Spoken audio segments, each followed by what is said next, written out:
God damn, this really pisses me off. Fuck! I had the fucking longest goddamn day, man. Shit.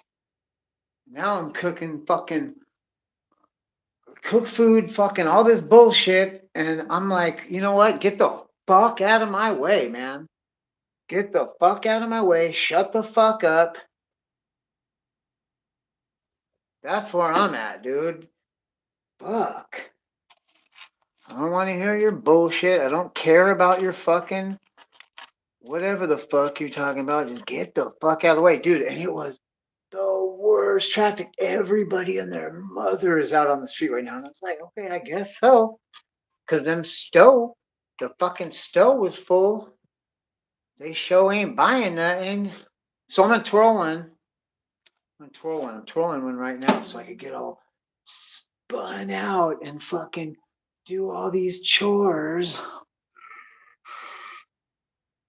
No caramel stuck in there. Cocksucker. Just kidding, dude. Why so fucking hostile? Is the signal not good? Could be shitty signal.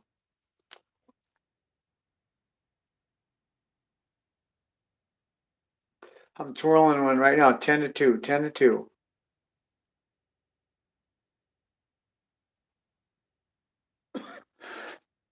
So let me go find my shit because this cocksucker doesn't fucking do a goddamn thing. They just come in and throw their fucking shit everywhere and go up and get on that stupid fucking phone. And that's it. Fuck everybody else in the ass. You could have a fucking goddamn dripping. See, look, stupid motherfucker. Got dairy products in here. Dumb bastard. I just cost you this double fucking snicker, dickhead. Hey, I heard, look at Lee Paeta. You're a smart motherfucker, dude. Real businessman. They run this academy and shit. And he says the same thing, dude. By 11, 10, 12, done. Any more than that, and you're just coddling them, dude. And you're going to end up with a giant adult child that you have to take care of for the rest of your fucking life. And that's it. And that's that, dude. And I know, because any motherfucker I've ever seen, dude, they didn't take no shit and they fucking boom. And their kid jumped on it or did what the fuck they said, or that was your fucking ass, dude. And I get it. It has to be a reward basis. I don't even know, like, jump when you say hi, motherfucker, and we're homeless and fucking you guys are strung out on drugs. Like, I get that. Even though those kids usually know how to out hustle everybody because that's the only thing we have to rely on. But this is none of that. This is a hardworking man that's stepped up to the plate when everybody else fucking fell off. And you see that, and there is no fucking around. It's make or break, dude. And by break, I mean I'm gonna break your ass. You don't get the fuck out of bed when you're supposed to and do what the fuck you say. What you have to do, what you say you could do, what you were supposed to do, and all that. And if not, then you shut the fuck up and you stay out of the way. That's it. And then know that that's the kind of life you're gonna have in Stowe. And you know what I mean? So, and he is learning. I see the little motherfucker. And he told me the other day, he goes, Dad, no matter how mad I get, I've learned that you're always right. And if I don't listen, it's bad. It's just fucked. And I'm like, good, dude, good. You know what I mean? So that is good. It is worth it, dude. It's a lot of headache, but it's frustrating because for me, it's 24/7, dude. There is no fucking breaks. And I just had it's like this. You do anything for 24 hours a day for long enough, I don't give a fuck. And just the sound of that fucking voice breathing is, at least for me, dude. So I'm twirling one right now. I got a fat bowl of Crizzy, a number one pipe, the fucking thick glass one I could bounce off the ground and it'll go bing. But we're not going to do that. So I'm just going to turn off here. Tell your friends, share. I mean, everybody says, fucking tweaker, motherfucker. I'm like, okay, great. If that's what you want. Yeah, I do. I mean, I live in a fucking tweaker town, faux show. Two of them, actually. San Diego and has always been a tweaker town. And TJ, dude, come on. We got devil stores, bro, with fucking devils in the window with a red dick. You know what I mean? Like that says it all, dude. And I've seen many a business collapse during the recent pandemic. But you know what stayed in business? The devil dick stow. Show did. Boy, I don't know. I said, them motherfuckers, you got to be living in there, bro. Whoever owns that shit, because ain't no way, motherfucker. Even though they got candles, like motherfuckers have canned vegetables and shit in a goddamn grocery store. You know what I mean? Just an endless aisle of nothing but the same fucking can. And like, that's what it is with these fucking candles. It's like, I don't know. Culturally, people do what they want to do. I'm going to go off to the side, 10 to 2, 10 to 2, hitting this fat bowl of Crizzy. I mean, you could tell it's all tweaked out. See? Because of the fucking plywood. Come on, it's got tweaker written all over it. You guys want to see? Down. I might go down a little bit and pick up some fucking bitches, dude, and some hoes in the fucking thing as soon as fucko falls asleep. So, anything could happen. Isn't it? The more tweaked out I get, the more good this fucking stream is gonna be. I would go tell your friends, like right now, like, oh, he's getting fucking twacked out, dude. He's twirling one. This is gonna be epic. God, it's been a while. Do you want to know one thing that I'm like bursting with energy? Can I just tell you?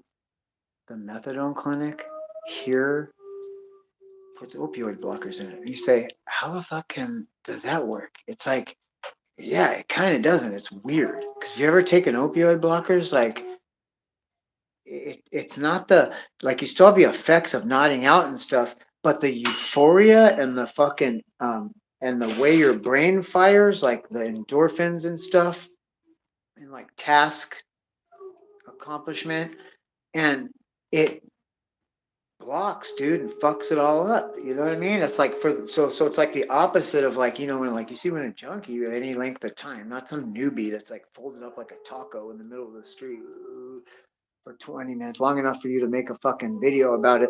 Like, no, not those kind. The kind you see lined up for blocks on end. No. I'm talking about like a seasoned junkie, they go do a hit and they're like coming out of the room singing like skippity doo dah. You're like, well, what the fuck were you doing in there, Betty? You know what I mean?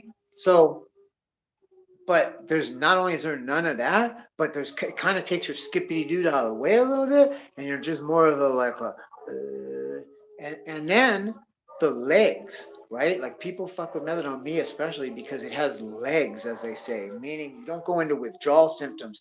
If you have like the best heroin on the planet, dude, the longest you could go before you start getting sick is like 8 to 10 hours, dude. Facts. And I mean, that's on the most purest shit. So it's like methadone, it's 24. 24. That means if you took it at 3 o'clock right now, you wouldn't even start to feel symptoms until after 3 o'clock, the same time the next day. So, and really, that's so minor. You're just going into the beginning stages of it. You really won't feel anything until at least another 24. But it does bind to the same neuroreceptors that are responsible for sense of peace and well-being and accomplishment. So when there's a lack of that, we're like distorted in the opposite way, like very anxious, very fucking nervous, always like, rapid eye movement and fucking and you know so that sucks. But as soon as you get your fucking juice, it's like instant fucking, like, it's gonna be okay, man. You know what I mean? You could like be shot in the fucking chest 2 times. Your fucking vehicle just blew a fucking head gasket. You know what I mean? But you made it to the fucking clinic. You took your dose. Like, it's gonna be okay, man. You know what, man? I think it's gonna be all right, man. Fucking job calls like, yeah, dude, you're fired too. And you're like, you know what, man? I didn't even like that anyway. I got a feeling it's gonna be all right.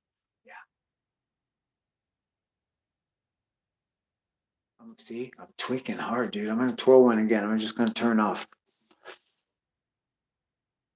Hey, anything could happen, man. There's a whole row of fucking transvestites down there. There's a whole fucking thing of little schoolgirls There's a whole nother block of like old fucking haggard fucking beat up old hoes, and it's like the clearance rack. You know what I mean? Uh, there's a fucking porno store where they show fucking porno movies. You know, like those booths. But there's a glory hole and like six fucking chicks with flies buzzing around them. That'll just like whatever, dude. I don't know. Whatever you want. Suck your dick, jack you off, let you titty fucker. Well, I don't know. I never done any of that shit. You know what I mean? I just know about it because like I've like had to fucking well, okay, I've twirled one and done it all. Like we're gonna do tonight. So you should share the stream, get some motherfuckers up here. Can somebody at least tell me there's five of you guys? Can somebody just one of you guys tell me is it buffering at all? Because I have a full charge, died earlier. Got that stump out, by the way. Just so you know, the sawzall, this fucking, I hit the anchor root one time from the bottom, bam, and then I could fucking bend it over, and that's what I did, dude. I bent that motherfucker over, and I got the fucking sledgy in there, and I pried it down. I could see another little anchor root, and I was like, what the fuck? That's it. And I just fucking hit it, and the whole fucking thing came out. And I found that kappa. I found that kappa. That's why I decided to fucking twirl one, because I might go back over there and fucking start pulling copper out of the ground at 11:45 at night, right? That'd be a good. Nah, you guys didn't like the work over there, so I'm just gonna twirl one and go to the where all the prostitutes hang out.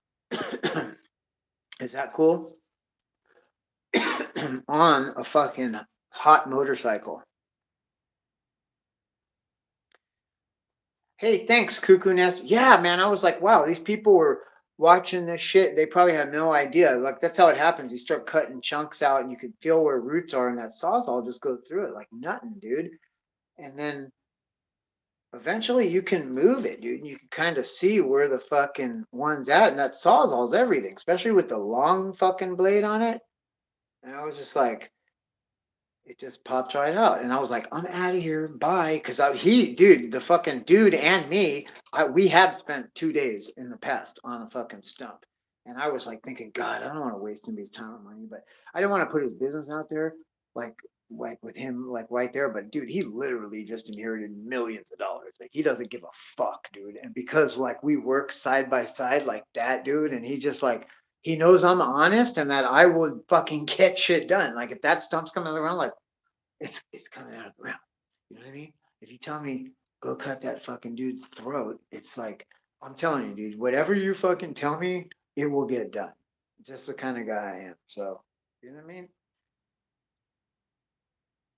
And I feel like the Blues Brothers in a way, just by like taking care of this kid that got abandoned. You know, like we're on a mission from God. Like I just got to take care of him. It's okay. We can roll around in a stolen fucking G with secondhand smoke suits on and fucking right, like and chain smoke cigarettes. And tonight we're twirling one. I'm gonna turn off to the side here.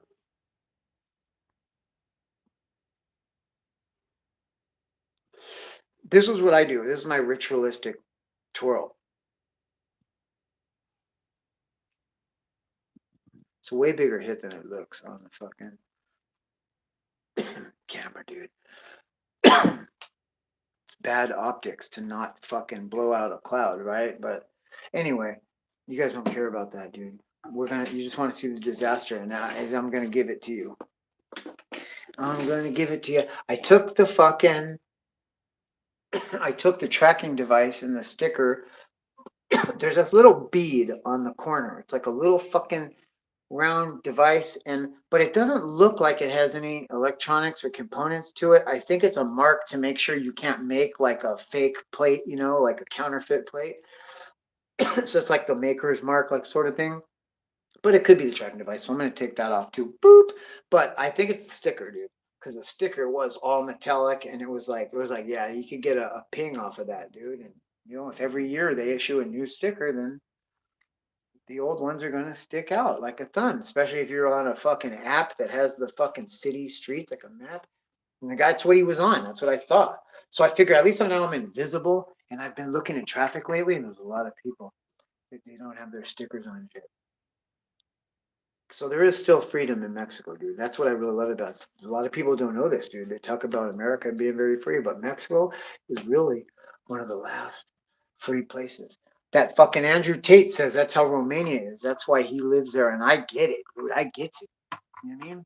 I just want this clinic to open back up because, dude, my fucking clinic closed down just out of nowhere. It's been like hell. Yeah, conspiracy truth. I got a lot of it, bro. You want to hear some conspiracy truth, bro? Fucking, I got involved somehow. I'm not gonna say MK Ultra, but definitely the Monarch program, dude. And it happened when I had a massive brain injury. It was drug related. The police was involved. The fucking feds. It was kind of a big deal. It wasn't a big deal, but like you could see how like all those things fall under like federal fucking law.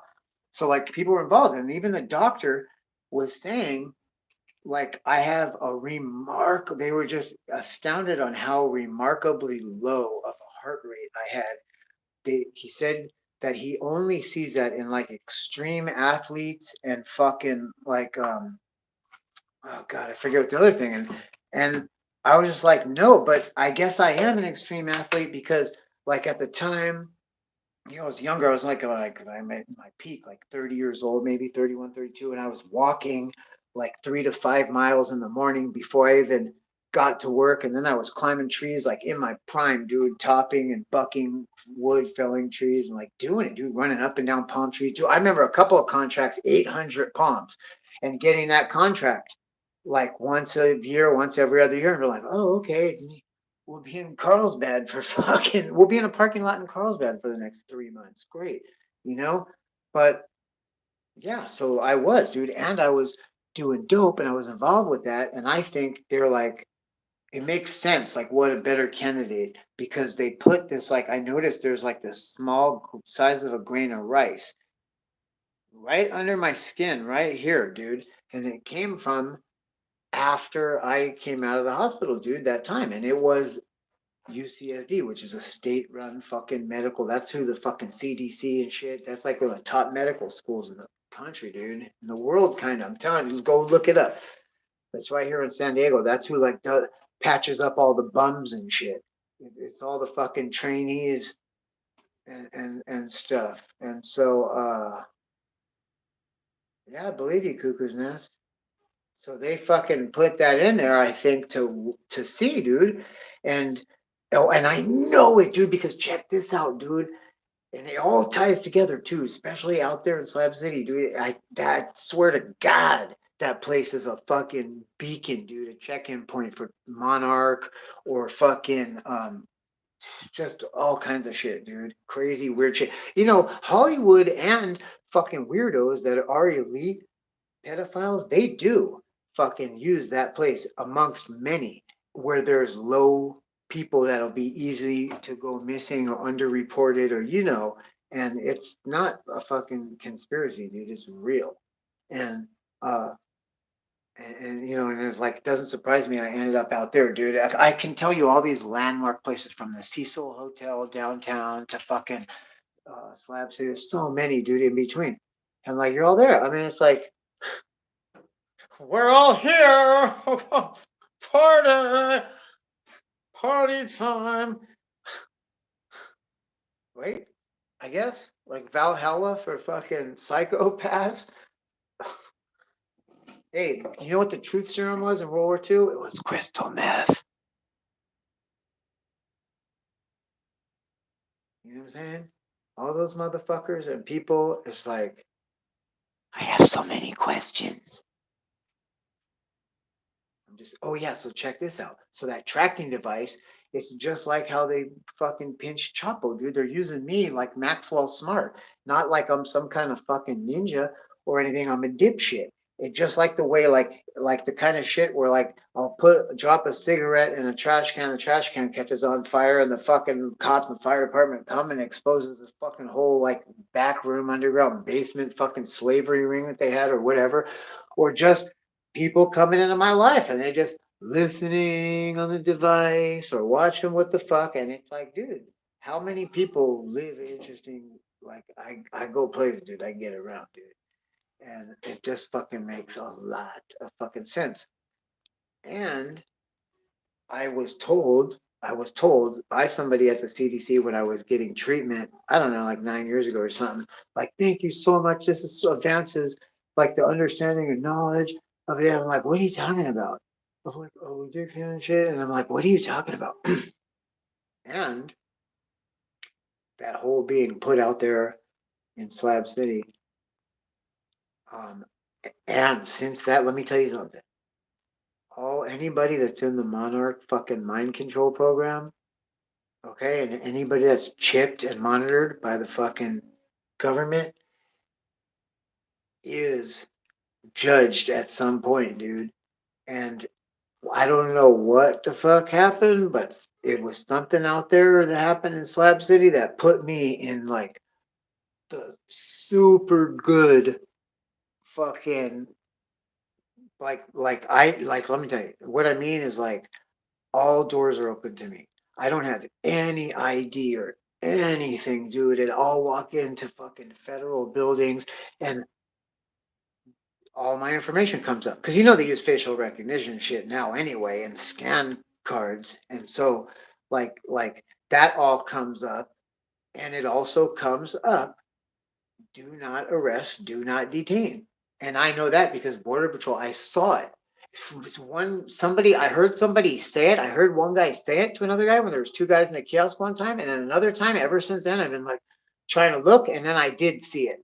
And it was one time when I drove the pickup truck in here, and they had a picture of the pickup truck plates coming in, because they have that. They got like 50 cameras on the fucking road in every angle in these skinny lanes that force you to go through them. So they're getting your face and your license plate every fucking time, both ways. Like that's just fact. And I know a lot of people that were on Social Security and shit, and they said you can't leave the country for more than X amount of days on Social Security or something. And they stopped this guy's Social Security and Cuervo too. Remember? And I have that. You can go into my content and see my fucking interview with Cuervo. He says that of his own mouth. Like, what are you doing here in San Diego, bro? Like, oh, they cut off my Social Security. I'm like, oh yeah, dude, I know because my guy in the building I live with, they did him like that too. And you have to go explain yourself and all. They don't give a fucking what responsibilities, what life you have down here yet to leave all that shit. You know, I would too. I'd be fucked, dude. That sucks so bad, dude. Because I would like, I have animals and shit. Like I'm sure Cuervo did too. You know what I mean? Oh, I've never been gang stalked because I'm telling you, bro, I have that pass card from hell, dude. For real. Like I can't do no wrong, dude. Even sometimes people that don't like me, dude, like Border Patrol, there's some of them that fucking can't stand me, dude. And they just get this look on their face like every time, like what the fuck? It's not even a bad look. It's like a look of amazement, like how the fuck did this guy get like fucking higher clearance than me? What the fuck, you know? Like I know this motherfucker has something on him too, and it's like, yeah, dog, I'm telling you, they could get me at any minute, man. For a lot, it's like I was on when Nicky was trolling me, like you're on math tweet. I was like, yeah, amongst all kinds of crazy shit, and they don't give a fuck because there's a bigger fish to fry for that little Mickey Mouse bullshit, dude. Like I'm mildly retarded, so I don't know if you know that, but like, so anything that I'm doing, it's not going to be as good as you guys are doing it. Like that's just facts. So you know what I mean? Like whatever it is, they're just like sitting back, probably laughing, like this little guy, dude. He just how can you even fucking? I don't know. That's my only explanation. Or you're participating in this fucking mind control, Department of Center Disease Control, fucking uh, uh, situation that they're doing now, which I don't doubt for a fucking second, dude. And I know that they were using opioid blockers at the methadone clinic here in TJ, and the fact that not only because man, I feel like I got a fucking burst of energy. Listen to me right now, flapping away. It's because those opioid blockers are out of my system, and I just got flooded with like real fucking prescription schedule one, actual brand name methadone. You know what I mean? Methadone metabolite. And that in very high dosages is the shit, dude. And they got them everywhere. And since the opioid epidemic, dude, the opioid epidemic was the best thing that could ever happen to a fucking junkie. Yeah, which I was for like 27 years before the opioid epidemic even happened. I was getting dope from some Sinaloa and cartel motherfuckers straight the fuck from, dude. Real shit. Some of the unnamed, I'm going to name names, but, and it was just nothing, dude.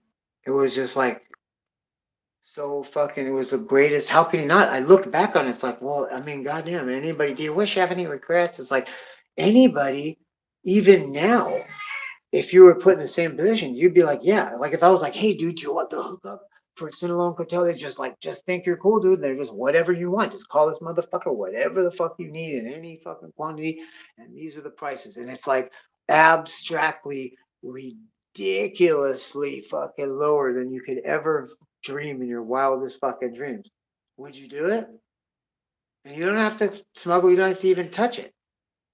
You could just, because they have places there that you could rent a fortress for like $100 a month. Just rent you, you know what I mean? Go Joey Bananas and rent you a fucking $300 a month fucking fortress and put that shit in there and think about it. I don't know. I mean, I really doubt you're gonna get a hard no out of anybody. Would you? What's up, Santa Lammy? Yeah, it's like police. Exactly. See? Leave it to Sammy Mammy, dude. That's right. You're like, hey, you want the fucking hookup with the street cartel connect? It's super dirty. Like, police! I'll fucking suck your dick. What? You know what I mean? Like, that's pretty funny, Sammy. That's funny, dude. Alex came up with a good joke today. You want to hear it? This is pretty funny, dude. It uses the D word, the Mike D word, but we're gonna do it because this is hilarious, dude. I don't know if you caught it on the last stream, but I didn't leave it up.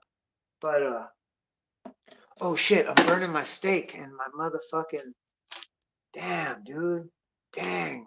That's okay. These bell peppers are so sweet. I've never had bell peppers with this much taste in them before. But I just burn them a little bit. Okay, check this out. My son, all on his own, an 11-year-old, goes, Dad, what? Why does Mike Dibble like babies? And I said, why? He goes, because they're dumb, they're easy to trick, and they put everything in their mouth. I was like, oh, that's fucked up, huh? But true and funny. Oh, God.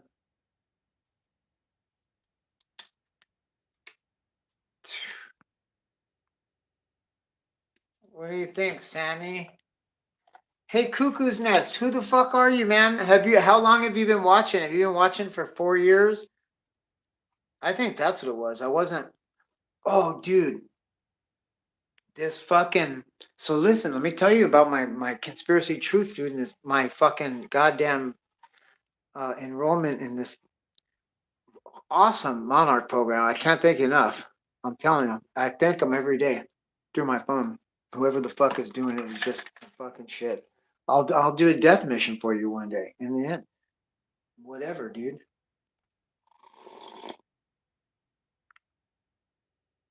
Watch me get this. Dude, they teach me Chinese at night. I swear to God. Listen, but because I'm mildly retarded, it's super hard. It doesn't work that good. It works for a little bit, but Chinese is fucking hard, dude. It is so different in every way, of every kind of sound or put together of sounds that you could fucking imagine. That's why they have a hard time speaking English. And I can only imagine what it fucking how we sound in Chinese. It's got to be horrible because it is fucking hard, dude. It's hard and it's impossible to remember. And you're mildly retarded and you have no short term memory and you're totally like fucking yourself up and you're brain dead.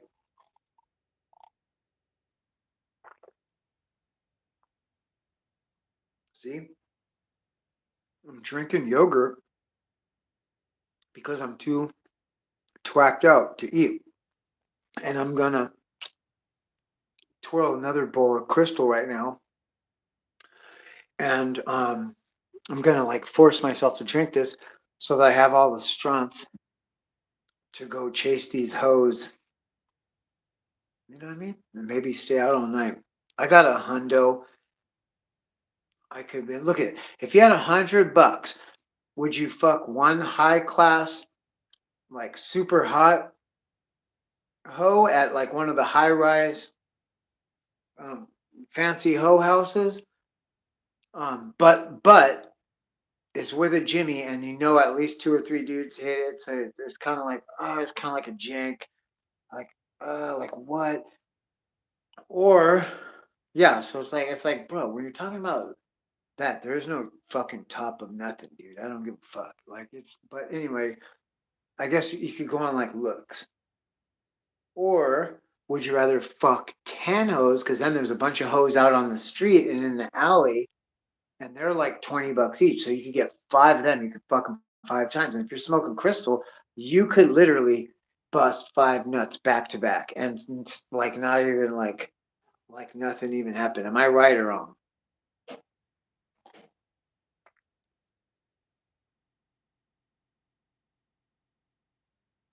So a really good friend of mine, hey, but I feel like I can't do that. I was told I can't show drugs or I have to turn off the fucking screen to hit it or I'll get flagged. Like that's a big fucking no no. Yeah.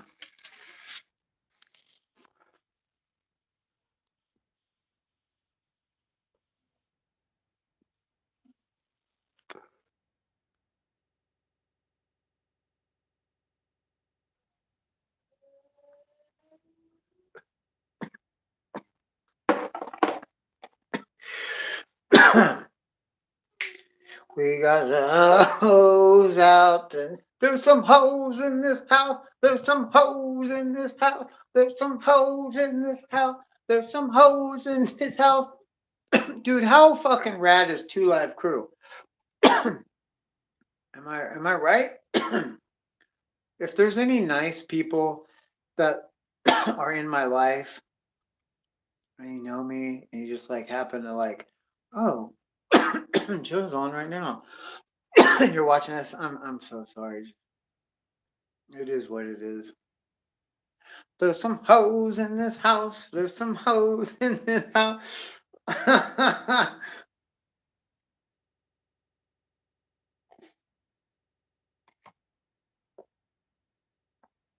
Dude, it's not a vape pen. It's a vape pen.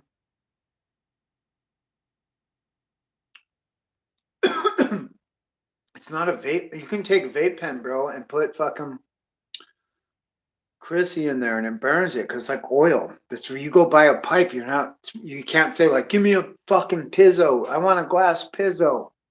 We're gonna be tweaking horde, homie. They'll be like, bro, you can't say that word. That's like bong.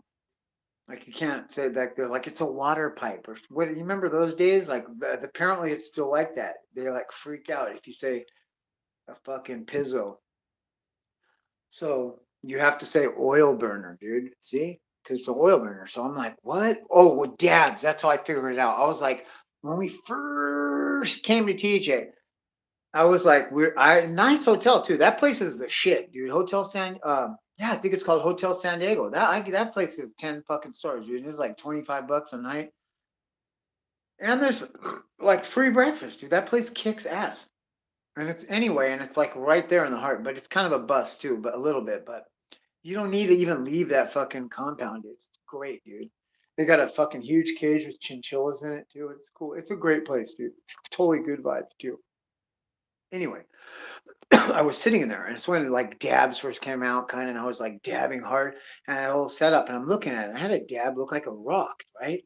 And I fucking dabbed it, and I was thinking to myself, I know we're 1 block over from where I'm sitting right now. I could get a fucking huge rock of crack cocaine right? That would be like a 20 or a 30 in San Diego all day for like 5 or 10 bucks. And I was like, and I want to get one of those, and I want to hit it with the dab rig, get the fucking nectar collector. That was what it was. It was a nectar collector. I was like, I want to get the nectar collector tip white hot and hit that fucking rock up, bro. Hit that fucking rock up, man. As one does, right? As one does. And sure enough, that thing went. I was like, I was like, bro, I'm sitting here in a luxury hotel. I literally know where to get a big fucking roca of yay a block away, and there's like 4 fucking porno channels. You know what I mean? So you know what I mean? I got a fucking rock, bro, as one does, right? Cuckoo Nest, you're fucking cool, man. You're cool as fuck, dude. I like you, man. You're real fucking cool. Thank you for participating.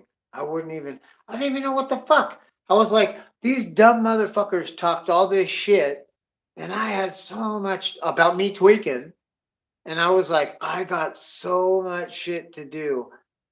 I should do a tweak stream, and then these fucking idiots can like have a fucking wet dream, dude, and slap their fucking baloney. Or at minimum, you're gonna be getting great screenshots. Look, there's one for you. You're gonna be getting fucking. Oh, you could twist me. I know I've already said like I don't even like feel good about repeating some of the stuff I said. That's how bad it is. You know it's bad when you won't even Eljo won't even repeat it. And you guys got that. You could just chop it up and make a chop and screwed fucking remix, dude. You know what I mean? About sucking dick and fucking spilling yogurt on your face. Spilling yogurt on your face. Spilling yogurt on your face. You know what I mean?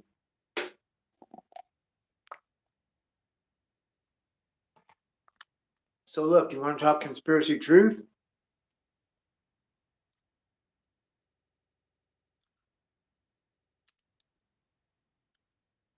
Jelaine Maxwell has that same kind of fucking pass card. Because they know it's just something that bitch do. That she's just gonna be around all kinds of high profile, interesting ass people that are on some fucking jank shit, dude. I don't, it just works out that way. And then they gotcha. So, dude, I've got so many wild stories. You don't even have any idea, but some of them are incriminating. I can't tell 90% of them. Like, if you ever get a chance to kick it with me, dude, or like, I have been doing open mics. It's just a matter of time. I'm gonna like be somewhere where you could hear and I can say whatever the fuck I want, and I will tell some of those fucking stories. You know what I mean? Because I don't think they let devices in some places for that reason, unless you're cool with it. Some people do it. I think I've seen people like arena shows. I think I've seen a Louis C.K. one, but it didn't show him. You could just hear the audio and you could tell that was in somebody's pocket because they were laughing. But um,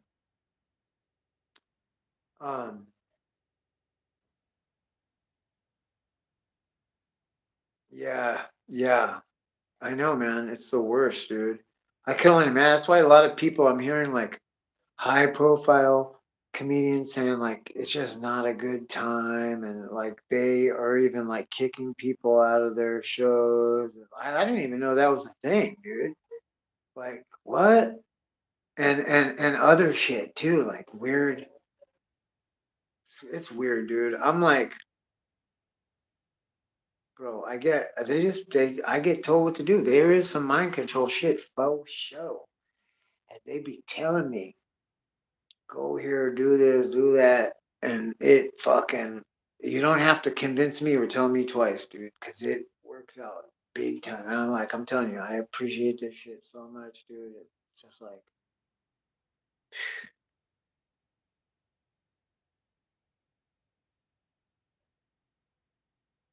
I know. Exactly.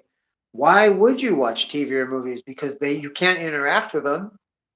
You have no chance of knowing them. On TikTok, it's even better. Like, you know what I mean? Like, there's a pretty decent chance you're gonna meet them and fucking screw them. Shit. That is like the ultimate. That's what I do with most of my time, actually. I'm not, but they're so fucking restrictive, dude. And I feel like it's hard for me because one thing that they're restrictive with is sharing of knowledge, especially if it goes against the status quo or the powers. Like everything that you can't be talking about, nothing. Like there's a kid on there that built a Tesla coil, dude, and it fucking works. And there's people, subscribers, and people out there in a whole community and shit, just like we have on YouTube, of people that have built receivers and are physicists and shit, and know and say like, dude, this kid's legit. Everything he's saying is real, and they've built the fucking receivers and receive energy from this kid, and they fucking banned him, dude. They banned his account, and it's just weird. Like they do weird shit on there. And with me, you know, I'm a is that weird to go from yogurt to bell peppers and steak? I'm pretty sure the tweaker gig is up.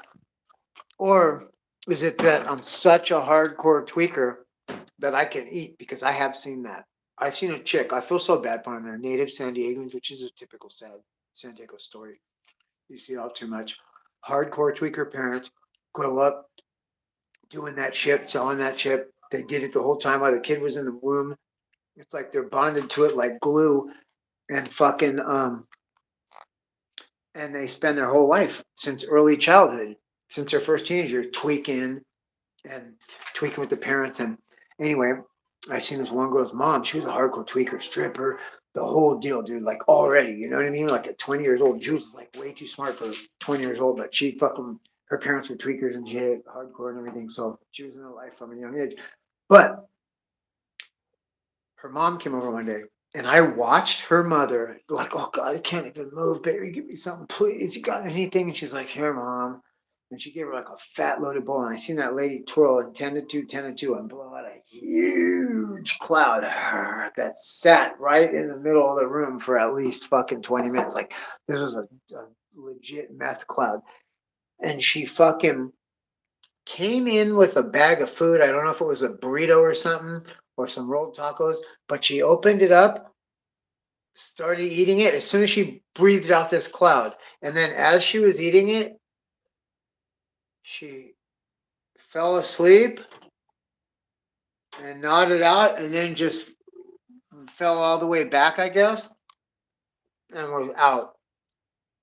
And I was like, whoa, gnarly. And at the slabs, I saw a couple of hardcore tweakers, locals, dude, that are from there, grew up there, no choice, been doing it their whole life. And they were puffed and tough, dude.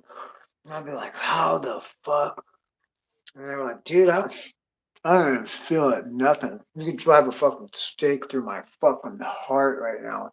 I wouldn't even feel nothing. I smoked 10 bowls of meth just to walk 2 feet. Real shit. So that's why I'm eating right now. Steak and bell peppers, because I'm such a fucking hardcore tweak. Where's Nikki? I know you're in here. Like I said, just like the rocks will scream out God's name if no one else on earth will. It's the same thing with Nikki. There's no one else in my stream. But one person, Nikki, will be there.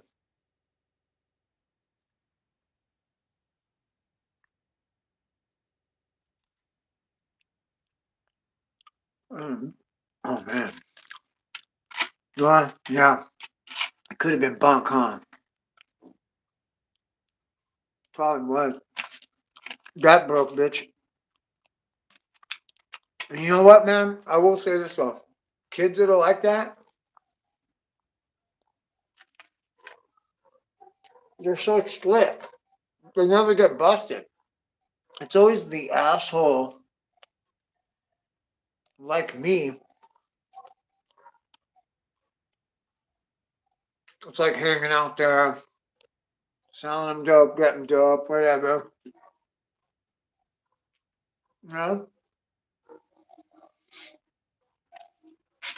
And you end up, you know what I'm saying? No, where did that rice go, man?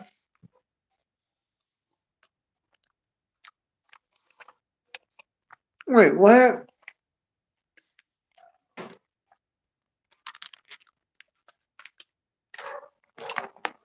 Oh, man, I hope this little baby isn't getting sick. I have a baby cat.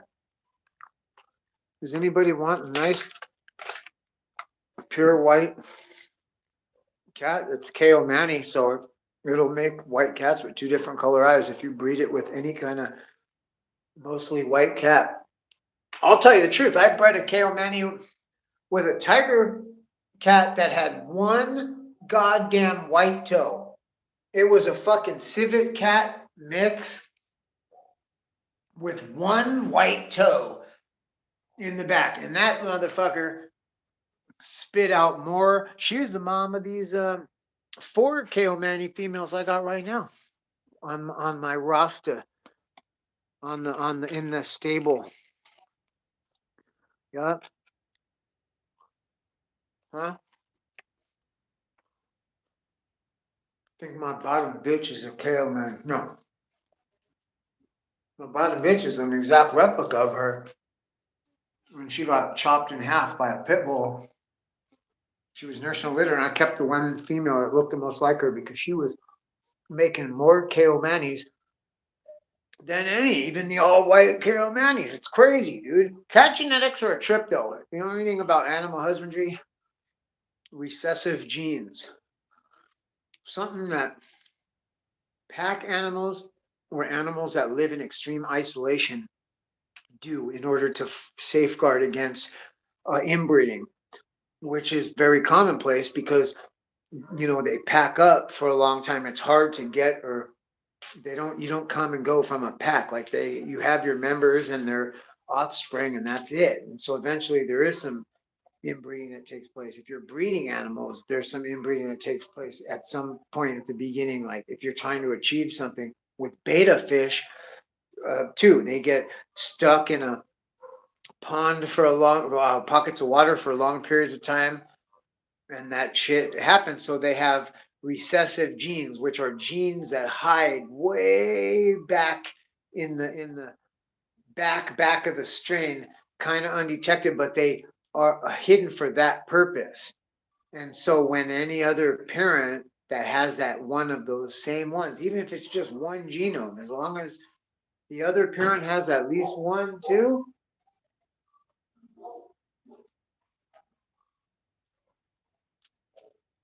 What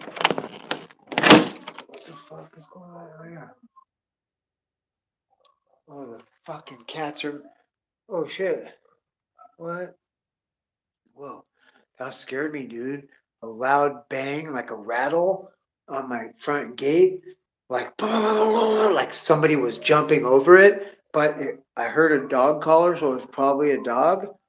But I I live in a fucking impenetrable fortress, except I didn't lock the fucking front door, dude.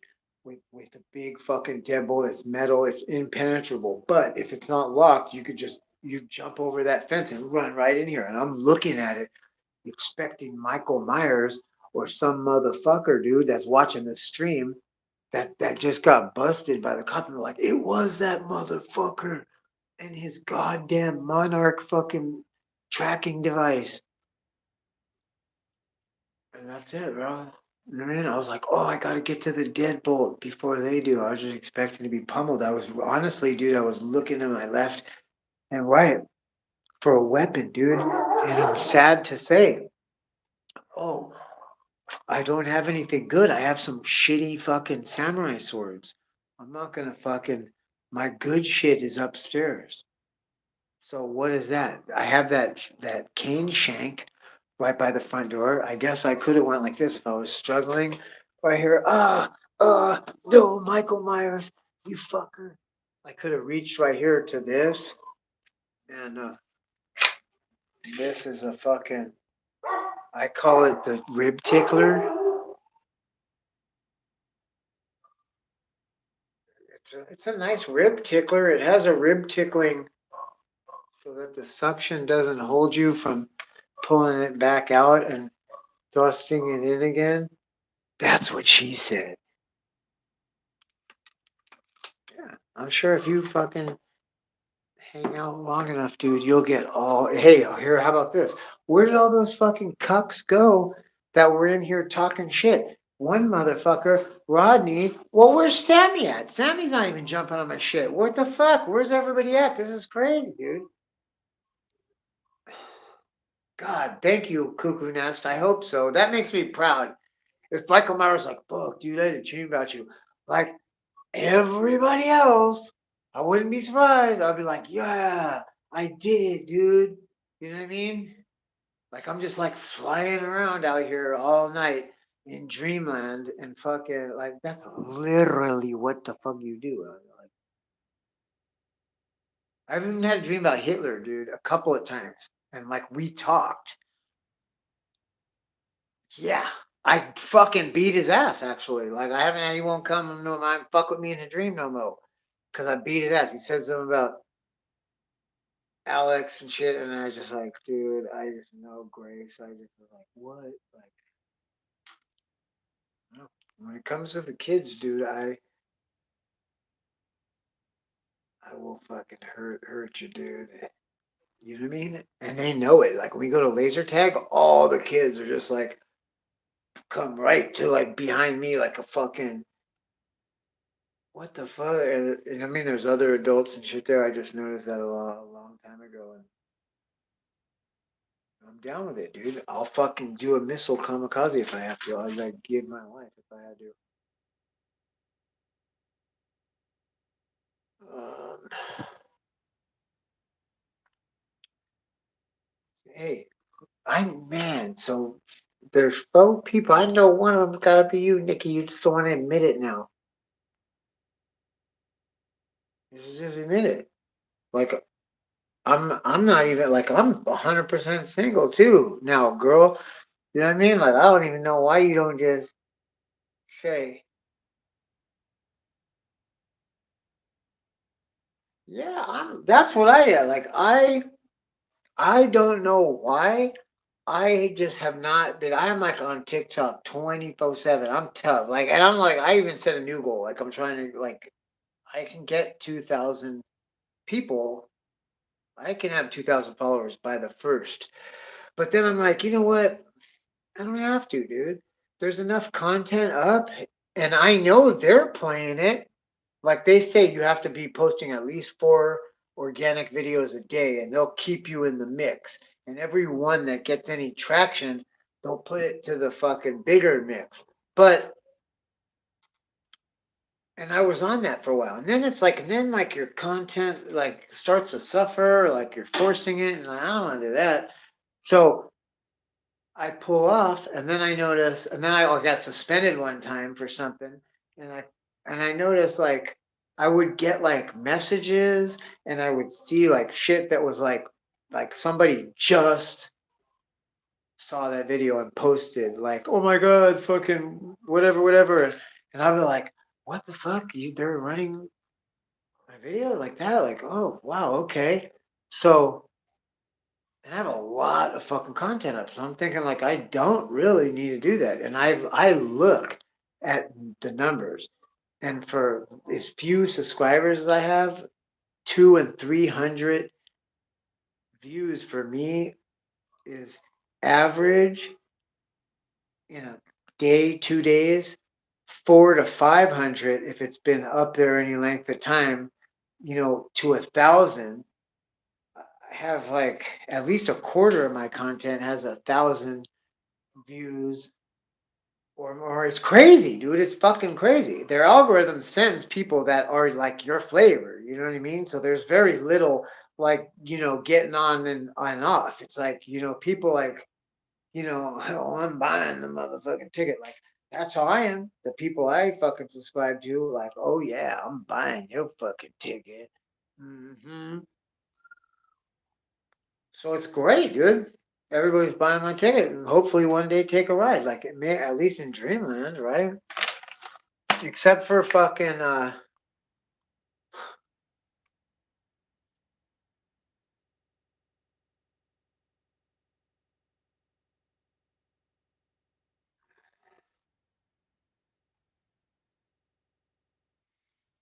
I don't. I no, I just didn't mean to go check out somebody's live. I was just saying, I don't like to go live when somebody else is going live that's in the community. And by how I define community is by the people that are in the chat and following and participating. When you see all the same people in the fucking chat over here, that's the fucking community. And so when somebody like that's within the community or holding a platform for the community to fucking hang out, I won't go live because, you know, I don't want to fuck because everybody's hanging out there. You don't want to like split it up. And I'm looking for somewhere to fucking hang out. I don't know. For whatever reason, I'm just like I've been drawn more to fucking YouTube again lately than TikTok. And I noticed my numbers went up on all my fucking videos too, just by doing a couple live streams. I think some of the people that come in don't have anything to do with the community. They just see it because I see people suggestions, in my feed that I don't know, and they're like not that big, and there'll be like some with 1,000 people in the thing, some with 30, some with 4. Um, on TikTok, you see it all the time, like 2 people, 3 people. That's why, like, I've like formed like actually like some relationships with people and like fucked with people on the personal level and shit, like phone number and messenger and shit, and like, and not like you get a lot of that, of course, like scammers and catfishers and shit.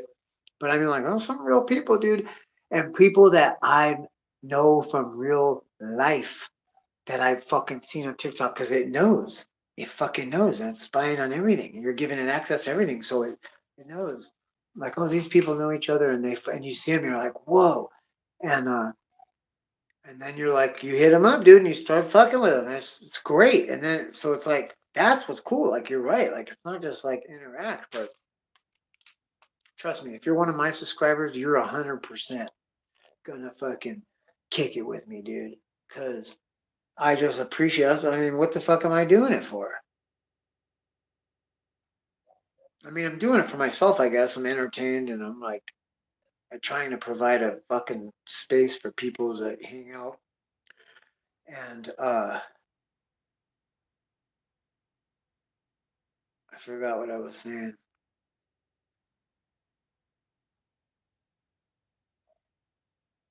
Yeah, trolling people is fun. Being able to troll people, and some people take it. They don't even care, and it's like whatever. You know what I mean? Like me, they're trolling me. I don't block you. You're calling me a tweaker, telling me I was telling everybody I was making meth in Slab City. I'm like, great. But yeah, panels, all that shit, So I'm like, nobody's up. I guess like I'm cool with going up. Check this out, dude. My water's off too. All that the fucking beach, the town of Playas, our water's gone off, dude. I don't know what if it had something to do with the storm that just happened, like pumping a bunch of water or what, but it's been off for like 3 or 4 days, and that fucking happens sometimes, man. It's like makes everything a fucking pain in the ass. Like I should just be in the desert. Like, what am I paying you for if I fucking, goddamn, it's just basically a stone fucking building anyway. I hate when people put this fucking rice cooks so fast, And look at this. Watch this.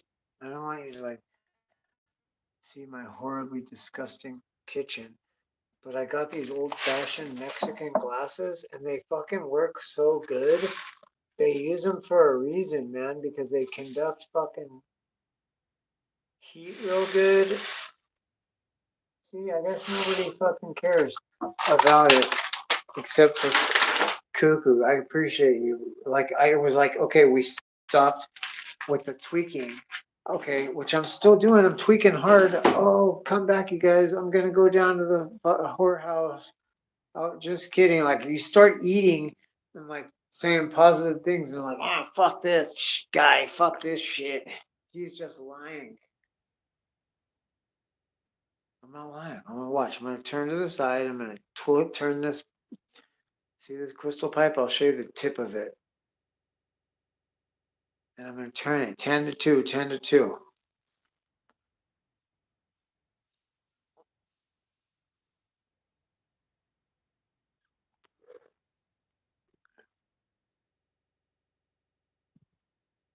I know there's a piece of tape right over my screen.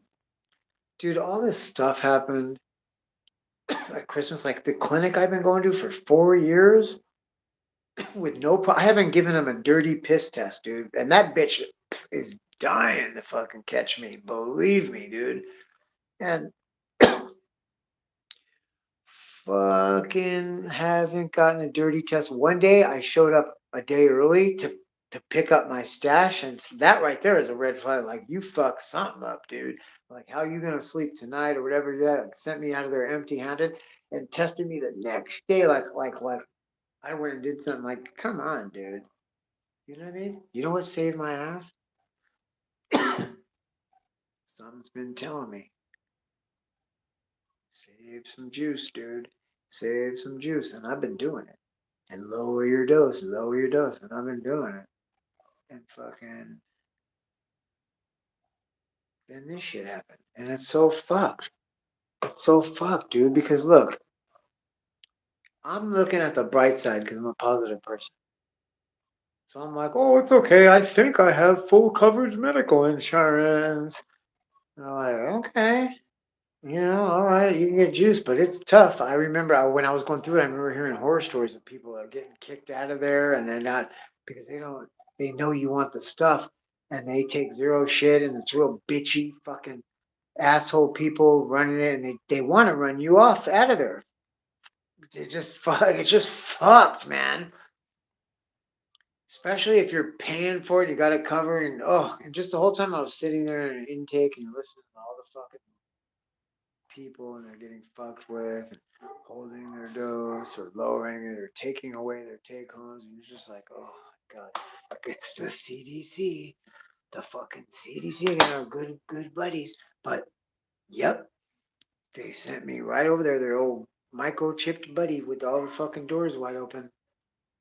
And so I don't have to pay anymore. I'm paying $7 a day. That's like $300 a month, dude. Now I got that. But I have been getting up to go get my juice in downtown Tijuana, which is about halfway to where I have to go now to get free juice. And just going to Tijuana was a fucking bitch because I've been getting take homes, man. I've been getting like 3 to 5. I leave that motherfucker with a suitcase, man. I go in there with a money full of suitcase and I come out with a money full of dope. And it's been fucking tremendous. And it's 100% legal. And I get a legal fucking receipt from the doctor, the legal Mexican doctor that flies. Like the cop, even if they want to, they can't do shit about it. They're going to take you before the judge and the judge is going to get the fuck out of here with your fucking dope because you have the legal prescription.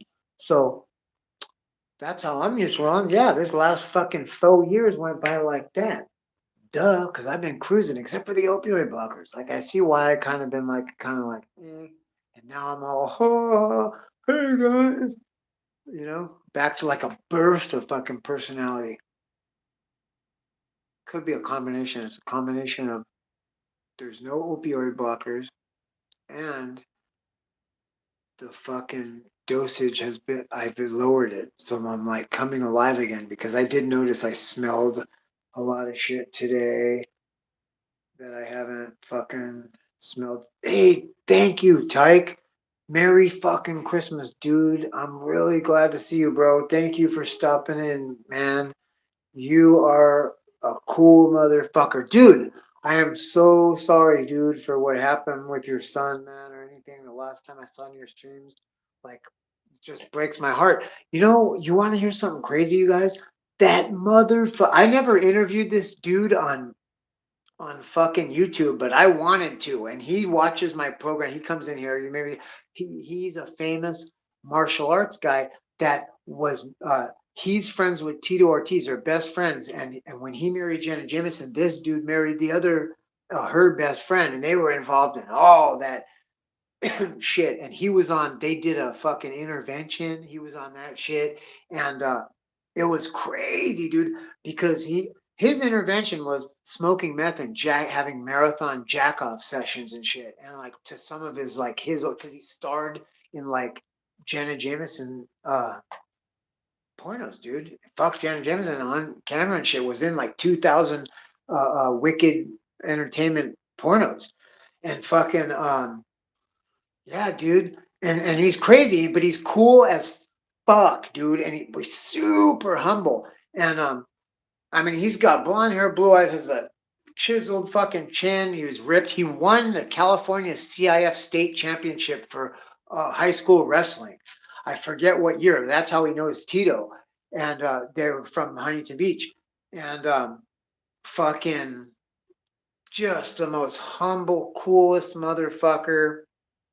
I used to dab with him all day. I had no idea about any of this shit till I guess he hit me up on YouTube or I seen him or he said something about it. And then I went and looked at his shit and he has the fucking, he was getting kicked in the balls for Stevia, on Stevia commercials for a while. It was just hilarious, dude. But the intervention and stuff. But check this out. I saw on TikTok, somebody posted a video that gay nightclub shooting that just happened in Colorado. It was his son. And this was a lady that hit me up on TikTok, and I thought she was like another TikToker. She was like a reporter for the fucking New York Times, dude. And she wanted this guy's number, and I was like, well, I gotta ask him first because I didn't even know he had a son. So I don't even know if he knows about this. That's fucking hardcore. And he is like a hardcore Christian. Like he still holds a fight card, a legal fight card, dude, in the United States or worldwide. You know, the international fucking MMA and all that shit, wrestling, boxing, and he does fights. He makes good money too. I think there only one state you could do bare knuckle boxing. That's Mississippi. I think he went there the last time I seen him. He went there. He's probably done other ones, but he did a bare knuckle fight for $13,000 and win or lose. And he's really cool, dude, man. But he still struggles a little bit, dude, like all of us, like anybody. But to hear that his son did, oh yeah, he's real hardcore Christian now. And when he has any fucking match, he makes them not have the ring girl come out. And they even like, I've like heard him say it and shit, like in the announcements and shit before his fights because of his like religious beliefs. Like, you know what I mean? I don't know. They threw him through the ringer. He's a real sweet, nice kid. He grew up, I think, in the system, foster care from like a young age, and he had it real rough, man. And so, God blessed him, dude. And those fucking goddamn bitches ran him through the fucking ringer, dude. Just fucking horrible. Um, but yeah, well, Kim Shanma was a bad motherfucker. Still probably is. I seen him not too long ago. He was like coaching them. Yeah, isn't he like Tito and him are rivals, huh? They talk shit. That's one thing, man. The motherfuckers talk shit. And it's like, what can you say, man? It's like, it's kind of a rough, especially when somebody kicks your ass and you can't kick their ass. I was thinking about that. I was like, how does that work? Like, you just hate each other's guts, but this motherfucker will beat your ass and you can never win him, And then they just go back and forth.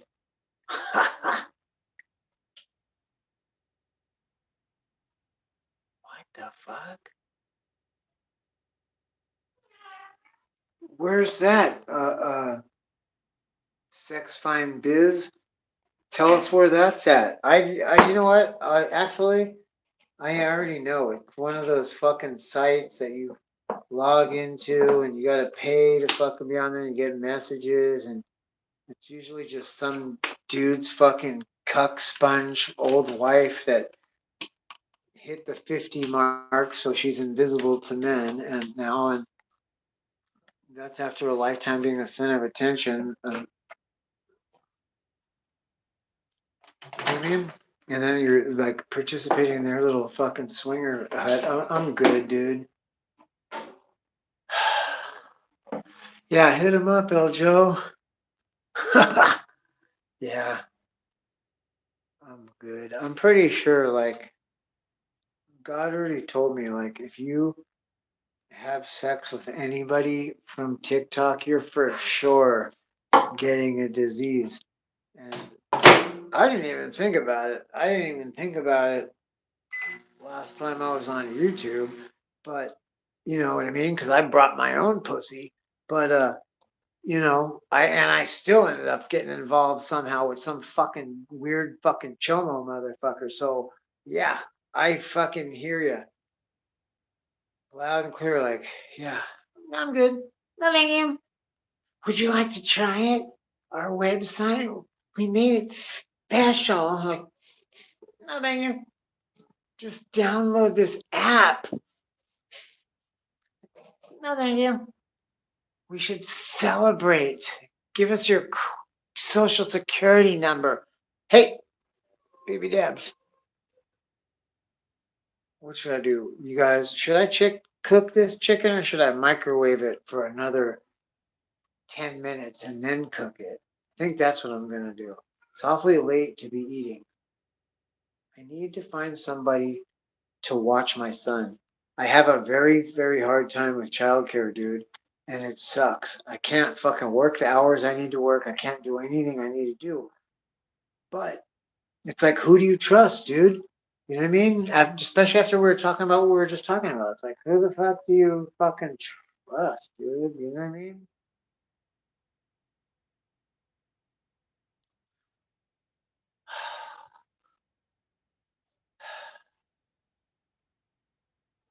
I don't think. I think love is something that happens every now and then, and it lasts for a while, but I think eventually all human beings take each other and everything for granted. Most, not all, you know what I mean? Like people that get into life and, philosophy, maybe religion. Like there's a lot of paths, dude, that can, make some pretty intelligent, aware, good people. But by and large, yeah, dude. Oh man, most people are a lot of work, and it takes you even more work, or else the most successful guys in society wouldn't be the ones with the trophy wives and the multiple of them, plus trophy girlfriends and shit, because it's the resources, dude, and the generating the resources and then being able to be a man and protect your resources and fucking you know keep the fucking ball rolling, keep the chimney smoking, as they say, which I'm gonna do right now. 10 to 2. If you don't know what that means, it's tilting the crystal pipe from 10 o'clock to 2 o'clock, 10 o'clock, 2 o'clock. And I'm going to spin this fat bowl of crystal methamphetamine that I cooked up. I didn't do it from scratch. It was somebody that fucked up and didn't have any alcohol. And I had enough. It takes a lot. So I had at least 50 gallons and I washed it for them. So I'm going to puff that shit right now. Watch.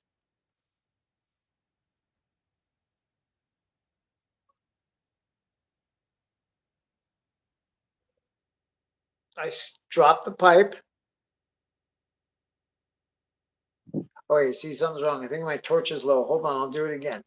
I dropped that pipe and it busted and I didn't like the way the piece was. I have to like re-blow it when I'm gonna start tweaking hard in a minute, and I'm gonna get the torch out and start melting glass as one does, right?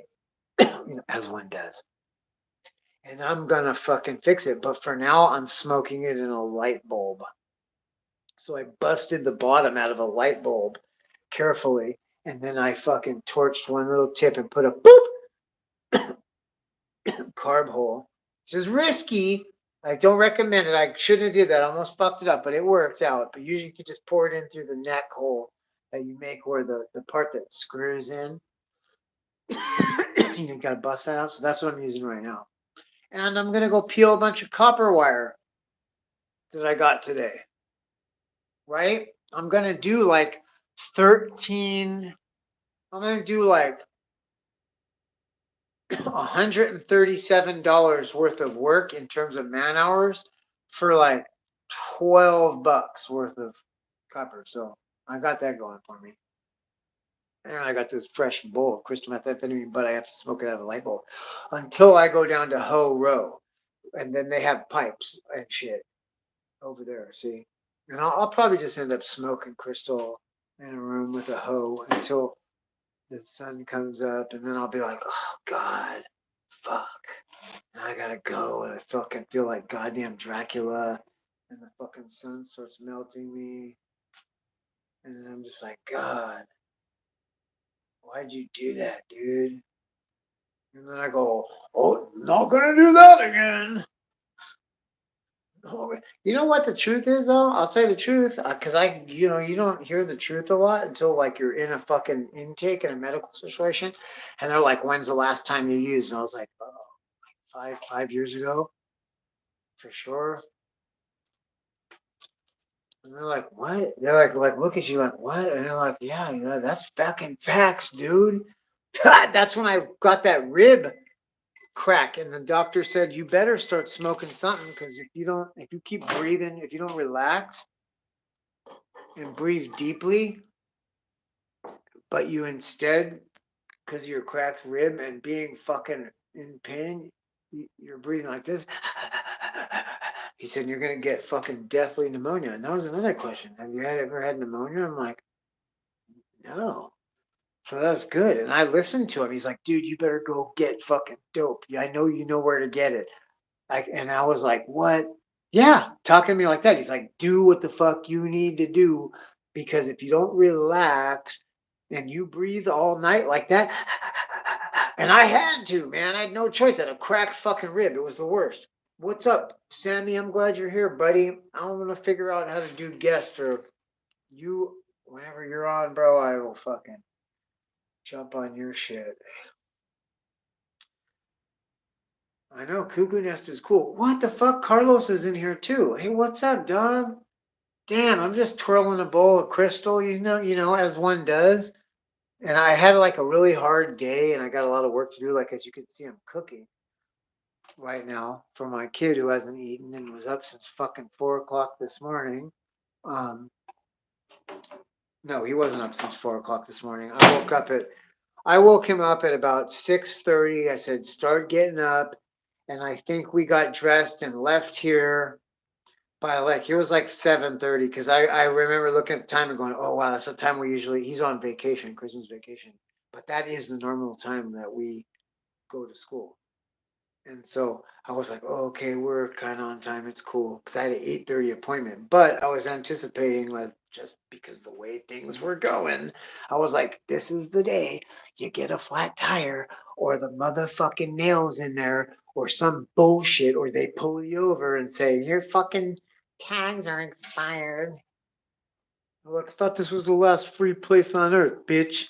Now my motherfucking tags are expired. How about I take the fucking tag off? And now I'm fucking invisible. Let's just do that. And we'll go back to the old system of Mexico, the one that I like, you know what I mean? Where I could fucking throw you the small 20 for just, a night battle. But yeah, and that's real shit. But it kind of turned into the small 50 with inflation and shit. And I mean, I don't know, but I'm good. at hiding the clavo. Carlos, you know what I'm talking about. The clavo is Mexican slang for like the stash spot. And I got to tell you, I cannot tell you enough, dude. When you go to a country like that or any kind of like freedom place where somebody can accost you, dude, I don't care how bad you think you are. There's people that go around, they don't just go right around one motherfucker. Like, yeah, they got like three, four, two deep. You have two gorillas fucking jam you up. Yeah, you ain't going to do too much. I'll tell you that. And if you do, you're going to be fucking sorry because it's not that big of a fucking deal. And usually you're taken by surprise and like, oh, whoa, whoa. And they even tell you it ain't that big of a deal. It's all about how much dough you got on you. If you have a reasonable amount that you're obviously not a drug addict or a vagrant, like I got $20, $30 at least on me, but that ain't enough for you to fuck with or be like, what? You know what I mean? They were on their way going to wherever the fuck they're doing anyway. You know what I mean? It's got to be worth it. Now, if you got contraband or something, and everybody half of fucking San Diego moved here and took the weed culture with us, and that's a big fucking culture shock, and it's a way to exploit for money because that's what it is. Latin America is like a little fish eat the bigger fish, eat the bigger fish. It's expected. Everybody pays. You pay to fucking live on the block you live. You know what I mean? Just by the police gonna come around and collect for the policeman's ball. You know what I mean? But guess what? My truck's sitting out there and all the fucking trim is on it. And I know that's about $1,000 worth of trim alone. And I've already had several offers on the whole thing as a fucking whole. And there ain't not one, you know what I mean? Like, I'm just sitting out there, buddy. So, we're sitting out there with a dead battery right now. You worth too much right now, but I'm working on it. I got hit with all this shit. There's a slow time of year for me. It's crazy, dude. It was crazy. But yeah, I went over there. I got that shit. That's cool. Tomorrow they're gonna give me even more. But I'm used to walking in with a suitcase of money and walking out with a fucking suitcase of dope, legal, that I can't get fucked with. And that's how I've been living my life the last 4 years. It's been great. Like I like prosper. It's like I have superpowers. You know what I mean? Except for I didn't realize like, yeah, something's kind of off. I haven't been creating at all. And yeah, it's been like not right, dude. And it's because the fucking opioid blockers, dude, and they fuck with you, dude. And they dim your light a little bit because I notice I have like so much energy that I'm getting like brand name methadone metabolite, dude, and no opioid blockers in it. It's like, how can you put opioid blockers in it? What the fuck is that? The whole point of it is that it has lots of life, a long half life. That means like you don't get sick or symptoms of withdrawals, and it leaves your body very slowly. So it's a good thing to detox and wean you off of if you want to like use it for that. Like there's like they didn't just use it because the fucking fuck of it. There's purposes. And I was told that when I first started doing heroin, that you were gonna, if you become a junkie, dude, you're gonna probably, like most junkies will tell you, they prefer methadone. And I was thinking, what? But it's because as a young kid coming up fresh, dude, they don't give you no big dosages because they're hoping that your connects fucking wither away and you don't turn into an addict. For me, I swear to God, I was telling you that fucking Sinaloan connection, the motherfucker can get any amount you want for ungodly cheap prices you wouldn't even believe, the quality you wouldn't believe in your wildest dreams, and it was already in San Diego. Yeah, and all you had to do is call his number, and the motherfucker number was the same for like 7 years. And then one day, actually, look, it was back when they had pagers. You used to page the dude, put your phone number in, and like whatever you wanted. He knew all the customers. He knew right who you were, dude, by the phone number. And so I would put like my phone number and then star 160, or 1600. You know what I mean? Like whatever you wanted, and you would get a text back that would say like 45 or 20, and that meant how many minutes, or it would say one, and that would mean like 1 hour. And like usually if you were like if you want like $160 worth of dope, you might be waiting an hour. But he would tell you and he would stay true to it. He didn't fuck you around, dude. It was great. And it wasn't an hour ever. It was always 15, 20. The longest would be like 45 sometimes because he had people all over San Diego in every fucking area. It was beautiful, dude. Well, apparently now we know it was all over the United States. But it was fucking bitching, dude. It was fucking tremendous. And so, like I said, if you had that opportunity, would you? If you were like, do you want to fucking connect like from straight from the fucking cinema, like unfucking cut for super dirty? You'd be like, please. You know what I mean? So I look back and that's what I had as a 20-year-old dude. As a 20-year-old dude. And it was a dream come true. But so I had it bad, dude. I was fucking using black tar heroin mixed with cocaine. That motherfucker had the best coke too, dude. It was that fish skilly shit. It was that shit that if you really looked at it close when you were chopping it up, it was like really small little discs, like round, like flakes, like fish scales almost. And it even kind of looked like they were like blue, kind of shiny fish scales, dude. I swear to God. And I remember that, man, that's what really had me fucked up. I think that's what really fucked my brain up.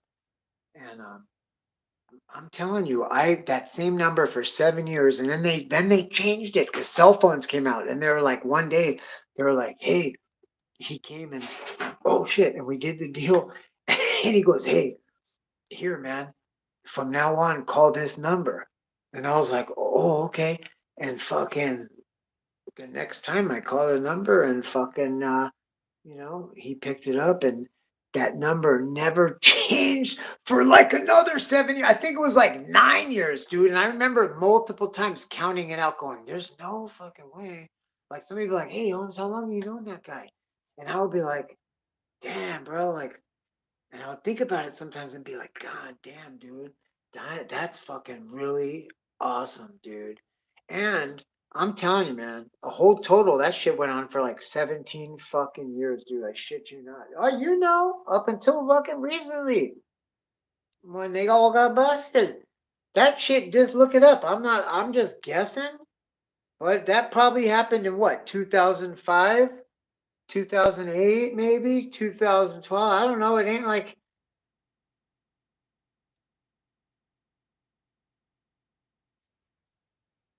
I think I'm screaming at the top of my lungs.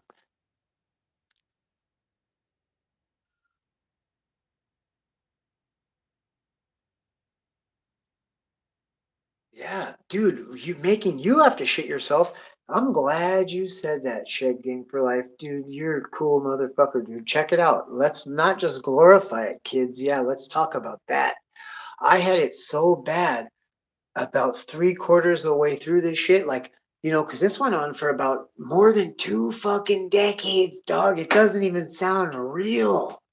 You know what I mean? And like, I would sometimes, like, I remember, because got to the point where I had like 3 or 4 connects and stuff was starting to happen bad, like towards the end. And believe me, they got bad addictions, dude. And fucking, like people were starting to die, like connections, dude, and like overdose dying, or like, and some you wouldn't even know, and you're just bad, dude. And then like, uh, me myself, like something bad would happen, and I wouldn't get the shit, and then this person wasn't around, something bad happened, and then I would get a hold of this person, and by the time I had it, I remember running to the bathroom with my fucking coke pipe and loading a fucking rock on there and like taking a hit and blasting out of my ass, dude, at the same time. I remember one time I shit myself and I just didn't give a fuck. I was just running to the bathroom with my pipe and my coke.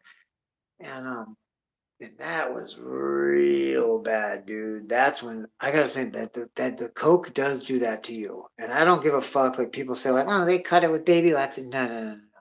That ain't no. That's a myth. That's a fucking myth. Nah, shit gang. That's shit, dude. I'm glad you said that's real shit. For reals, dude. God damn, they had me all fucked up, dude, on that coke, bro. Oh man, that was my worst. You guys would have laughed. I wish there was some pictures. I was like 140 pounds, maybe not even that. It might have been like 138 pounds. It was fucking insane, dude. If you see me, you'd be like, fuck. I'm sure you can find it because I know my booking picture. Dude, I was so whacked out. I think I ended up getting busted for 2 grams of weed. Go look it up. I know you guys somebody's looked it up, dude. And like the criminal history is hilarious. It's like I caught a sales charge. I was telling somebody about this today. Oh, that fucking clinic. Because we're like, you ever been busted?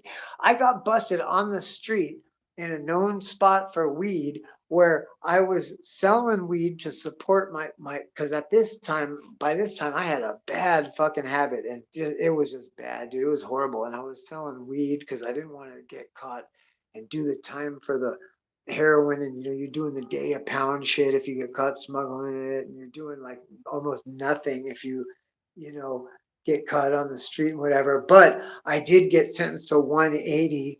I did 180 days, but what happened was we was just in the spot, and yeah, that's what we were doing, but we weren't doing that then. But these cops fucking knew it, and they're just assholes. They picked 5 people up and they charged 5 people with fucking sales because everybody had multiple bags on them and a lot of money. Like I had like 27 $5 bills.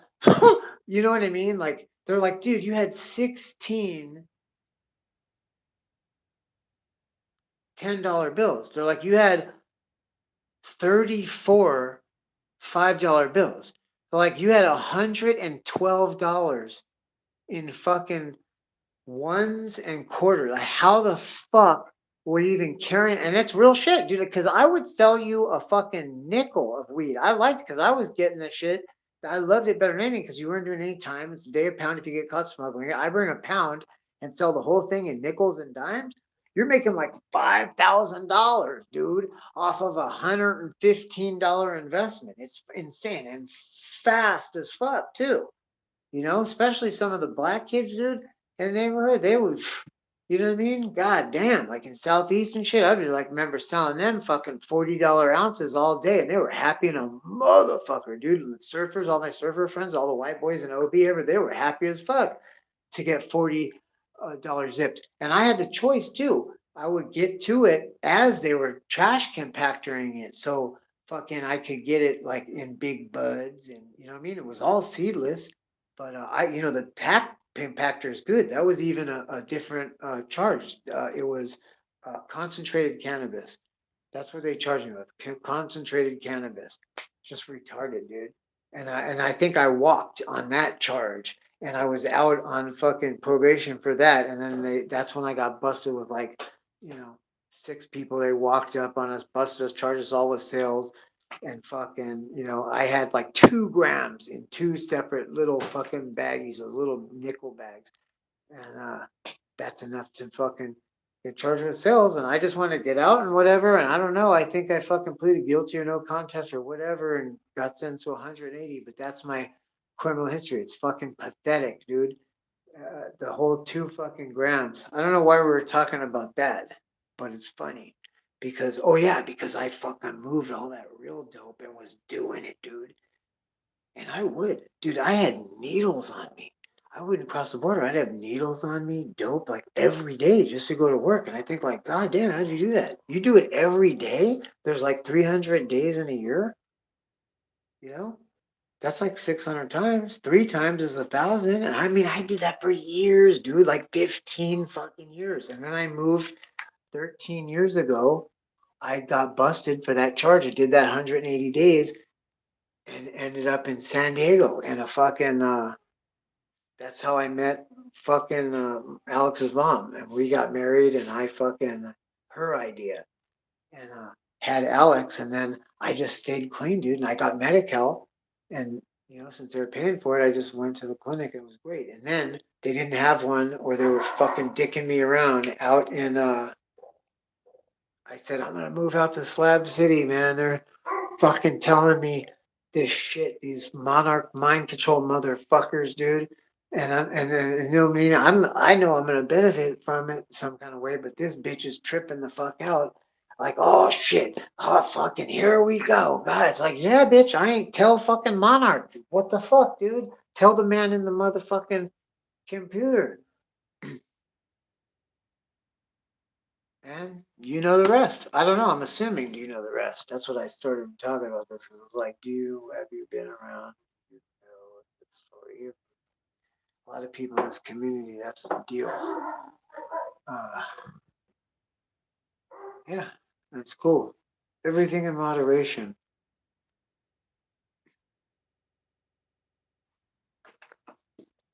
Is it though? I think you're right. Now, whatever they were giving me was making my kidneys hurt really bad. And I noticed I don't feel like that now. And I have not been drinking water actually. Oh yeah, all those NA phrases, easy does it, everything in moderation. I just, you know what? My son is you guys make fun of me for eating the cereal with a fucking fork. I'm eating rice with my bare hands right now. That's how much of a fucking. But I see Chinese people doing it.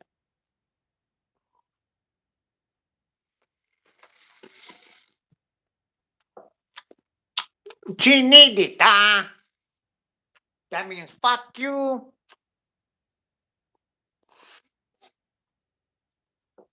I'm telling you, man. They're teaching me Chinese at night. Because those motherfuckers are going to get you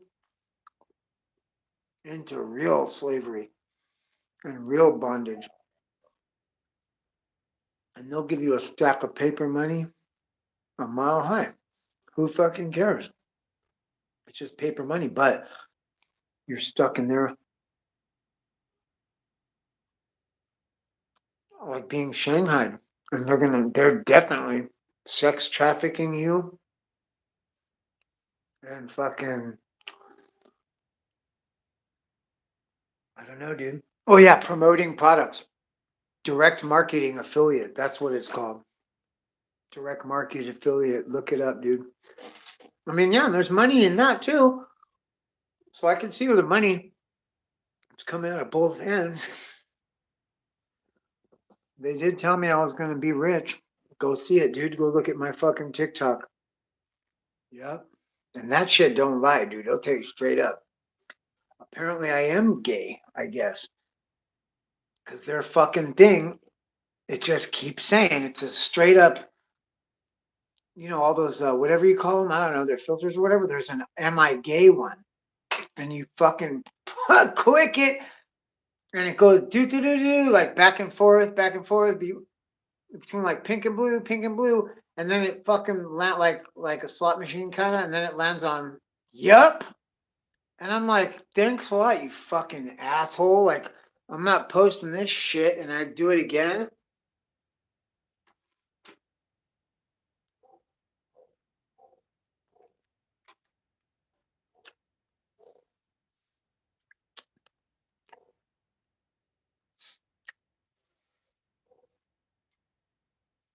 Oh, oh. This is for Shed Gang for life. Oh, dude, sometimes I just stare off into space and people will be like, what are you thinking about? And I'll be like, I miss crack so much. Ha ha! You know what I mean? Fuck, dude. Bro, yeah. Dude, they send me pictures all the time on fucking TikTok of huge boulders, dude. And getting cut up. I'm telling you, it's bad, dude. Oh, not bad. It's like what we want. You know what I mean? You're trying to sell your own ass into the entertainment industry. You know what I mean? So it's like, yeah, hey, sign me up. Please pimp me out for crack. TikTok. Hilarious, dude. I get videos of fucking massive boulders, and it'll be like to some fucking straight up, like fucking cumbias and shit.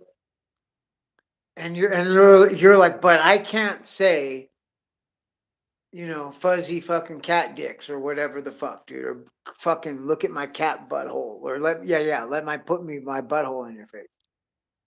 But you could show like the biggest fucking boulder known to man in like a jungle somewhere, and the guy's eyes are popping out of his fucking head. It's crazy, dude. But here's the thing, though. Tell me if this is true, Shed Gang, because here's the shitting on yourself for sure eventually. Because that, dude, that's how I am. Like, you might think you're gonna do a weekend boogie or something, but you're gonna be like, ooh, it's coming, the motherfucker's coming in 15 minutes. And once that's started, you're done. It's over, dude. And that's facts. Then you're gonna be rushing home, where you kind of sitting on the toilet while you butt blast out of your asshole and hit the pipe at the same time and just be like, oh, how about when you breathe out the hit? I heard an old crackhead say it at the time. He's like, how long it take? How long it take to come on? As soon as I breathe that shit out, as soon as I breathe out, boom. And that's true. But you think the shitting on yourself, and then here's the other thing. So now what am I gonna do with the other? It's like, okay, all right, great. That was fun. That was cool. You know what I mean? A minute and 50 fucking 7 seconds later with a fucking limp dick. You know what I mean? We just skeeted with a limp dick.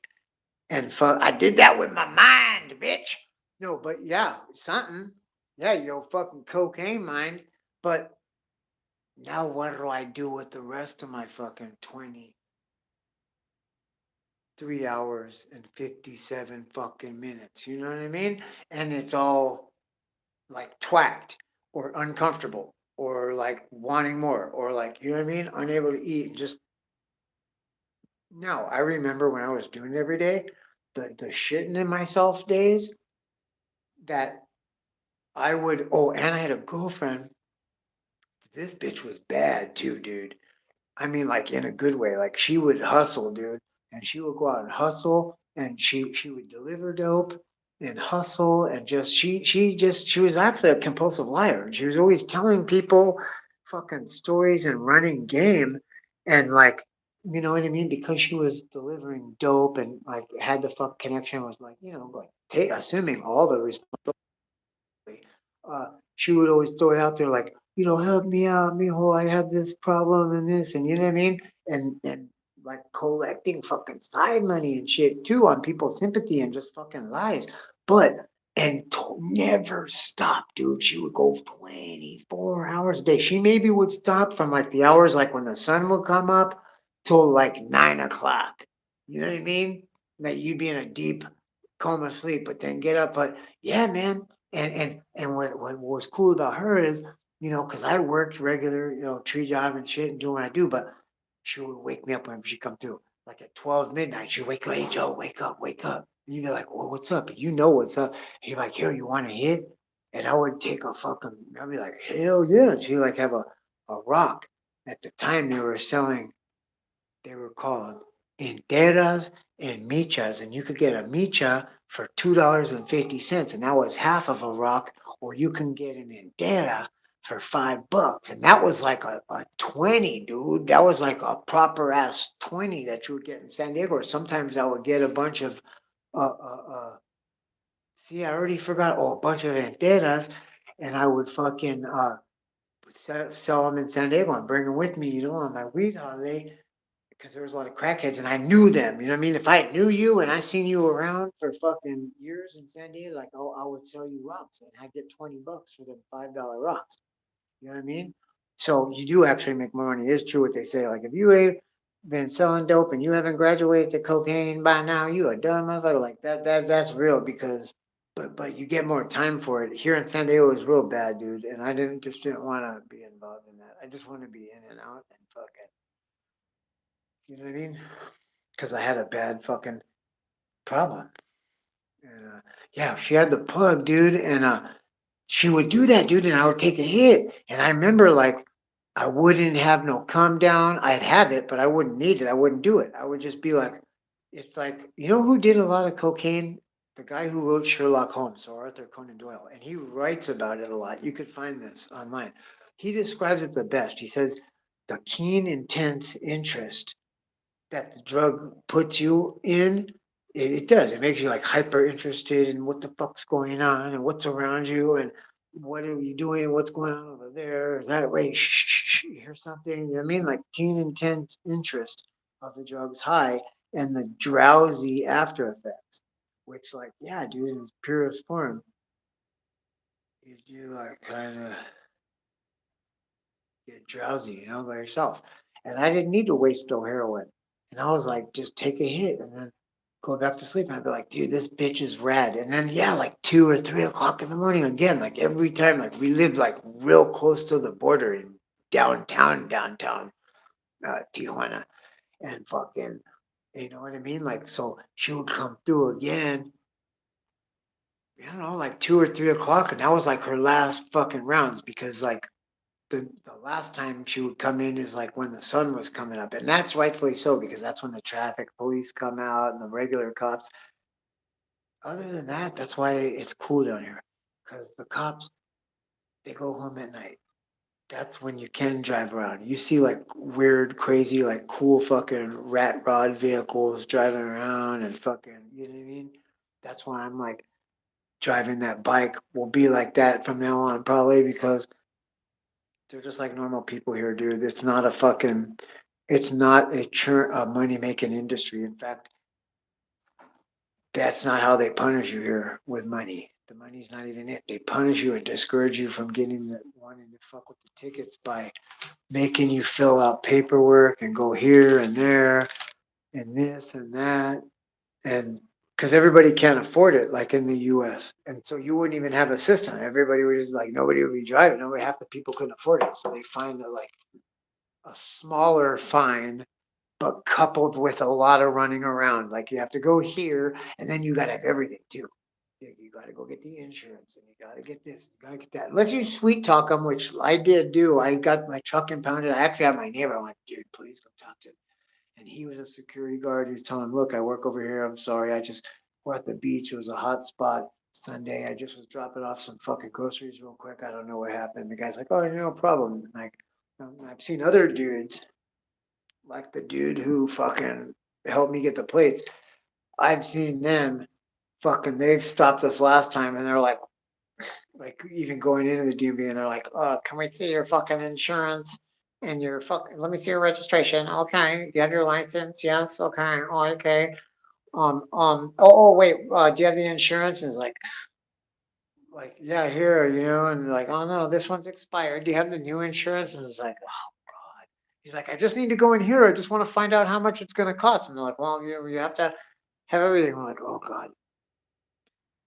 So, of course, out front, outside the front gate, there's like a million of the people, like, hey, psst, come here. Like, you know what I mean? They'll like open their trench coat and have like some license plates or some fucking insurance plate. No, most of them are like insurance salesmen and shit. And they will sell you a policy for 1 week. You know what I mean? That just costs $10 or whatever, so that you can go in the DMV. Because they don't let you in there, man. It's crazy. They stop you at the door. They got it down, dude. Anyway, I think I'm gonna end the stream, you guys. What do you think? Let's take a vote. What should we do? Yeah, she did have the plug. You know what? I saw her not too long ago, dude, in traffic. And it didn't end well, our relationship, because she was like my girlfriend, dude. And like we were known, and I heard her a couple of times, like telling other chicks, like, hey, he's my man, dude. That's my man. Like, that's my. And I was like, oh, is that right? I was like, what the fuck? What do you mean, is that right? Like, you know what I mean? So, like, when somebody told me, and I know this motherfucker's just a jealous motherfucker, dude. And I think he didn't like that, because she was a chick, she had it like that. And here he's like a homeless rat. But that's because he had no hustle and you didn't want to fucking ever sacrifice when you have to, like a real man. You know what I mean? You just want to like party all the time, and that ain't how it goes, motherfucker. And anyway, and you always get pissed off at everybody else for working hard and shit. They'd be like, "Fuck you, dude." But um, I forgot what I was even talking about. To you, what are my cats doing? That's a good question. I'm glad you asked that. They're looking around for food. One of them, she's eating. This one's looking around up here. Um, This one is, she's looking in her food spot. See, she sits right there. She can look from the stairs to see into the kitchen from that little sneak spot. And so she waits there. I'll even feed her there. See, and then there's mating activity going on. So one of these fucking cats had a period. So every goddamn cat in the neighborhood's out here now. And all the other ones are scared. I've been sleeping on a cat blanket, dude, and it's nice, man. And they've all been purring, and I just been grabbing, I'm like, oh, and I'm like, damn, this is a legitimate cat blanket. What the fuck? And I counted, I'm like, damn, I got 5 cats. I'm like, dang, I never have more than two. I got like two faithful ones that come to bed with me. As soon as I get in the fucking bed, I'll be like, puff, puff, bam. She'd be like, right there, like, Petunia, bam.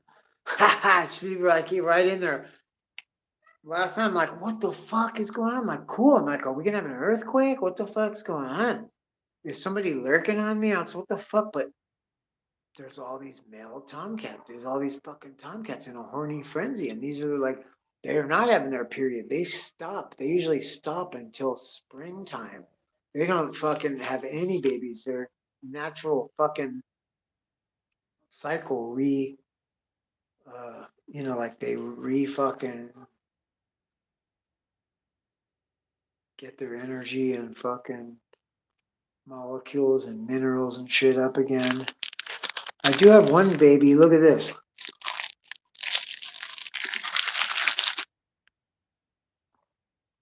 I have one baby that the mom had she has a brain injury. She was in a car and the fan hit her, whap, and knocked one of her eyes out. Fucked her up. I know she has a brain injury.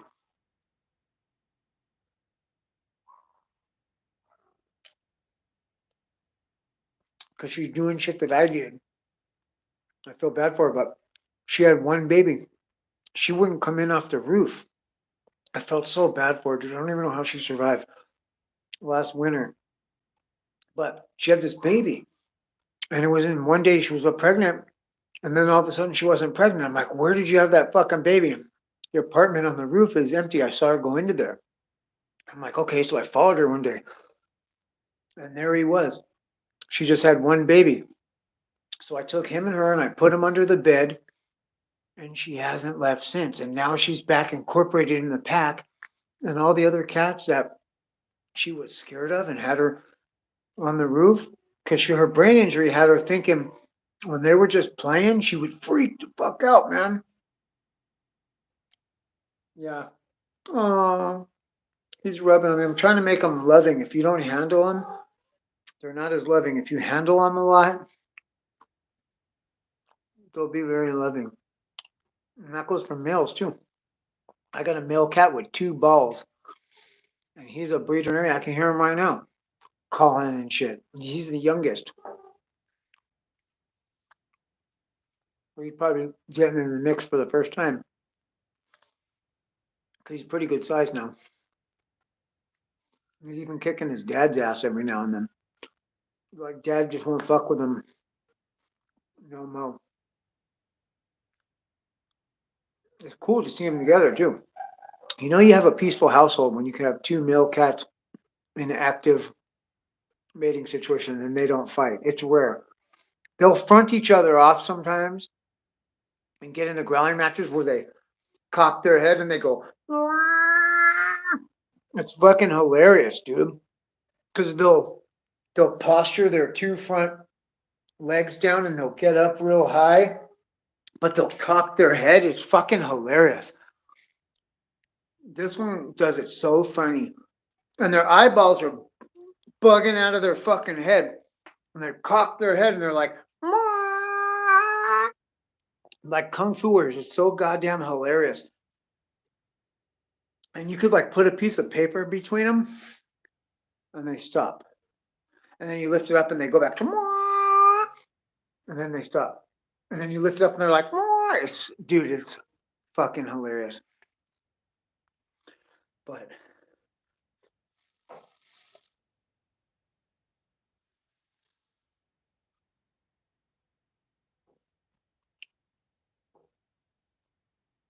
huh. Man, these babies are great, dude. Mine are good. Come on, what are you doing? See, that feels like a little bit of pregnancy. I'm getting so many calls for cat. Dude, I swear to God, this is sickening. I just gave away 2 litters, which is at least 10 to 12 cats. 7 or 8 of them were all white with 2 different color eyes. And you have a window, dude. Nobody wants cats. Like that one I just showed you right there. I stopped even posting it because everybody's like, oh, he's too big. And so I'm like, you have a small window, dude. And I never had to abandon any. But you have a window and you have to get on it, dude. And if it's like, once that window starts going and they're getting like too old and they're not even photographing like kittens, or you have to start like doing angles and multiple shots just to make sure you get a kitten looking shot, like it's time to go. Or you might get stuck or have to, like, I've never had to abandon any or anything, but I'll give them away. I'll just be like free, free, free, no fucking games. And I did that. And now I'm getting a ton of calls, dude, and it's fucking sickening. And the price is the sky's the limit. You know what I mean? I just really need a kitten for Christmas.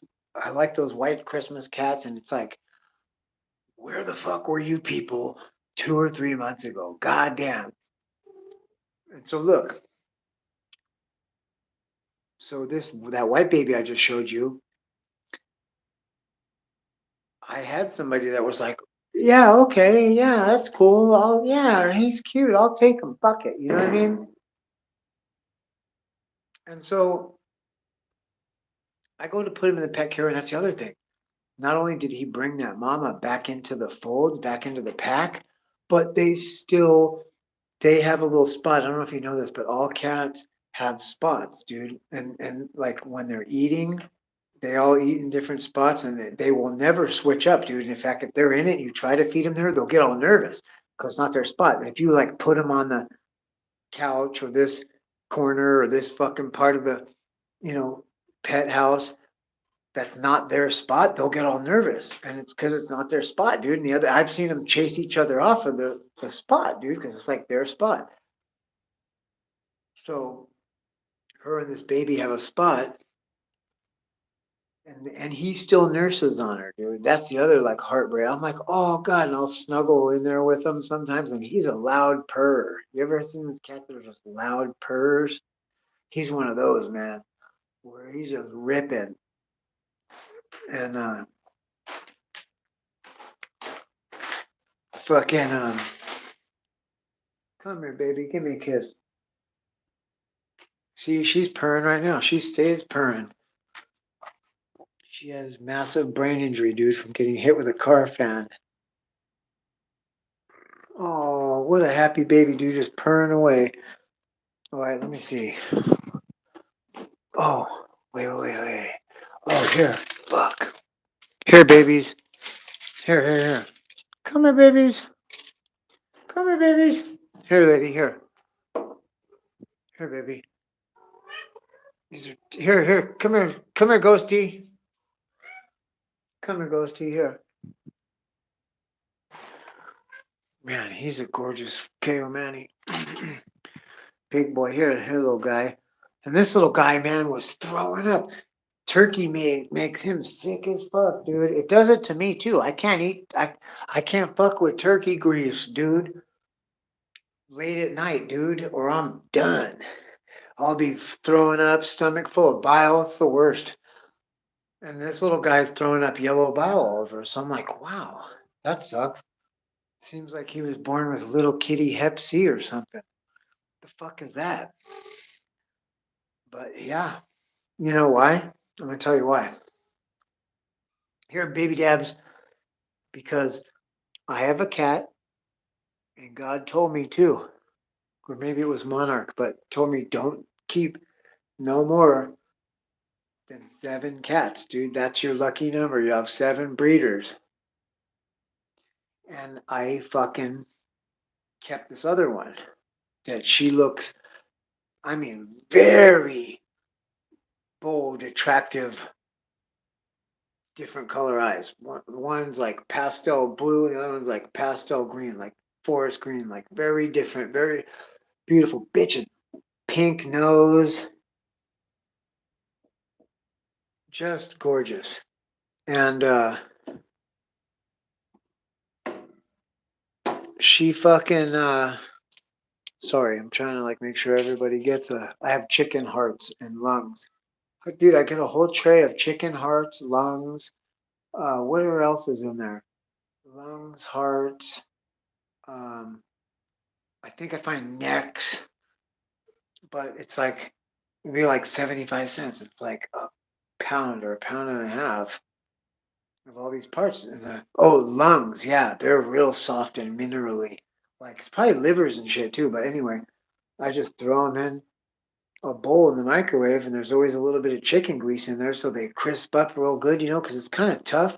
But I'll just slice them up with this knife that I stole from a place in Slab City. There's an abandoned taco shop on, I think it's Nyland Boulevard. It's the main drag off of the 101. It might be the actual 101. And it was abandoned, like closed down, taco shop. And we were sit there it's like next door, a couple of stores down from the post office. And there was no doorknob on it. And I was like, what the fuck? And the door just opened up. And I was like, what? And I went in there, and there was like microwaves, like all this shit, toasters, like nice commercial cooking shit. And there was this knife, dude. And I was like, damn, that motherfucker's a full tang. You know what I mean? Like bone handle. You know what I mean? Riveted, fucking tough. I'm like, it's like it remains a full tang the whole way up. You could fucking goddamn pry a car up off of the ground with this son of a bitch. Okay? It holds a fucking sharp edge, dude. It's called this. I don't know. You could Google it. But I figured like this person was like serious about what they were doing. They were trying to make a business, and fucking they bought a good fucking kitchen knife, dude. And you know what I mean? It was just sitting there. Plus, I feel like it has like some like slab energy on it and stuff. And then like I feel like that slab energy's intensified because it was stolen maliciously, by a tweaker. You know what I mean? Like in the fucking place that the townies pretty much hate, like really, more or less, like fucking weirdo drug addict motherfuckers, like, and it's a knife, an instrument of death, of definitely of mutilation, of processing meat, dead animals for sure that have been killed for the purpose of consumption. When there's lots of vegetables and lots of things that have the same amount of protein, and you have the technology, but you say, no, I want something to die. And it's fucking pain and its fucking tears are going to make it taste even better. And that's facts, dude. And that's just all there is to it. And I think that's how they do it, you guys. I think that's how they do it. It's a big component of mind control. Is they get you addicted to that adrenochrome, and you're already a dopamine addict. That's how come you fucking get picked as like the most deviant, psychotic, narcissistic minds, and you're a perfect candidate to start mixing drugs and images.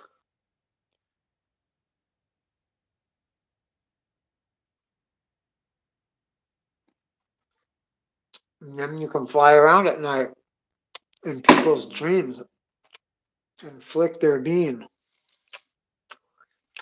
And then you come in the room the next day and there's always that one or two people looking at you weird. You're like, what, dude? What? Like, what? You know what I mean? You're like looking at my crotch now and shit. And like, what? Don't tell me. You had an El Joe dream. Did it involve a horse? Because I get that a lot, believe it or not.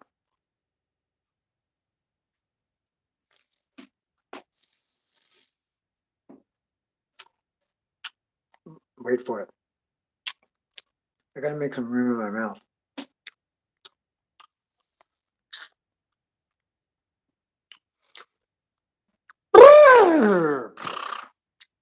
That was a horrible. That was a horrible horse.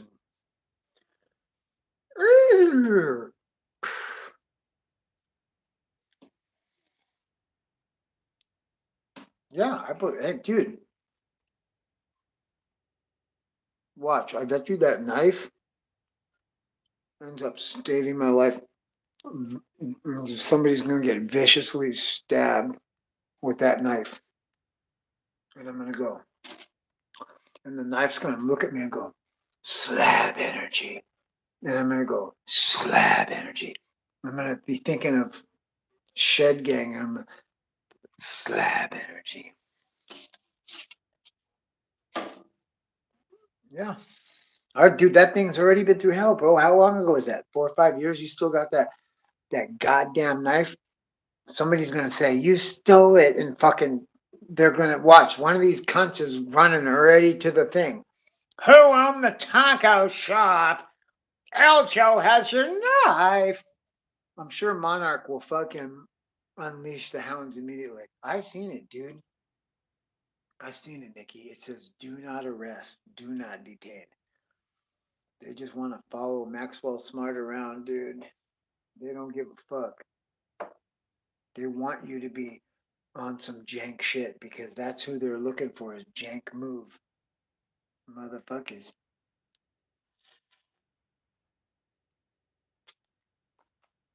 Why do you think they let Takachi out?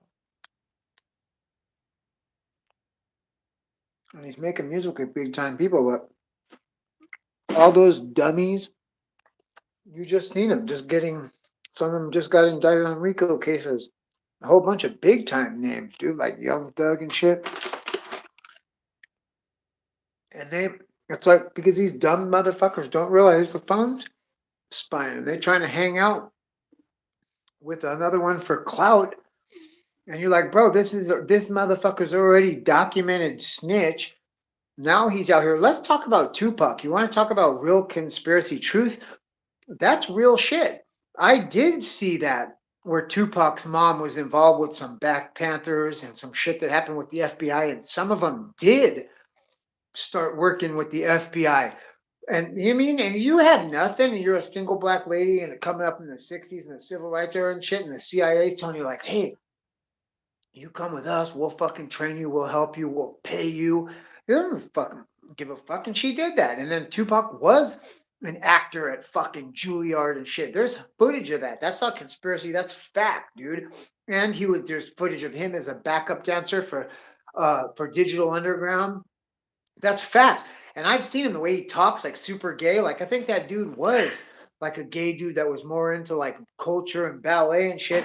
And he was an actor, and they used him to play a part, and it actually got famous because people buy into shit, dude. Especially if you like all Hollywood and you got the look and the training, and like people are drawn to it. And then they're putting you on deck. You know what I mean? Like that's what they say. Like you gotta pay to play a platform. Like don't be. It's all a game and everything, and you hear all that shit, and there you go. So they just like put him on deck, and sometimes it hits. And Tupac was one of those. And they did. They used him as a CIA op to take down a lot of people, dude, including excuse me, Suge Knight, who ended up beating. He had a little more money and smarts than they anticipated, but and ended up doing himself in really with his anger and shit. But you never know. Maybe that guy was an op too, planted by them to sit there and coax him into a fight and shit, and he ended up running the dude over. You know what I mean? That could have been a mind control boob monarch motherfucker like me that they were just like, fuck it, your number's up one day, dude. It's like start shit with Biggie. I mean, you're like, okay, all right, as one does, right? And Biggie ran that nigga over, burp, right at the fucking place, dude. He could have been up on some mind control shit too. They could have been doing that, feeding him stuff, enraging him, and then coaxing him. Like it's scandalous, dude. I'm starting to see some fucking shit. I was saying like Ghislaine Maxwell is definitely up on that shit. Like her family, them motherfuckers are like at the highest level of shit. That's why I'm on. That's why I'm on here because I can talk like this on fucking YouTube. I can't talk like this on TikTok. I get in my feed all kinds of fucking Ghislaine Maxwell conspiracy shit. I'll watch a 20-minute video on TikTok of the bitch. Okay, now look, I am starting to fucking feel a significant like pain in my lower intestine, like where the hernia is at. I didn't do too much strainish work. Is it long term methadone detox? Because I've been getting 100 milligrams a day, dude, and then that fucking clinic was closed yesterday, and I had like I don't know, probably 600 milligrams stashed.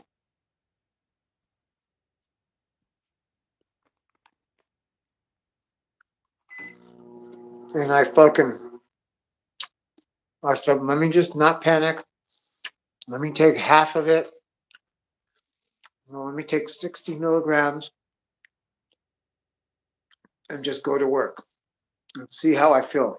And I forgot about it and I was cool. I think I even caught a little nod in the evening, in the afternoon. And I was like, okay, cool. Yeah, I think I was nodding off in traffic at a red light and I caught myself and I was like, okay, you're definitely Gucci, dude. So I came home. I didn't sleep that good. In fact, I woke up at like 3:45 and I was like, okay, I can't get Alex up that early. Go dose. So I think I took another maybe 30 or 40 milligrams. It was a little bit less, but yeah, then I took another sip because I got kind of chickened out a little bit. I'm like, oh, I don't want to be fucked up. I have a long day ahead of me. Well, I was going to the clinic, dude, to go register because it's coming up where the doctor's going to leave. And I'm thinking like Christmas, I'm not going to be able to do intakes. They only do them at certain times, and their hours are fucking weird, dude. It's like opposite. The TJ clinic used to have super short hours and be fucked and didn't do take homes or anything. And the other side, they did take homes. They fucking had the hours were open super long and they're open super early in the morning. Now it's the opposite. These motherfuckers, they open early, but they close like 1 o'clock. Like when the kind of methadone clinic closes at 1 o'clock in the afternoon. And it's like they have like one day, like on Wednesdays, they close at 12:30. You're like, what the fuck? Like, what the fuck? I don't know, dude. But we'll see, dude. I think it is going to be all right because they don't put opioid blockers. I feel it a lot more. And just at 40, I think they were lying at the other clinic. They tell you 100, and it's like, who the fuck knows what the fuck it is, dude? It's like, because it's there and it's cheaper than running around. You know what I mean? It works. You know what I mean? You know how I know it works? I base it on what is your percentage of relapses? And that was it. My last relapse was 5 fucking years ago. I didn't even relapse during this shit. I just I had take homes. I had some stashed. I used that. I went right away to the fucking clinic that used my insurance in the US, and there you go. So I haven't even really, you know what I mean? Like I didn't even relapse this time because it works for me, dude. Whatever the fuck it is, it works. And I know that. I had 9 years clean, but I was on methadone maintenance. It worked for me, dude. I increased a lot. I did a lot of positive things in my life. And then I think maybe like I had a lot of problems with my marriage and shit. And like, you know what I mean? I did get trauma bonded to a narcissist, okay?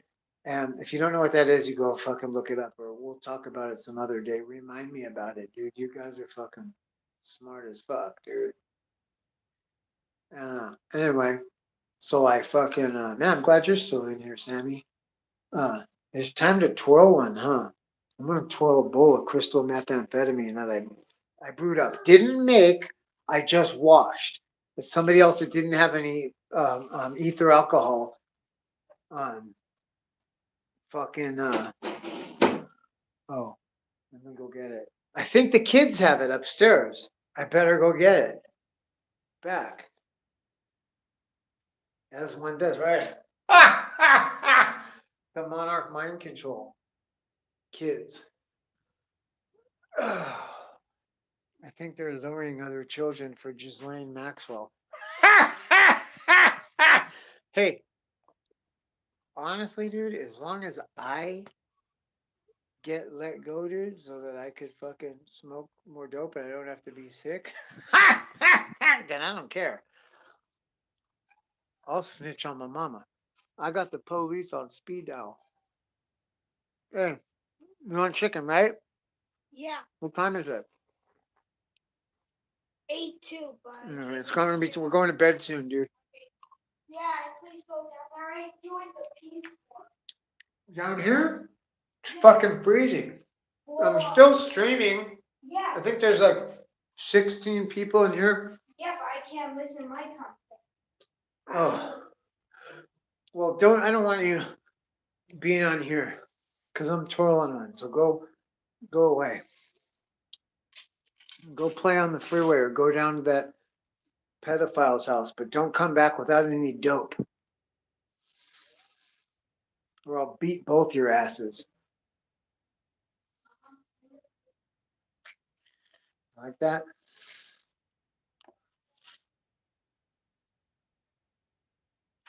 Slab energy. Listen, man, just the fact that people like started shit with Carlos fucking says it all. That tells you all, dude.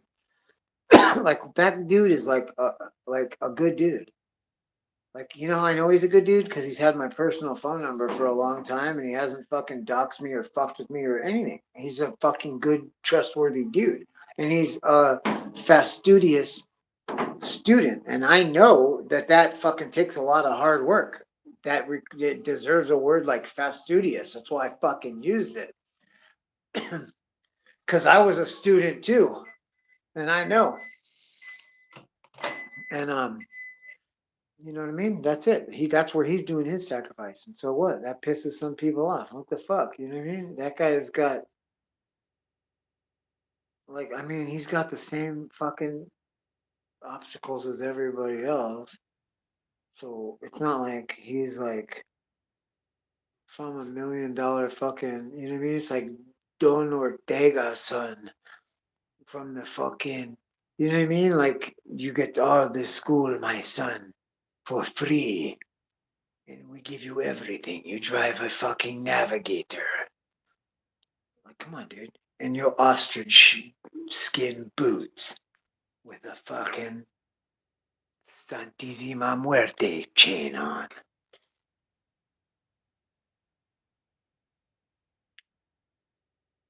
Here's the thing, dude. I did create art and I did things and stuff out there in Slab City. Does that mean I'm like gonna return one day? Because one time in jail, when I was in jail, like 15 years ago, they told me I was like writing El Joe. I swear to fucking God, dude. That's a old ass, that's my fucking real name forever. And I was writing a big ass El Joe. You might even see it if you ever go to fucking.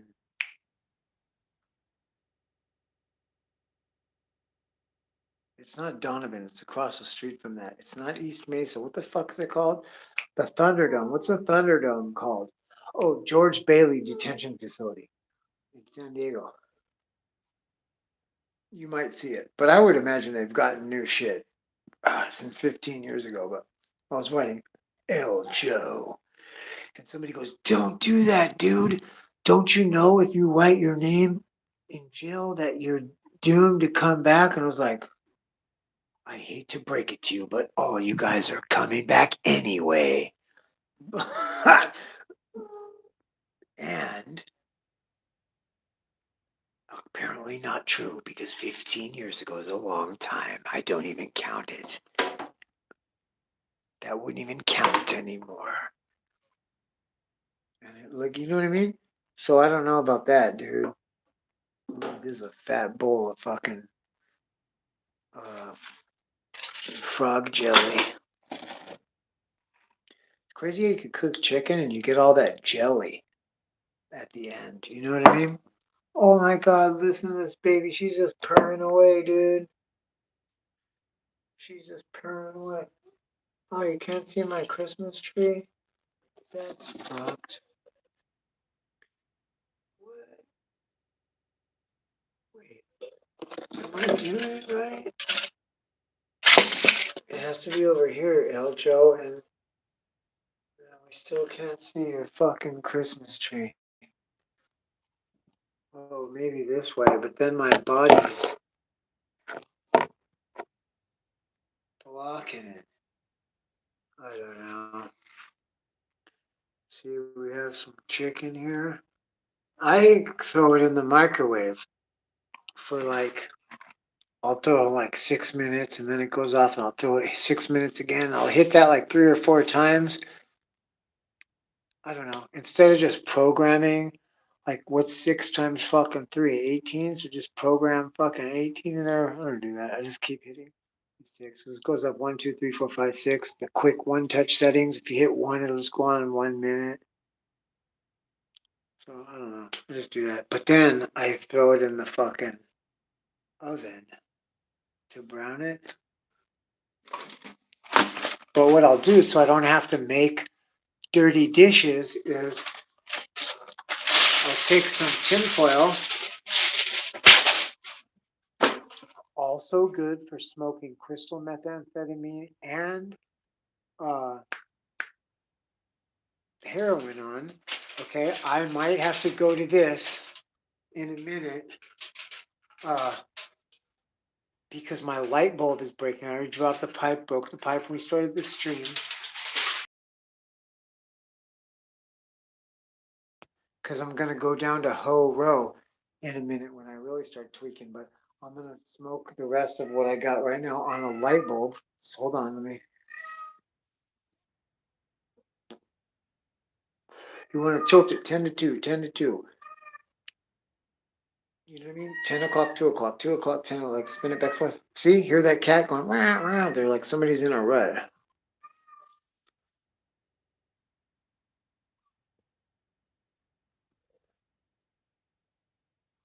It's funny because everybody I know, I've seen them like get tweak. They like get their connect on a tree crew, and I don't do it, but they do it. And they're like, "Oh, the guy's coming!"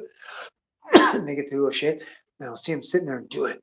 And I get this like serious look on their face for a minute, and like disappear for a fucking minute. You know what I mean? And they like come back a little relieved or whatever. And I'm like, "Oh, what were you doing there?" But so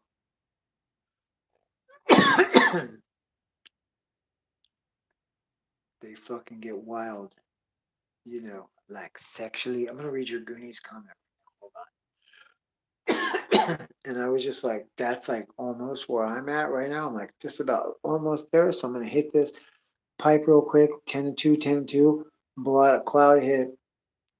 Have to switch to the light bulb, have the foil, and I'm gonna make a fucking foil bowl so I don't have to do dishes later. I'm gonna put that chicken in and put it in the oven. And then you could also use it as a plate. You just drain the shit. And I'll drain it over cat food, right? All the hard food that they don't want to fuck with. They're gonna eat that. Here. Who wants some? Here, baby dabs. Hey. See, Simba's a horny fucking idiot because he's an adolescent. Here's another thing, you guys. Speaking of that, because I do a lot of animal husbandry, as you're seeing it, right? And I'm good at it stuff. And I did beta fish before I fucking did this. And everyone likes chickens, like the little game hens, the bantam chickens and stuff. So I'm good at it. I know what I do. Anybody knows me will tell you, dude. Like, yeah, that motherfucker's got the fucking talent for that shit. Yeah. Anyway, like specifically, like you could identify a characteristic, dude, and I'll figure out how to make it do that, dude. It's called recessive genes. But anyway, recessive and dominant genes. But anyway, I forgot what I was saying. So it goes. Dan, what's up, bro? Good to see you, my brother. You man, Dan's real cool motherfucker, dude. Real down ass motherfucker that's been around since 4 or 5 years when nothing ever bad to say. Nobody ever has nothing bad to say about him. Always real cool. Knows fucking TJ and the whole trip pretty good. Cool, dude. What's up, brah? Okay, so look, the Goonies was the first camp I followed in the slabs, and I saw you in Slab City News. This is the first time I saw Eljo 4 years ago. Cool, dude. Yeah, Slab Curious. Good. What state do you live in? Slab is this. You want me to tell you what it is? You've heard people say like you can never imagine what it really is until you get there, and then like it's kind of sad. And it is that, dude, because there's an aspect of it where there's like it's kind of like how Builder Bill says it's like the end of the road, the last fucking rung. But at the same ticket, it's become kind of fucking chic and kind of cool and a thing to do. And especially if you're like a gutter punk or a fucking train rider or like I mean all these like little subcultures, they that are there and it's not a sad thing or a mental illness and shit for them. It's just you know what I mean? That's their fucking thing and that's cool and it makes it like cool. It's not all fucked up. There's like some really cool fucking subculture people there and hippies and shit.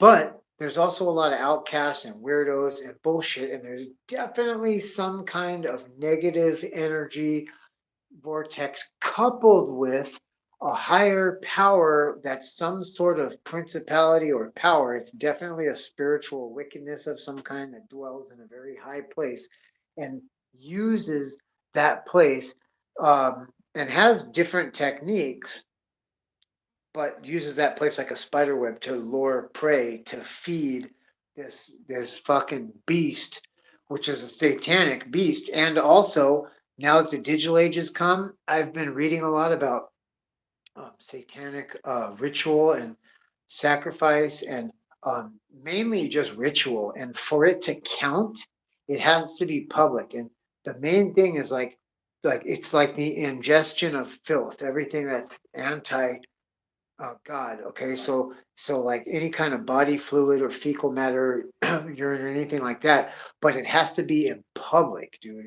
Okay, this is going back like in the ancient times. Like this is what the really fucking ones in the know believe, and you can read it in all the Anti Levin fucking shit and all that other Anton LaVey shit and the other guy, Aleister Crowley and that's it. And so, especially that's why they were in Hollywood and film and stuff because that's a real way to make it public, not just like a public display, but like public to the masses. You know what I mean? Just like how the Catholics get to the masses, right? This is the anti Christ, like you know what I mean. So they're using the media to do ingestion of this filth publicly, and it counts. So that's why Slab City is really good, perfect, because they have that fucking stage, and a fly is just gonna crawl across your face, whether you even know it or not, and you're eating shit on public just by being there and participating. You're participating and being a part of satanic ritual public and you don't even know it. That's why I won't go up into that motherfucker. And when I do for occasion, it ain't on a fucking Saturday night, and it ain't gonna be. I will do. You don't want to get on that stage, dude. 'Cause once you do, that's it. And I don't want to. That's not what I'm here to do. So I'm here to do the opposite of that, and I have the green light in doing that. You know what I mean? Like I can I'm immune to poison. I can fucking dance with serpents. You know what I mean? Which is like literally what you're doing out there. But no, dude, I don't know. But it's a crazy place to be because there's a lot of fucking way out spirits, dude, and personalities, and there is definitely a negative energy that will come through like a fucking wildfire, dude, and it just jumps from person to person, and it just and you see it, and it's like a magnet. How can you explain besides supernaturally, dude? Such a fucking subconscious gathering of the most toxic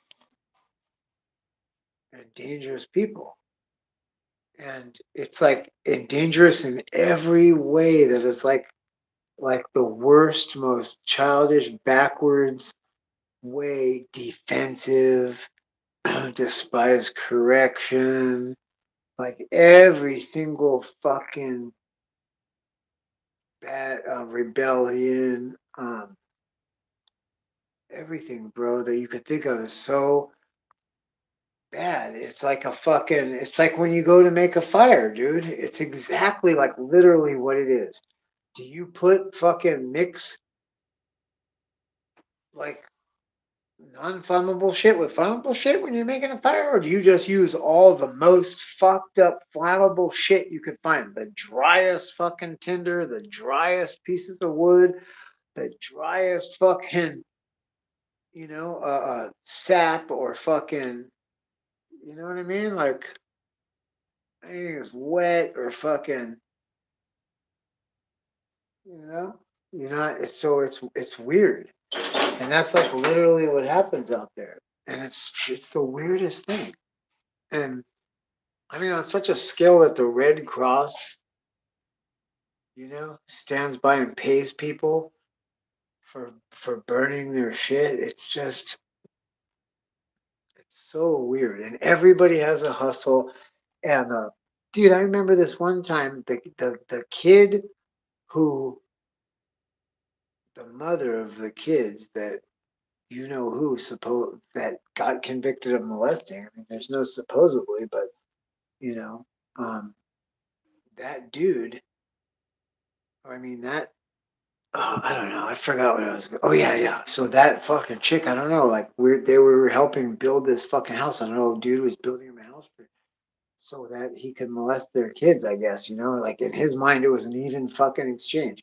And I didn't know anything about it. I'm just helping out because that was the kind of agreement. It's like Mike would let me have anything in the camp, which was a lot of fucking tools, a lot of food, a lot of fucking resources, a lot of shit, you know? And like every now and then, if there was like work to be done, I'd fucking do it, dude. And I can knock some shit out and like do a good job at it. And if I don't, you could show me the way you want it done and I'll do it like that. So it was cool. And he was like, let's go up here and build a house for this lady. They're sleeping outside. And she was sunburned like a motherfucker, dude. And I was like, damn, that's fucked up. And I was thinking, damn, oh, that's nice of you, dude. That's like really cool. So anyway, just being up there and talking to that chick and like her husband came out or her boyfriend. She weren't like protecting those kids very good, but whatever. And he was like, he had like this devil shirt on, dude, that had a big pentagram on it. It said like devil or something. I fucking swear to God, dude. And then it had like a big ass pentagram in a fucking in the middle, dude. It looked like a fucking goat head, and the ears and the horns and the goatee made the whole fucking pentagram. And he was like telling me, yeah, bro, like my fucking parents are rich as fuck. I grew up like fucking a prince. I don't give a fuck. And I was just like, oh, okay, bro. And he like was all fucking red as fuck. Like he had been out in the sun for a long time, and he had like his eyes were like fucking yellow, dude. Like he had like advanced fucking hepatitis or some shit. And I was just like, oh my fucking god. But his pupils were like pinned, you know what I mean? And fuck, I was detoxing. I just made my up in my mind. Like I couldn't the clinic wouldn't fucking work out there, and like I was on it for 9 years. I told you, and I was just had it in my mind. I was doing good. And so I didn't ask no questions. I don't want to know nothing, you know what I mean? But his eyes look fucking pinned. And I know them other people that I know that are junkies that like have gone up there and like in that area, the people. I know there's heroin. Okay, but I'm not saying. I'm just saying like this guy's eyes were pinned, and he had this devil shirt on, and he was like just like saying some crazy shit. I'm like, I don't even care, bro. Like, I don't fucking care if your dad's the fucking president of the United States. Like, go fucking suck a dick. What the fuck are you even talking to me for? You think I'm trying to jock your bitch or like I'm building your bitch a house? Like, fucking idiot. How the fuck are you a goddamn grown man and you ain't out here even doing nothing, you stupid fucking wackadoo? That was what I'm thinking in my mind. Like, however, there's like 7 people, who don't talk to me much no more. But I know you guys know him. God, I'll remember his name. It's not Rodney Boyd. Fuck. He was in the community for a long time. I don't know. I hope he didn't pass away or nothing. But he used to go out there a lot. And he says he knows he was out there, and I've seen him in the community. I don't remember his name, but anyway, even he was helping. And he had arthritis real bad, and I'm thinking, wow, you out here and you watching this old man and all these motherfuckers build this house for you and your old lady and shit, and motherfucker, you don't even come out and help, and you could have been doing this whole time. How the fuck do you not have a camper set up over here? You're over here in this fucking van that doesn't run and fucking pinned out eyes and a devil shirt and shit. Tell me how rich you felt. I was just like, what a fucking weirdo.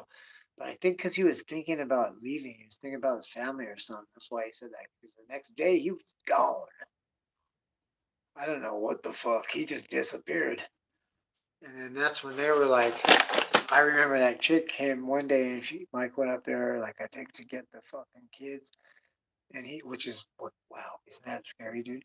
And fucking, she came running out. She's like, oh my god, so and so left this morning, and everybody's just taking everything. It's a free for all.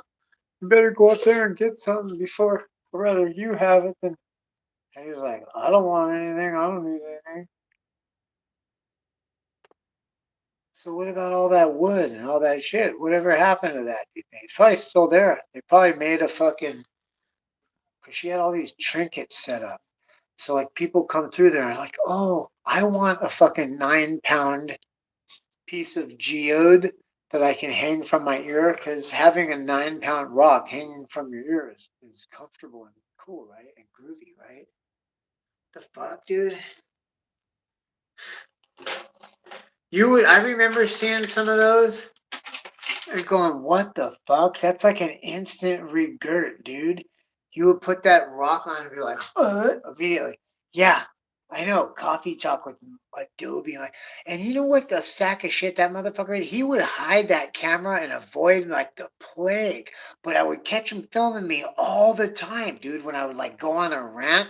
And it was funny. And there was like 4 or 5 people. I'm working the room of 6, like real shit, dude. And like people are like genuinely fucking laughing.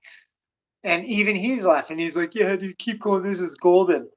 And I'm like, well, where the fuck were you during the live stream or in Comedy Talk or something? Like, you know what I mean? You're asking Lewis the liar questions and shit. And you know what I mean? Like, how the fuck?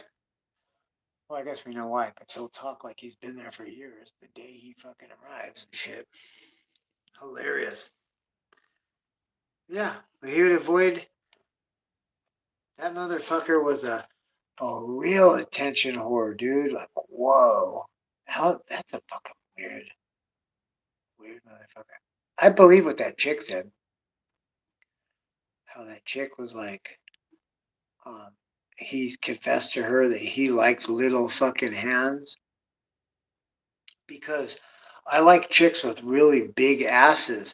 And like sometimes, like I've had fucking chicks with such big asses, it makes my hands look like really fucking small and shit. Like it looks like you have like little toy fucking hands, on their huge fucking ass and shit. And I'm just like, whoa. So I kind of get it.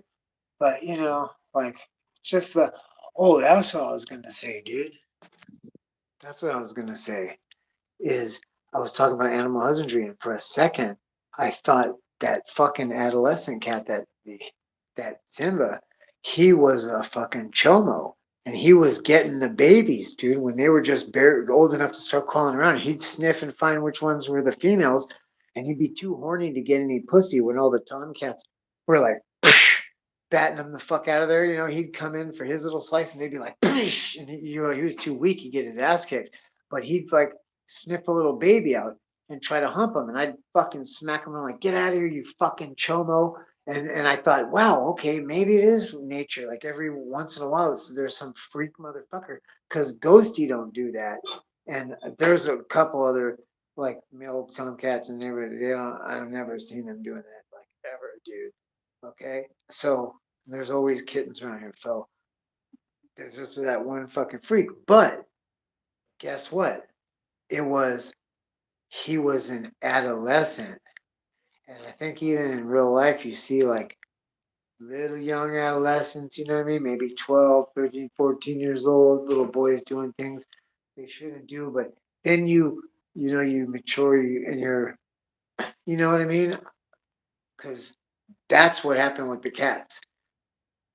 That cat, Simba, now that he's like fully mature and he's actually going out and fighting other cats and getting in there in the little mating circle and fucking holding his ground and pushing some of the other cats around now. Like he's kind of turning into a little badass, but he doesn't hump the babies ever anymore. That was just something he did when he was like at the teenager phase.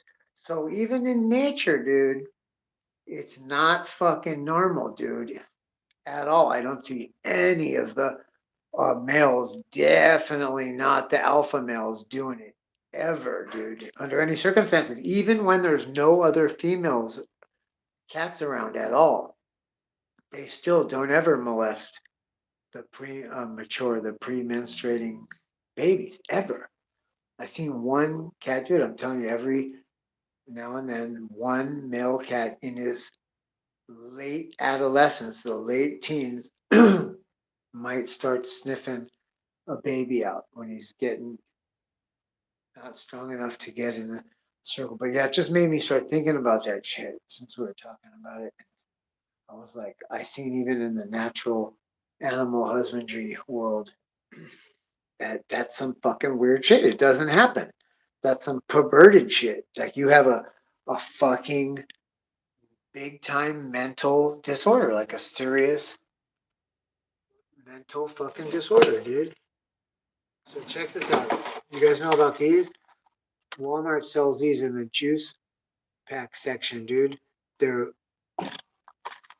packets are mixed with 120 milligrams of caffeine in each one of these. So I'll take two. That's like 220 milligrams of caffeine. I'll put it in the water. I'm just gonna do one right now, but it's way cheaper than buying $3 Rockstar energy drinks because those things are getting expensive, man. Oh yeah, these are $1.60 a box. Each box is $1.60. I think there's a dozen packets in here.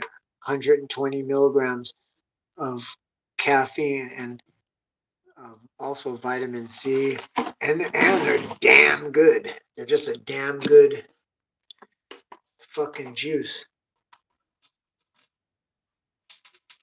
Oh shit. Oh shit, I'm getting water. Well, the water's back on.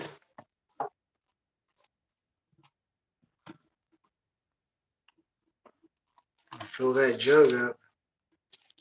Whatever it is. At least if I could wash my hands. I have to wash my hands and my nads and my feet.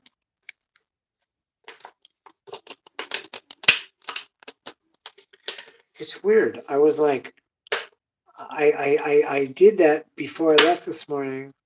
Or actually, I didn't. I forgot to. And I was like, oh, dude, how embarrassing. The doctor is going to make me take my shoes off and sniff my feet. And then they're going to want a cum sample and shit. And the doctor's like, and I was like, wait a minute, you're not going to sniff my feet or do a cum sample? And he's like, what? And I was like, yeah, I had to do that all the time. They're like, we don't do that, sir. I don't know. And I'm like, oh, what? So I think the fucking doctor pulled a fast one on me the other time before because they don't do that. I think he's just a pervert, like take off your socks. Because I remember thinking, like, why are you like looking at my fucking toes and shit? You know what I mean? You know what I mean? And then they're like, come on the fucking desk. And you're like, what? What do you want? Why? Like, why? I don't understand. I have so many questions. You know what I mean? So I think they just like, it's like when you wake up at the dentist and you're like flies undone and shit, and you're like, what? And there's like a wet spot, and you're thinking, like, what? Like, I didn't leave my fly open, did I? Like, how embarrassing is that? Man, open the whole, you know what I mean? You know what I mean? Like how the fucking suit guy grabs your junk when they're measuring you, like, they don't grab your junk, dude. You're like, what? This guy does it every time. Like, I thought they told me you had to do that. Like, that's, you're like, what? Like, it's like that move, dude. I think that happened to me. Because I went in there and I didn't have to take my fucking shoes off. And they didn't want a fucking jizz sample, dude. I didn't have to jizz on anything. Just fucking pee in a cup, though. I did do that. And it was a skinny cup, dude. I was thinking to myself, this has got to be a fucking mess. It was the skinniest vial. And I don't even know how a chick would do it.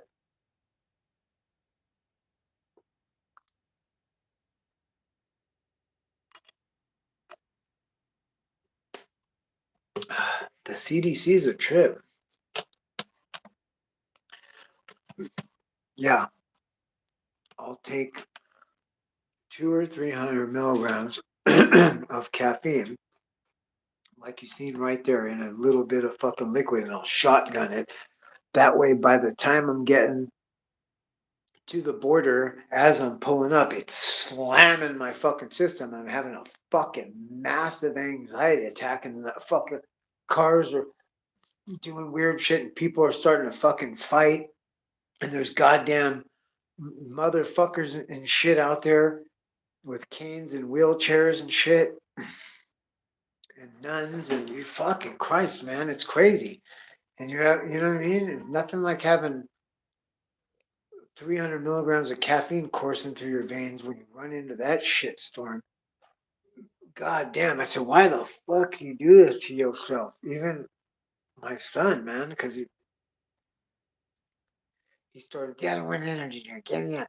And then he started like, I got a headache, and I was like, well, yeah, because you didn't drink no energy drink. I told you, so here, like, give him a packet, to take with him. If you ever have a headache, here's a water bottle and a packet. Fucking handle your business. So even that. Let me see.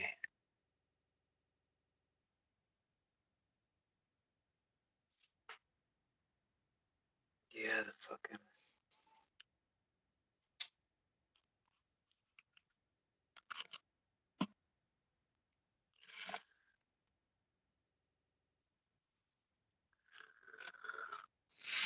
Looks good.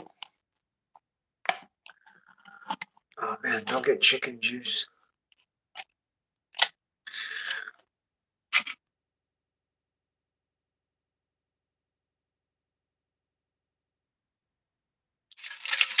I've never heard of a gang called Blythe, but I don't doubt that exists because I have heard of a place called Blythe, and that is at like a heavy gang activity place. And I have met people from gangs that are hardcore, like I think like Indio, Barrio Indio, and that's near Blythe. I think Blythe and Indio and fucking Barstow are all near each other. So I would imagine, and believe me, and if it is, Blythe is in the middle of the desert, bro. It's exactly the same kind of shit. And desert people are fucking tough, smart, and hostile, dude. Yeah. So I wouldn't fucking doubt it. Just that name. I'm telling you, I already know that, like, just that fucking town name Blythe is like, yeah, I could imagine, bro. Yeah, like connected like that, I could see it, dude, because it's kind of rural too. And so, oh, what? Damn, that sucks, dude. So he's gonna do some serious time, huh? Or what? Have they like thrown any deals at him or anything? You know, it's actually not as good. I'll tell you what, feel a little bit blessed, bro, that it's not my other buddy, the one I was telling you about. I don't want to dox him, but um, fucking his son was the one that did that fucking Colorado gay bar shooting recently because of the hardcore religious beliefs too. So I'm sure the guy that won't have any ring girls, you know what I mean, the dad. So fuck, dude. I was thinking about you, bro, because I remember I was watching one of your streams and you were like talking to the dude, I think, from that gang. You were like, you motherfucker. I heard you in the background saying some shit or telling my son to run up on you. You fucking punk bitch. All you do, like, who the fuck? You're like twice their age. And you were right, bro. And I was thinking, like, man, fuck this dude, man. That sucks. I'd be pissed too. If I was a dad, I wouldn't even, I'd be like, oh, I wouldn't even be talking to you on the phone. I'd find out where you're at and I'd fucking kill you in broad daylight, dude. That's fucking foul. But I'm really attached to my son, you know? So it would break my heart if something like that. But I know he didn't live with you, huh? You was estranged from him. That's what's fucked up, man. Women don't understand the damage they're actually doing. Like little boys need to be with their father. Even if you don't like their father or you think he's a bad person, maybe he is a bad person. But I know a lot of good men that grew up with bad fathers, but like became good men because they see right from wrong and they realize like their dad's life and experience was different than theirs and they fucking that's it and that's just the way it was and it's all good and fucking so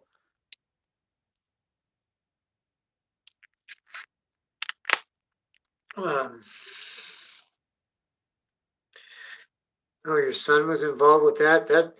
I mean, I'm not mad at him, dude. Like I wouldn't be mad at you for that, but what I hear is that's what I hear from a lot of people, dude, is like heartbreak, dude, from the older OGs and the people like that already paid their dues and like a lot of heartbreak and sadness in their voice, dude, in their heart when they look at youngsters or people, dude, that are active because they know, especially nowadays, dude, it's like the game's different and it's more fucked up and you know what I mean? Like they're getting youngsters, dude, to do the fucking dirty work. And that's terrible. You know what I mean? Damn, I'm having a hard time separating this motherfucker. I don't want to hit it. I have no choice. I don't want to fucking throw juices all over the place.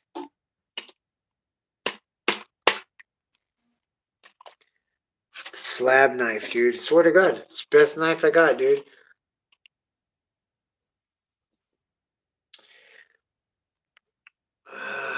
Okay. What should I do? Should I cook the leg? Should I cook the leg or the big fucking thigh piece? I don't know if the thigh piece will fit in there. Yeah, let's do that. Okay. Gotta put a heat shield on it, kids. Don't ever put chicken in the fucking oven without putting a tinfoil over the top as a heat shield. Because chicken needs to be cooked for a long time. You want to cook it for at least 40 minutes. At least a half hour, dude. You microwave it, you cut through it, and you see barely a little bit of pink. You have to go like pretty deep. There's barely a little bit of pink, barely a little bit of blood, if any, coming out. And if it is, it's just coming out in the very center, right? In the bone mass.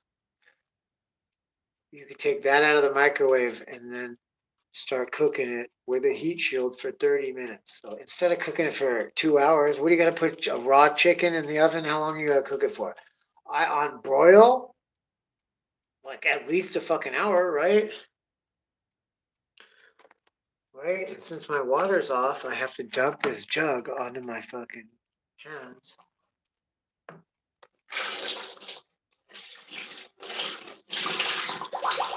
Like I'm in the fucking desert or something.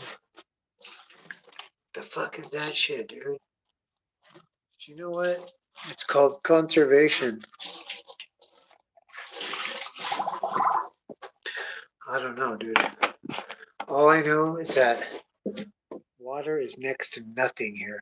My water bill, and I mean, I sit in the shower I won't even take a shower for less than an hour, dude. Okay, I love my shower. I waste a lot of water. I fill up the fucking washing machine, and I don't do heavy loads because I want that shit to get clean. So I fucking do small loads with a lot of water, dude, and I rinse it several times. Like I don't even want one speck in that water until it's crystal clean. And I got a deep dish fucking tub. And I'm telling you, dude, I use a lot of water, and it's like $7 a month, and that's because they conserve they post it in the paper which neighborhoods are going to be shut off, and it's not it's once every couple of months, usually towards the end of summer. And I don't know why they're doing it now. We just had all that rain. It could be because when we have all that rain, they get backed up and clogs and fucked up shit, and they could be dealing with that. But fucking, we haven't had water for like 3 or 4 days. It's hard to do stuff like cook. I'm going to throw that back in there for the cats because they don't care about crispiness. I don't have to fucking cook it for them. They don't give a fuck. And I got some wings.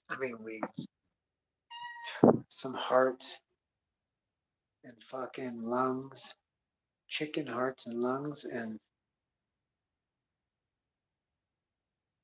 what else would it be? A gizzard, a heart, a lung. I don't know. I know the lungs are like liver. It's like that same consistency. Here, baby dabs, you want it? Don't fuck around here. If you ain't gonna eat it, then fuck off. That's my shit is like dating. Like feeding the cats and dating, I have the same philosophy. If you're not gonna eat it, fuck off. Such a smooth talker, huh? Such a ladies' man.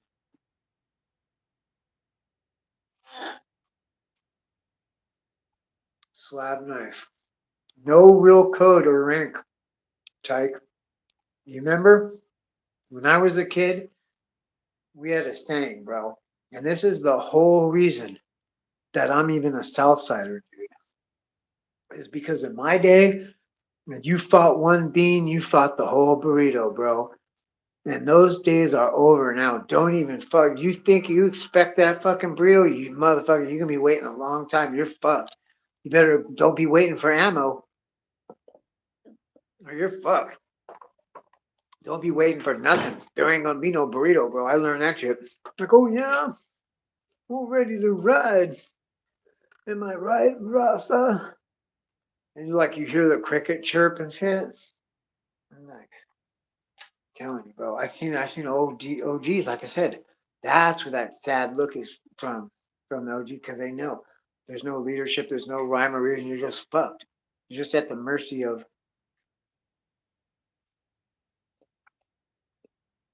whoever the biggest gorilla at the moment. And if you don't want to be pounded, you're going to pound somebody, and that's it. It's weird, but you're just trying to survive like everybody. But how they use youngsters as a missile, that's the dirtiest shit, dude.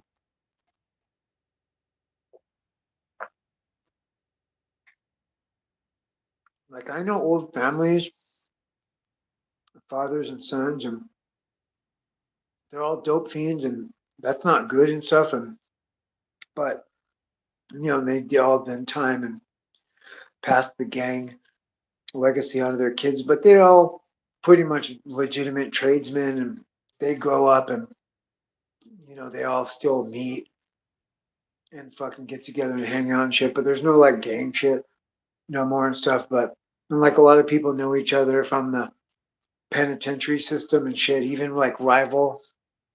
But like everybody kind of grows up, and I don't know, dude. It's like you're right. Like those days are gone. Like, or not so much those are gone, but like for every one or of those motherfuckers I'm talking about, there's like 9 other gang affiliates that are just from bad fucking homes, broken places, angry from the system, and they want to use the gang to hurt people and recruit youngsters and fucking use them for bad purposes that like ultimately destroy their lives. Or that's fucking terrible, dude. Yeah, the turkeys are good in Oregon, dude. The whole turkeys, dude. I've been eating turkey like a motherfucker. I'm gonna go get some from the grocery store, dude. They bust it out, especially this time of year, and you could buy like pieces. Like you get like the other day, I got 2 turkey wings for like $7, dude. And I'll microwave those for a while and then throw them in the oven. That cuts the cook time way down too.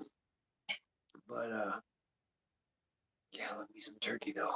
But it's very fucking greasy, dude. Very oily, and makes one of the cats vomit. Because getting back to that one that I wasn't supposed to keep, when God was telling me, don't, 7's your number, dog. Don't go over that. And I wasn't obedient because that one looked really good, but she had immunity problems. I knew it from the gate. And like her asshole swelled up like a baboon's, dude, red and sticking out. And she stayed with the shits, dude. And sometimes they'd be bloody shits. I felt so bad for her. I got her antibiotics, and like her body naturally caught up and got over it. But she has immunity problems, dude. And her babies, they have immunity problems, especially with the COVID that's going around. And those babies catch it, man. I'm telling you, one sniffle will come in, and I'll see it. And even quarantining, some of the babies will still get it because they can't nurse and breathe at the same time with a respiratory infection. And if they don't do both, you can't. You have to be continuously nursing. They don't get off the tip for a second, dude. They grow overnight.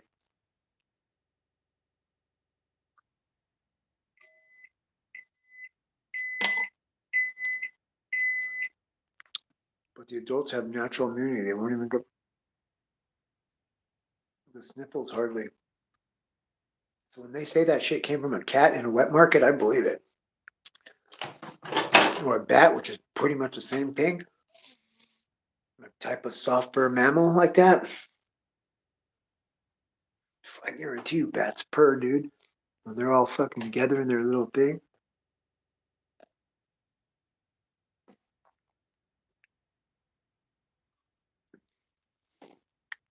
When they take the footage of the bats and they flip the camera upside down so the hanging bats look like they're standing up, and it's fucking crazy, dude. they are making these like motions and these gestures. And there's this one video where this one is making the motion and the gestures just like in that Silence of the Lambs part where he's dancing in the mirror. But it looks like a fucking vampire, dude, because it's like a little fucking fruit bat with the wings and the. It's hilarious. And they even play that song, doo doo, doo doo, doo doo doo doo. You know, it's like going like that. It looks crazy, dude. When they flip that camera upside down, fucking bats look kind of normal, dude. They move around like it's an interaction. It's trippy, dude. But you can't tell when they're upside down because it kind of throws you off. Go look at it. There's so many videos of people filming bats, but flipping the camera around upside down.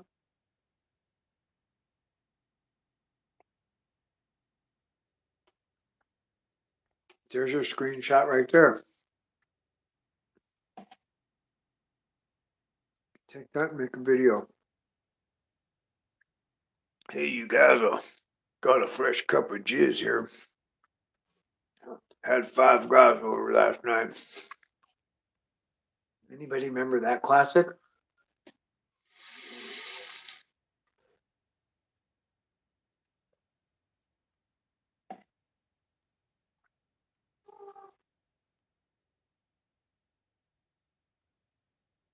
I swear to God, as God is my witness,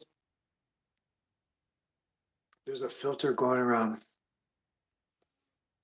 on TikTok right now that fucking makes cum all over your face. And it's like a fucking trend.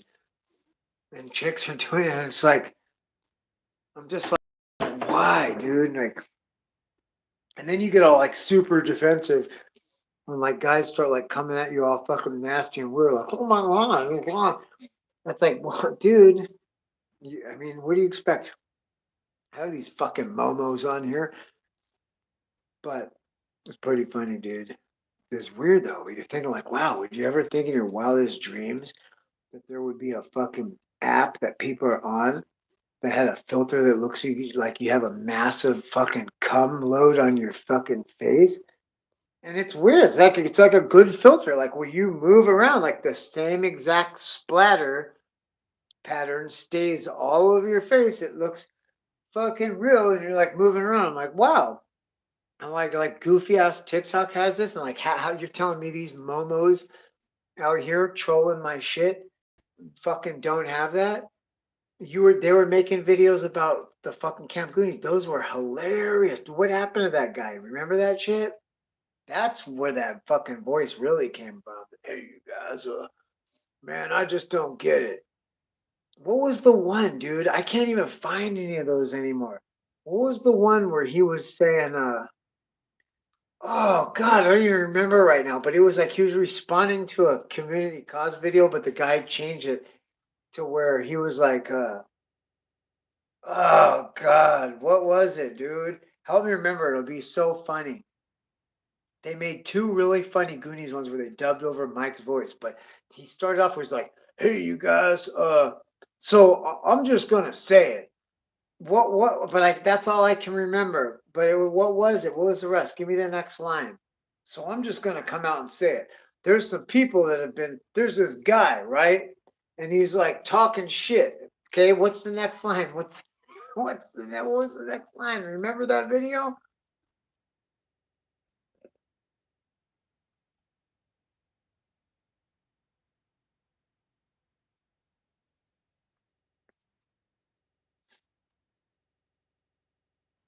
What was that video, dude? Somebody feed me the line. Do you remember? It was TM Movies. That guy was hilarious. He was the fucking king. What was the next line? What was that video about? Somebody tell me. I forget. They were clowning him. Just give me the line, dude. Because I could do that voice. He said, "Hey, you guys, so I'm just gonna come out and say it. So this motherfucker, right, has been talking shit, and he won't like. What the fuck was it, dude?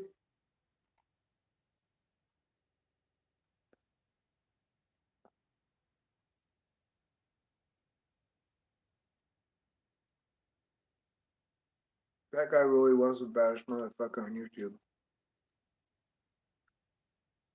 Classic, dude. That guy was fucking real good. TM movies.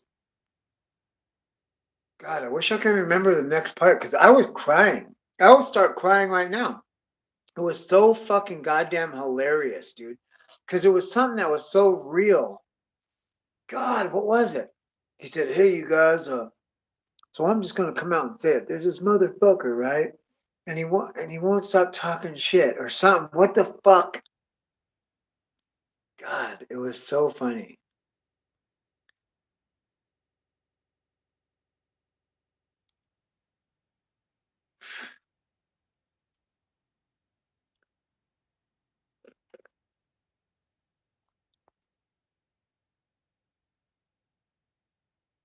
It wasn't like he was captivating. It was the person that was making the video was fucking hilarious, and they were making fun of him,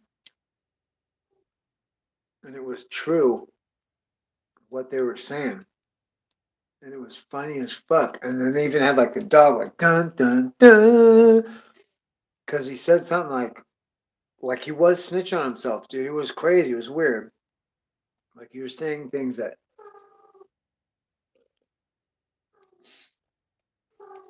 Mm, mm. So there's this motherfucker, right? And he won't stop copying me. Remember? What was the next line? Yeah, I am. Is that crazy? Because look, I buy the yogurt drinks, right? Watch, I'll show you one. I buy one every day because it's a lot of calories and I feel like I starve myself and I fast during the day and I'm like, I don't want to lose muscle mass. So, and I'm like working out hard all day. Fuck, of course I can't find a fucking container.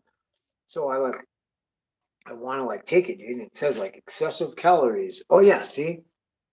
Excessive calories, excessive sugars, like all kinds of like warning labels on it. Shit. Like that's what I need. Like a high metabolism.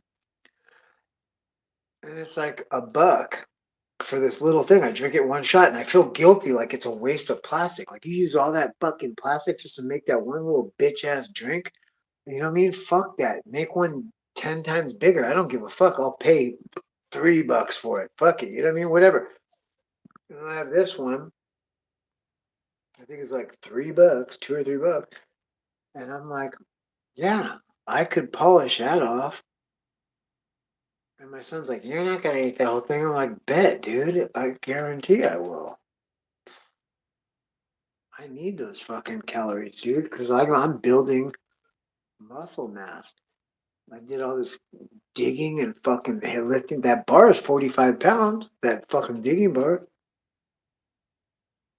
And I could feel it, like the soreness. If you're sore, your body's gonna build fucking muscle mass. Now I'm gonna drink this and I'm not gonna wake up sore, dude. And it's like, that's how I stay so ripped.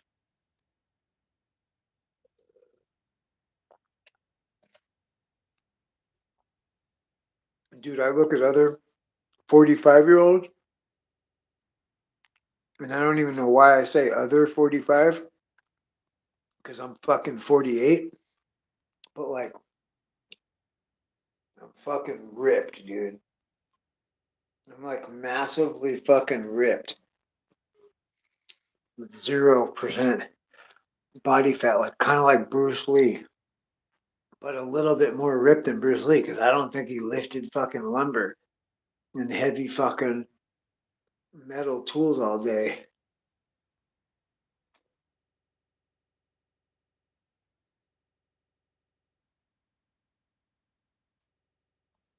Yeah, but the cum shot filter, dude. I'm like, I got people trolling me.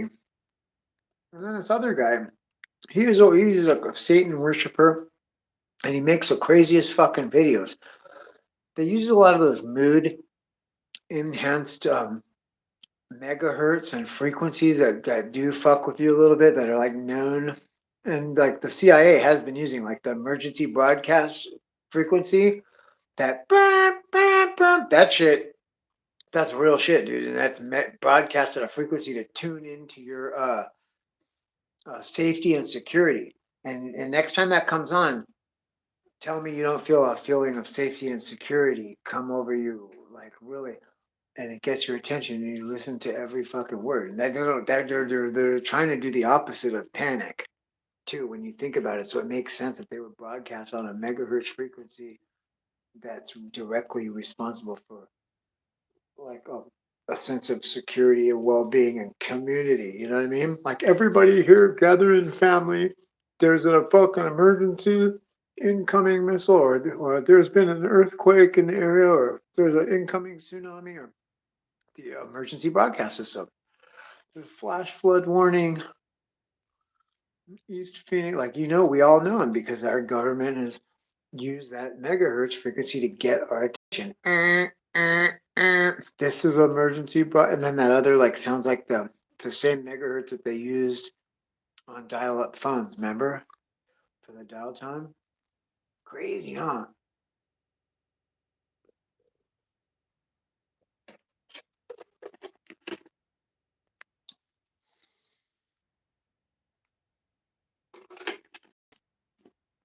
They were definitely there was definitely a scientist that I know is coming from that military lab because he said he was a normal dude that lived in Orange County. And it was like, yeah, right, dude. You just got off the phone with this motherfucker, said you're coming out here, and you're literally out here in a spaceship less than 2 hours later. Like, no way, dude. You're coming from the military base, and you're fucking participating in this, trying to facilitate the induction of chemicals and through a water filtration system that you're just going to give these motherfuckers. And you collected a group of people that between all of them did have what it takes to put that shit together. It's fucking remarkable, dude. I'm telling you. It's definitely a fucking mind control situation going on combined with a negative energy vortex combined with some kind of supernatural spiritual warfare shit towards leaning in the heavy favor in that region, like that's the stronghold, behind enemy lines, like on the fucking satanic fucking side, and also happens to be the dumping grounds for want to be demons and Satan and human beings that think they're fucking can like uh sacrifice their way into you know Satan's favor, which there's no favor, bro. It's like he only does three things: steal, kill, and destroy. That's it, dude. So if you're not into those things, it's not for you. You know what I mean? And that's what a lot of people don't. I don't know. Maybe it is. Like it is, and they fucking send their like they even have Ghislaine Maxwell on camera saying, "Oh, these don't worry about those girls. Those girls are just trash. They're meant to be fucking thrown away because they were just like harvesting genochrome and they're gonna fucking kill them after." And somebody said something. They're like, "Oh, they're just trash." You're like, "Hey, I don't think about that about some people too, dude." And they were doing something with that fucking water filtration system. That's about the time that motherfucker lost his mind.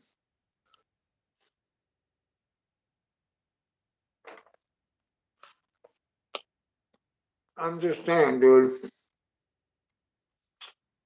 Think about that. Whatever did happen to Dobie, he just dropped off the face of the earth. You weren't dying of fucking cancer. He was a real lazy motherfucker that just had no more fucking ropes. He had reached the end of his shit. And that cancer shit was just a fucking excuse. And you know what I mean? Like, and I know that because he wouldn't have hung out with Mike, but he didn't have anything. That was the only place where you could get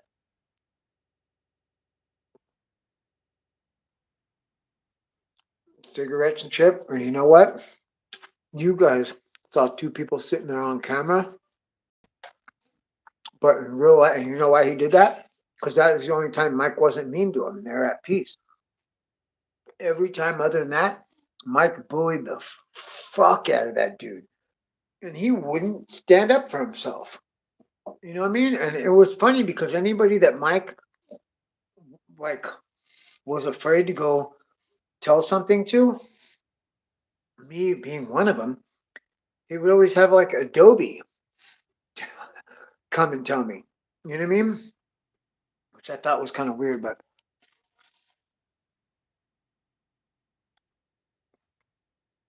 and he would always say,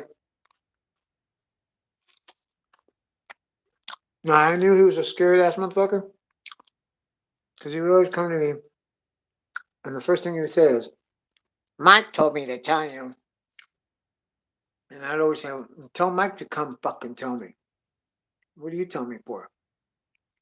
And he'd like get this look on his face, and it just that'd be the end of it. Then I'd go do it. I know I'd hear it. I know we talk about it. I didn't like him because he wouldn't stand up for himself. And sometimes he did try to call shots, and you'd be like, "Fuck you, dude." And the only reason Mike could call any shots is because he was paying the fucking bill, dude. Straight up. That's facts.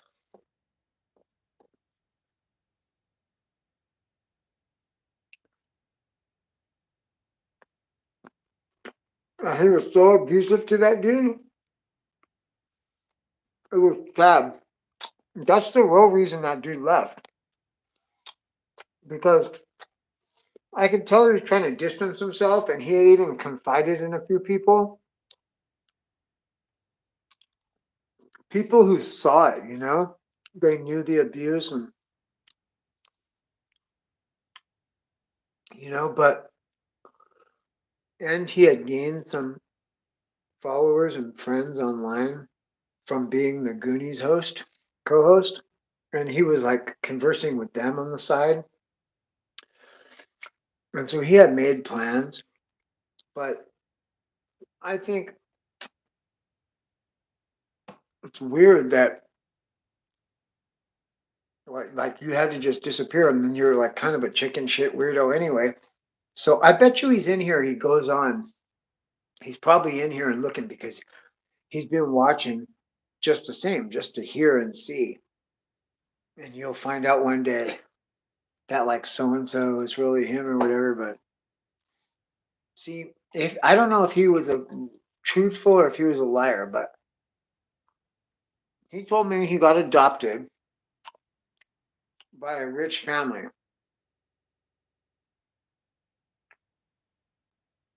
Yeah, that's like Trip. Shed Gang for life. Are you? You sound like you know the slabs real good because that's like a thing, dude. If you're like wandering in the desert, coffee and fucking cigarettes is like a real big one, dude. That's like real good.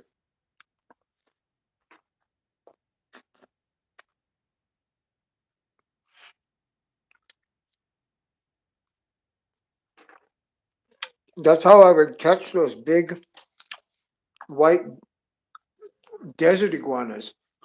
Is I had tobacco plants in grow trays, and I brought them out there in the truck, dude. They were healthy and thriving. I cannot grow tobacco, dude. I can't get any seeds to pop. I don't know why, dude.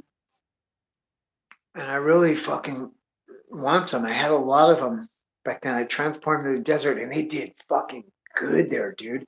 And I would hear I heard this crunching one day, like crisp lettuce, and I'm like, what the fuck?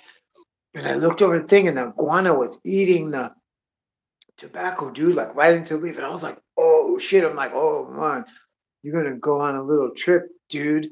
Holy fuck. Because I know there ain't no goddamn tobacco out of that motherfucking desert. Mm, that was a rare treat for him, dude. That's like Waka Tonka shit, dude. You gave that fucking animal a spiritual journey, dude. And we were like having a moment there, dude. I was like, what the fuck? Like with this creature in the middle of the fucking desert. And here I am, like some fucking medicine man covered in fucking feathers, Yeah, dude. And fucking clay paint, smoking a bowl of tobacco, buy some live tobacco plants that this thing's eating and gonna trip and fucking talk to God for a minute. When that hits, you got no fucking habit, no immunity. Damn, I think I singed my arm a little bit. It kind of feels like weird, like Freddy skin. Cause I turned the gas on, the propane the other day, and I was fucking lighting the pilot with the dab torch. And the fucking dab torch went out, and I'm like, fuck, but I could hear the gas going. And as I fucking got the dab torch lit again, and I like went to go in there, I was thinking like, yeah, this isn't a good idea, dude. All that fucking thing's probably full of gas. And it went boof and fucking singed off all the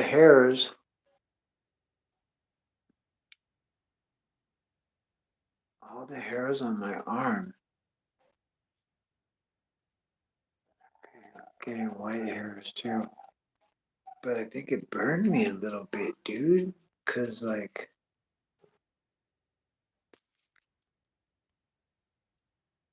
I don't know, it feels fucking weird. Then I got this big giant carbuncle. I don't know if it's just because I'm tweaking real hard. Which reminds me, let's do another bowl. 10 to 2, 10 to 2. Um, that's cool, Shed Gang for life. I don't know if you guys are in California or if you ever come to California, but I'm down to do a trip where we all fucking meet in Los Angeles or San Diego, but San Diego is closer to the slab, so I suggest that. Or El Centro, or which is really closer, and take a fucking trip. You know what I mean? We're all together. I fucking know, you know what I mean? Like, it'd be fun. It'd be cool. It'd be great footage, and everybody, we could all hang out. And then you could hear like my real stories. Like, I could tell you like actual, like, I'll confess to crimes and shit. As long as nobody's running any devices or like doing any recordings, but I'll fucking, like, we'll have fun, dude. It'll be fun.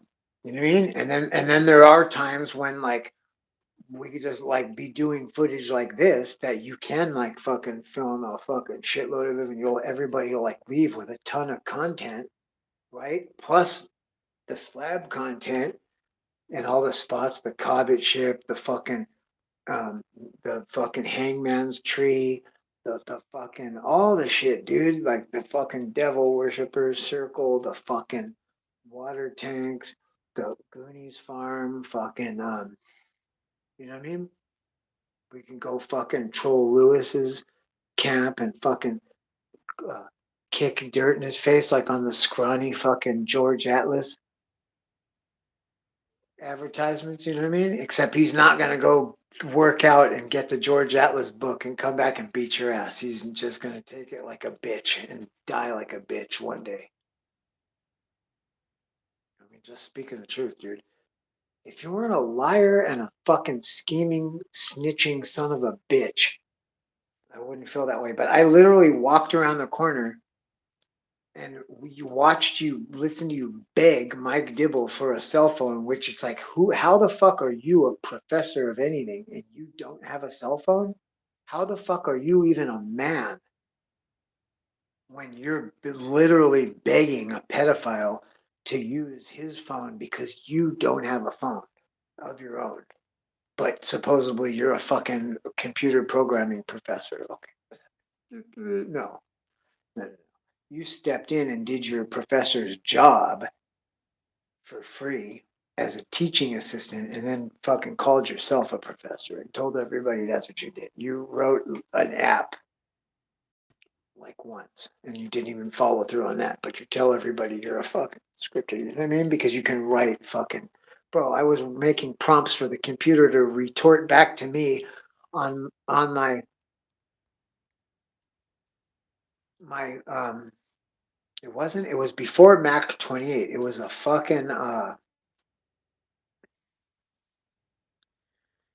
God, it was a Vic 28. Remember a Vic 28 computer, dude? Yep. Come on, so get the fuck out of here. You're not doing anything but going back into the same shit that we were using. Man, it's not JavaScript, it's come on, DOS. And that's it. And all Windows is just a program that fucking scripts DOS into fucking little easier to fucking sort out Windows. But ever since DOS, I was, having a computer have fucking programmed responses. Hello. You know what I mean? It's not that big of a deal, bro. Like, you know what I mean? You didn't program Luna's face and animate that fucking face. You just got an already scripted thing and pre-programmed fucking responses for it. Constant liar. And you had to beg somebody for a phone. And then here it was. He was begging the guy for a phone because I had put up a fence because he kept coming and looking into my fucking thing. And my wife saw him a couple times. Like, I don't like that motherfucker. Either he's looking in here to try to fucking steal something, which he is known for, or he fucking, and how he does it is he asks and borrows without asking. I mean, he borrows without asking, and then when you fucking get your shit or stealing shit, he just said, "Well, it was stealing it. I thought I just borrowed it." He's one of those motherfuckers, but he'll try to hide it. So that's how you know he's full of fucking shit. But so he's trying to look in there for whatever reason, I don't know, or he's a pervert or whatever. And I said, "Motherfucker, I'm gonna mark this off so that you can't get in here." And I put up a barbed wire fence because he's trying to tell me that like you can walk anywhere you want. It's the desert. It's like, no, dude. If somebody claims a fucking piece of property and they fucking fence it off or put up a barrier, you're supposed to respect that fucking barrier. So I put up, being a no bullshit guy, I put up a fucking fence, a barbed wire fence, and drove about 50 fucking stakes like that you couldn't knock over, and then ran the fucking barbed wire that I found in the desert. I towed over a giant clusterfuck of barbed wire and started taking apart strips. I have like a 4-foot strip. I'd untangle another 3 feet, hit 2 feet more, you know what I mean? I'd tie those together, I untangle another 8 feet, tie those together, and I fucking recycled all that barbed wire and I made a fucking nice barbed wire fence that clotheslined his fucking ass. And he got all stupid, told me I couldn't do that, and he tried to, while I was in the act of doing it, and he came over and tried to take the shovel out of my hand, and I was like, "Fucking little bitch, get your hands off my shovel!" And I pulled my fucking shovel back, and his hand slipped off of it, and he punched himself in the face and nose like a dumb bitch, and it fucking got all red, and he fucking, and oh, and plus, but because he must have saw the rage in my eyes, because I was ready to beat his ass, dude. If you flex on me, it is on fucking sight, dude. And fucking, I must have immediately went into a fight mode because he just dropped to the ground in the fetal position and started screaming, "Mike, Mike, help!" I swear to God, dude, on my son's life, I was like, "Oh my God, you are the biggest bitch." I'm like, that dude, Mike, he's screaming for is like 4 foot nothing, dude. Who the fuck screams for Mike? Dude, what a bitch, dude. I couldn't do it. I'm like, what are you going to do, Joe? You're going to stomp him out? He's in the fetal position. What a pathetic bitch, dude. I told him, "Motherfucker, you ever touch me again, I'll fucking beat your ass. Get the fuck out of here, you little bitch." And fucking I started continuing doing what I was doing. When I got finished with the fence, like a fucking hour later, I go over there to get some fucking dabs or something, or you know what I mean? Like, see if this motherfucker wants to smoke. And I he come around the corner. I hear him going, "Come on, dude, just let me borrow the phone." He's like, "Dude, why, dude?" And he's like, "Tell me why." He's like, "Because, dude, the motherfucker hit me, and you can't be hitting people like that." And he's like, "So what are you gonna do?" I'll go talk to him and make sure. And he's like, "No, dude, I want to call the sheriff, and I'm pressing charges." And he's like, "Dude, he has a fucking wife and kids over there. What are you gonna do? If you call and press charges, and what? And they're gonna come and you're gonna tell him to arrest him because he punched you in the face?" And he's like, "Yeah." And then I came out and I go, "I didn't punch him in the face, stupid motherfucker. He hit himself in the face. He tried to grab the shovel out of my hand and he wasn't strong enough to do it. And he fucking his hand slipped off and he hit himself in the fucking face. I didn't even touch him. In fact, when he crawled in the fetal position, I felt sorry for him. Motherfucker. You know what I mean? You'd be straight up lying, you fucking bitch. And then what? I said, "Fuck this guy." And then I'm thinking, like, I'm gonna kill him now, motherfucker. You would leave somebody out here, a kid, a wife and a kid, and arrest them based on a lie you know is a lie. You're the lowest form of life. I could bury you, and no, I wouldn't worry about anything.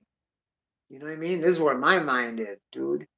And so I think like Mike started really freaking out and he was like, "No, dude, like both of you guys need to fucking chill." And now I'm starting to beg. I'm like, "Mike, he's gonna fucking snitch on everybody. He'll ruin this whole fucking thing. We need to kill this motherfucker." I'm telling you, you don't let me kill him and bury him in the desert. It's just us three right now. We're the only ones that know about it. It's soon to be only two of us, and it's just me and you, and fucking I will go to my grave with it, motherfucker, and you know it. So fuck him. And he's like, "Yeah, but dude," he's like, "Dude, there's no need for anything. Just fucking, I'm not gonna let him fucking call the cops. Don't worry. And besides, I'll tell him I saw everything if he tries to lie. Don't fucking worry." And I'm like, "I'm not worried about him, but I'm worried about the operation, dude. Like, I'm out here cooking meth with children." No, I'm just kidding.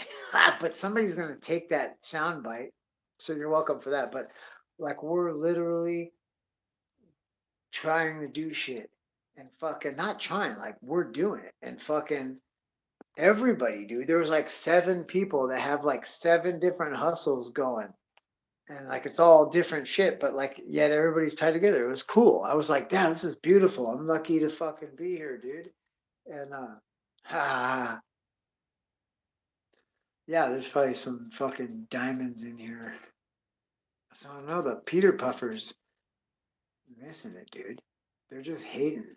You know what they're probably doing? Is watching it in the fucking stream just on your feed where the caption's running. So they're not getting the view, but you're sitting there for 25 minutes just watching and reading everything that we're fucking saying, dude. And then they have to come in. That's how it'll go from like 3 to 7. I can't see now because I have a piece of tape over the fucking. I have to fix it.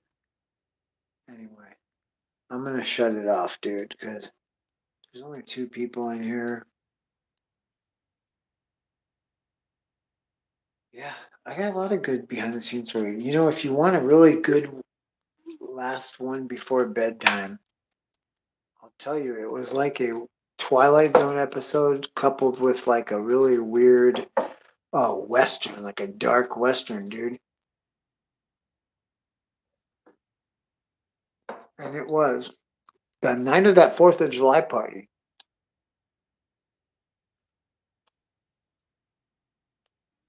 We were drinking and having a good time. There was a lot of people there. So I'm going to say, yeah, I want to say it was like maybe 1, 2, 3 o'clock in the morning. And we were cleaning up. Michael was cleaning up. And I was like, "Damn, that's a hard-working motherfucker, man." He was just cooking food and serving drinks and making sure everybody was taken care of and barbecuing and never stopped for a second. Like wow. And now he's cleaning up. We're like the whole camp wake up tomorrow and not have any fucking even chores to do. Like that's fucking stand up. I'm like, hey, and I can't fucking sleep and shit. And I was wasted, dude. And it literally, like, I don't know if I napped out for a while. I remember I was upside down on a chair for a minute. This might have been before I ended up upside down on a chair, like with the spins real bad. But um, I was like, let me help this motherfucker. But it was dark. And on the far side of the camp, there was no lights, man. It was fucking scary. And one time I fucking walked around the corner and there was some weird person that I never seen before. They didn't belong to the camp. They were a fucking weird, weirdo, burly, scary, fucking dark energy weirdo motherfucker, dude. At night, both ran into each other like, oh, like he knew he was somewhere he wasn't supposed to be. And I knew that like he was somewhere, someone and somewhere where he wasn't supposed to be, dude. And so he just fucking took off. And I was like, holy fuck, dude. I didn't even have a knife on me. I was like, man, if you had to fight that burly motherfucker to the fucking death, like by the fist like that, right there, man, that wouldn't have been good, bro. Like, that's some gnarly shit, dude. If that motherfucker was a desert bred savage of any kind or like had any kind of years out there and being like that fucking big and healthy and shit, you would have fucked my ass up, dude.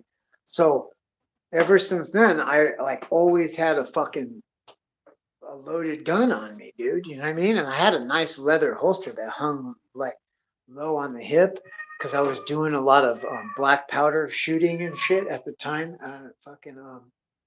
I joined a couple of clubs and shit, and I was going to like a lot of fucking reenactments, and I was participating in a lot of gun shoots and gunfights and fucking and so I'm real good at it, dude, and fast and fucking and I can shoot from the hip with like pretty goddamn good accuracy, dude. So I just like trust my instinct. It's gonna get you, dude.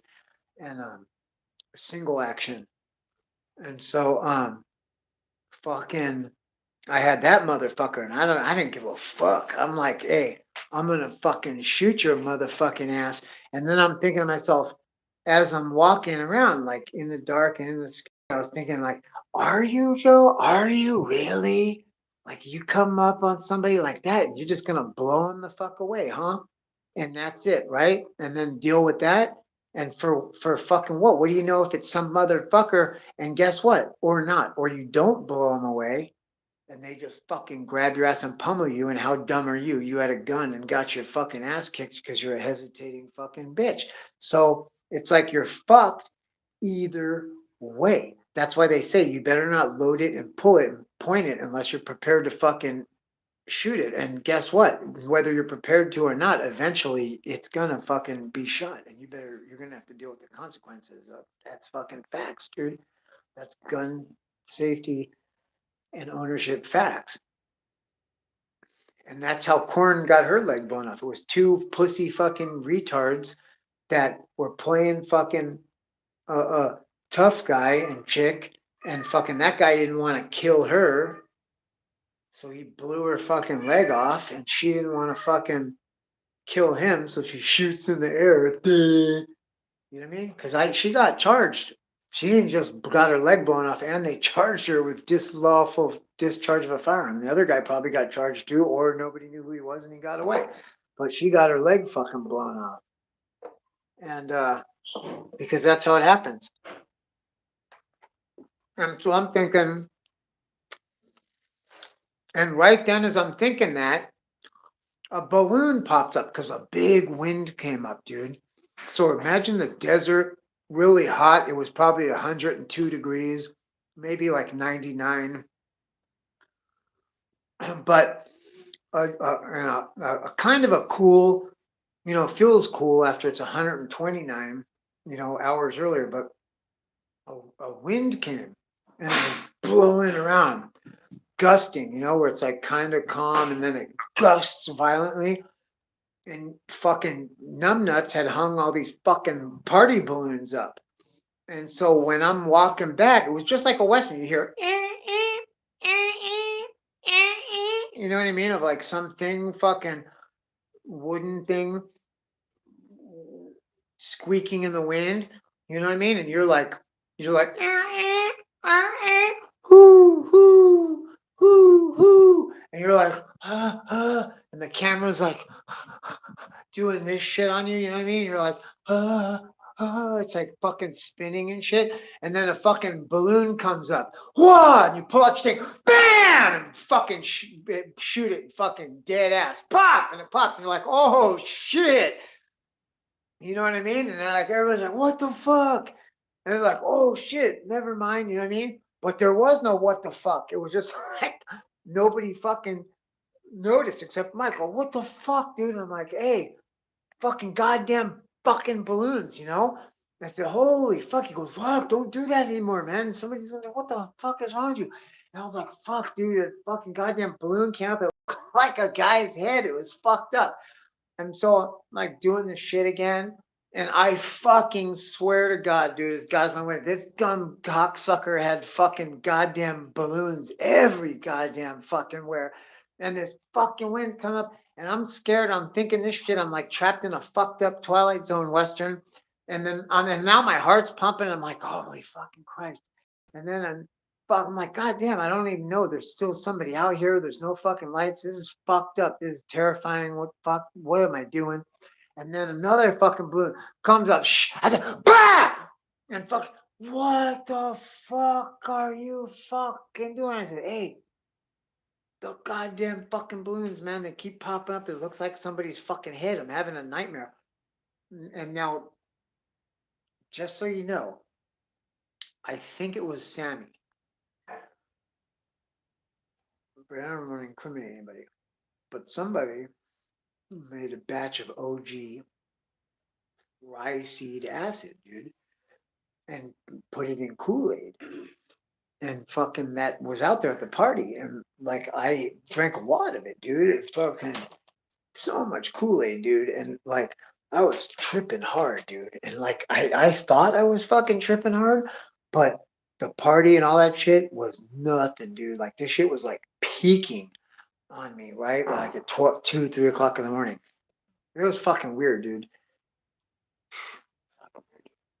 I talked to Mother Nature. It was like looks exactly and has the voice of Stevie Nicks somehow, but it's fucking weird, dude. And like fucking some of my ancient ancestors and shit, like Roman and Egyptian, that were like telling me like tips on how to do like desert canal survival. But you have to fucking have slaves. You have to enslave like fucking human beings, dude, and fuck them. You know what I mean?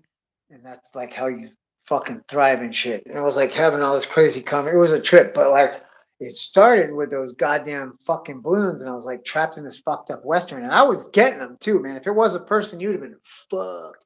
And I was like, damn, I wish somebody was filming this. It was like the finest shooting, and I do it all the time. And the reenactments, man, they have some old style steel traps that go bink, bonk, bang.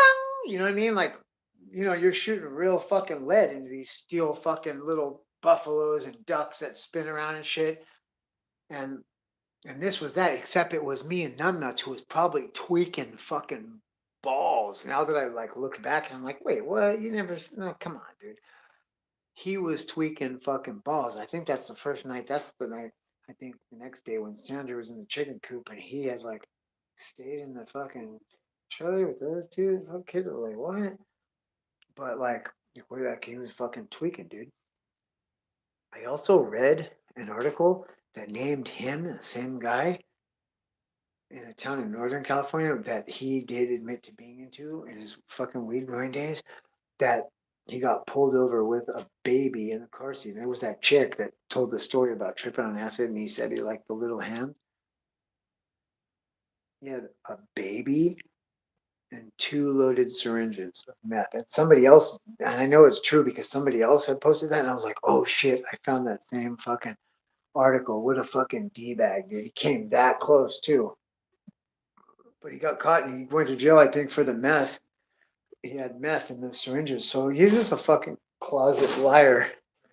But speaking of meth, I'm gonna go twirl my last fucking hit, and then we're gonna go hit the road down to fucking Ho Row. Um, but that balloon shit happened, dude, and he was fucking pissed because I kept discharging this fucking firearm, dude. And I'm like, hey man, let's start taking down balloons because I'm gonna keep shooting them, dude. I swear to fucking God, the goddamn thing is the exact same size as a fucking human head in this light and shit. It looks like somebody like popping out like, whoa, you know what I mean? And I did run into some fucking gorilla over here that was lurking around. You don't know what these motherfuckers. You might have some motherfucker out there, dude, that has figured out to fucking drink people's blood and eat their brains and or wherever you get genochrome from. And they out there, Doug. And they just run into your dumbass. Or they be spying the whole time and go, wow, look at this idiot.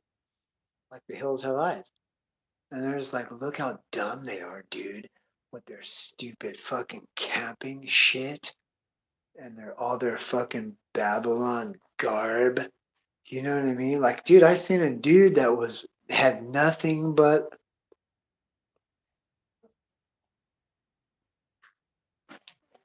give me your phone. I seen a guy that had nothing. Hey, I have to go to the fuck clinic tomorrow. You have to get up.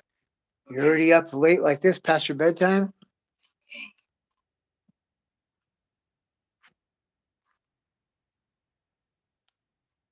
Turn the heater on if you need to. You fuck get out of bed again, I'm gonna beat your ass. Stupid motherfucker. I can't fuck this up too now that I have that fucking go to that clinic every day. It sucks. But I'm hoping that it's so good. It'll hold me for a couple of days. I remember that's how it was before because they don't put opioid blockers in it. I mean, look, I'm already falling asleep. It's only 10 o'clock. I can't even barely keep my eyes open. Dude, they only gave me 40 milligrams today. They gave me 20.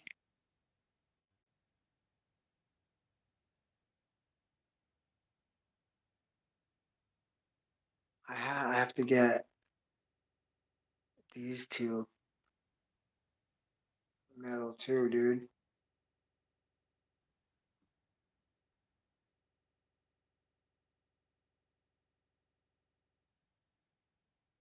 Wow, that's crazy. Watch a seed make a tree and it comes to us.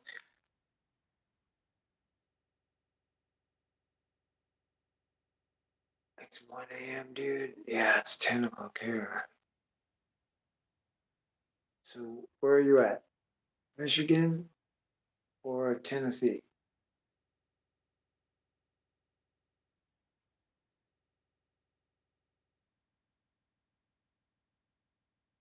Hey, what's up, Mad Mac? I'm smoking some meth, dude. I had a really nice Pizzo, but I dropped it in my meth fury, so now I'm smoking out of a light bulb. And I'm gonna fucking Mac. I'm honored you're here, bro. I consider you a fucking big timer, bro, and a really fucking cool person. If you ever need to hang out, dude, or if like you feel like life is fucking with you and you need a friend or anything, bro, it's 2 hours to fucking San Diego, dog. And if you ever fucking hit me up, dude, and fucking I know you're gonna be there, I'll give you my number and then you just call me, bro. I'll meet you there, but and we could figure something out, you know what I mean? Or you could just like cross the border or whatever and I'll fucking pick you up or whatever. My place is easy to get to. You seen those fucking loser YouTubers. Um,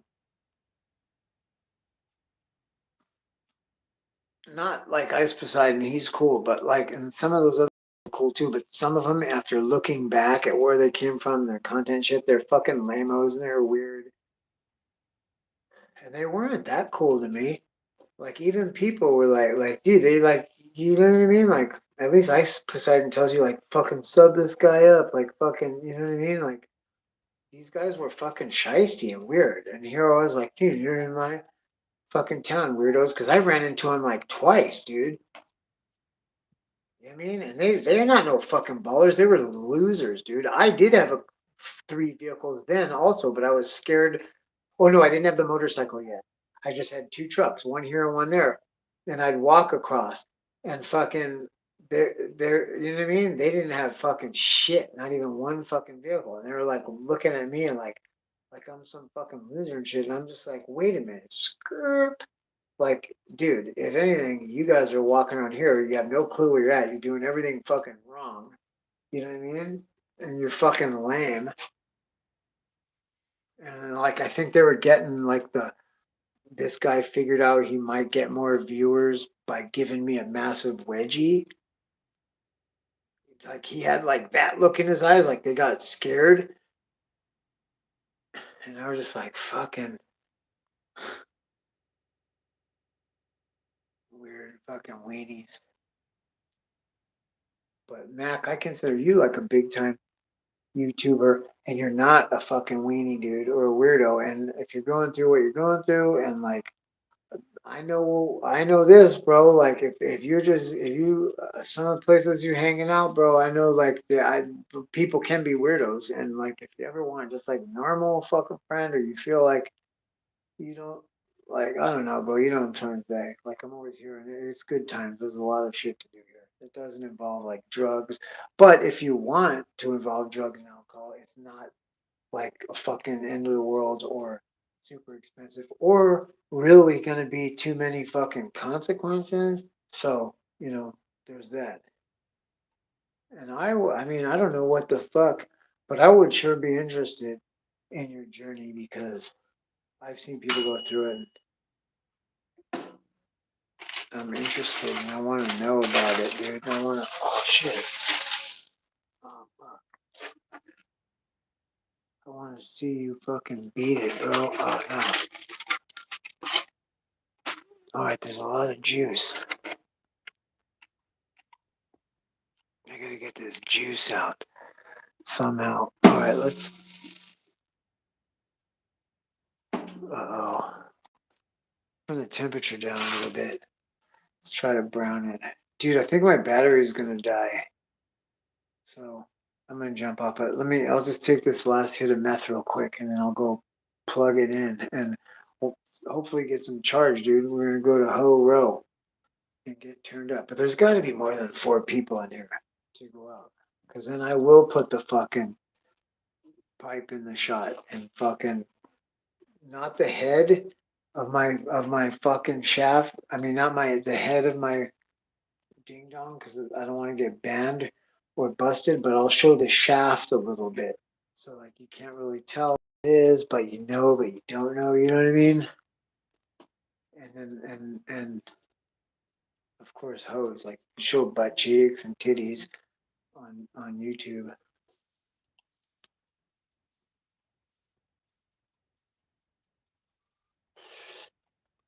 I heard the donkey show's back, dude.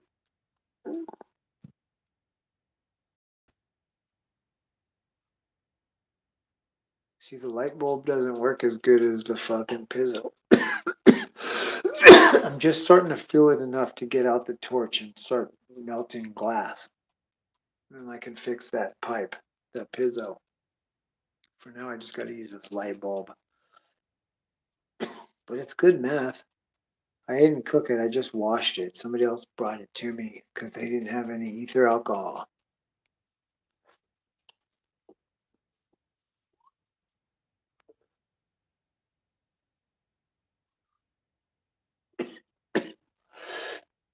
Yeah, I think I'm gonna go down to Ho Row and get another pizzo. And I got a hundo to fucking blow, dude, on pussy. So instead of going in and like watching the whole fucking strip tease thing and then like picking a chick and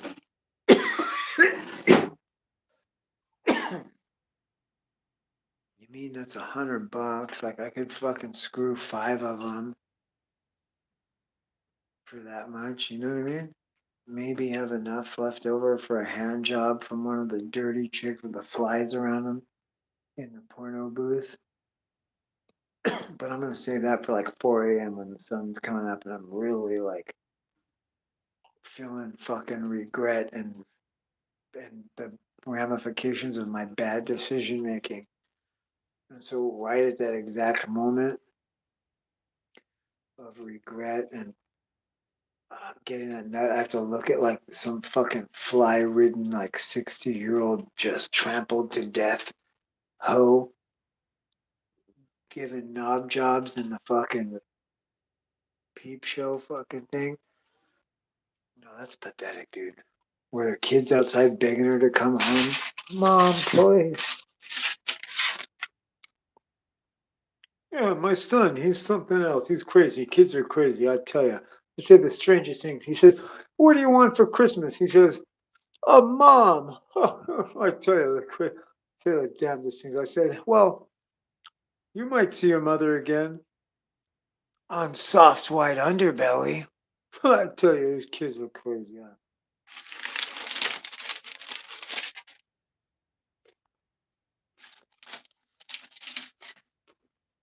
Huh? Ho Ro's a real thing. Shed game for life. It's called Calle Coahuila, and it's a whole city block that wraps around to Callejon Coahuila, which is the Coahuila Alley in Spanish. And the whole thing standing shoulder to shoulder, a whole city block's worth, which if you stretch it out would probably be longer than a football field. Shoulder to shoulder, chicks, all the way around the whole thing. And they're all in like short mini skirts that almost show their pussy, but you see like they're trying to like lure you in with their legs, and they all have heels on. And, you have yeah, exactly. And every fucking business, every door that they're standing in front of is to a fucking hotel that has rooms for rent by the fucking hour. God, how sleazy is that, dude? It brings back memories of like I never even when I was like a teenager, I used to go down there and like trip out, whoa, look and like buy alcohol and smoke cigarettes and get dope and trip out. But I never. Now I remember some aggressive chicks, never fucking with hoes because it was always so like whoa, like weird and like oh, where are you taking me to like this weird creepy room? And I remember friends would do it, and you would just be like, "What are you doing, dude? Like you're going at the creepy room." And I remember just looking at those creepy hallways and it's like darkness. We're just like, "What the fuck?" Or like, "Is this guy gonna come out? Like, what the fuck?" But I remember like hyper aggressive Mexican chicks that were smart and streetwise, and they knew what they were doing, and they see like young little fucking dudes. It's better to that's better to fuck with than some old fucking man. Plus, you could probably trick them and fucking run game on them easier and shit. So I remember one time we had met some chicks, and it was mainly my one friend, and this chick's trying to suck his dick, and I'm pretty sure it was a dude, but it was like a really like good looking, convincing transvestite. Probably like if I was to put on makeup and dress like a chick, you know what I mean? Like you'd probably be like a really. This was like a really good looking dude that looked like a chick, but you could tell, you know what I mean? And I'm like, I don't know, like this motherfucker was all twacked out. He was kind of a weirdo anyway, and he was like, "Oh, hey, dude, come on, these chicks said let's go to her place, and she's got some friends." And her friends were kind of cute. They were cool. I still know one of them, or I don't know her. I see her around. She's not a good person, but kind of got bitter in her old age. And oh, see, look, see, my neighbor's going out somewhere. Where are you going at 10 o'clock at night? He's got a wife and like 2 kids under the age of 5 next door. He's a hardworking dude, good dude. But where are you going? If you don't come back in 5 minutes, dude, with milk or bread or something, I'm like, right, real shit, dude. Cause I see people, dude. And sometimes motherfucker come back at like 6 in the morning. Not him. He's a good dude. But watch, he'll be back in 2 seconds. Bet, dude, with fucking eggs or milk or something. But dude, oh fuck, I forgot to get cat litter again. Fuck. See, it's a good thing I'm hitting this pipe, dude. I have so much to do, dude. I have to ride that fucking ghost bike right now.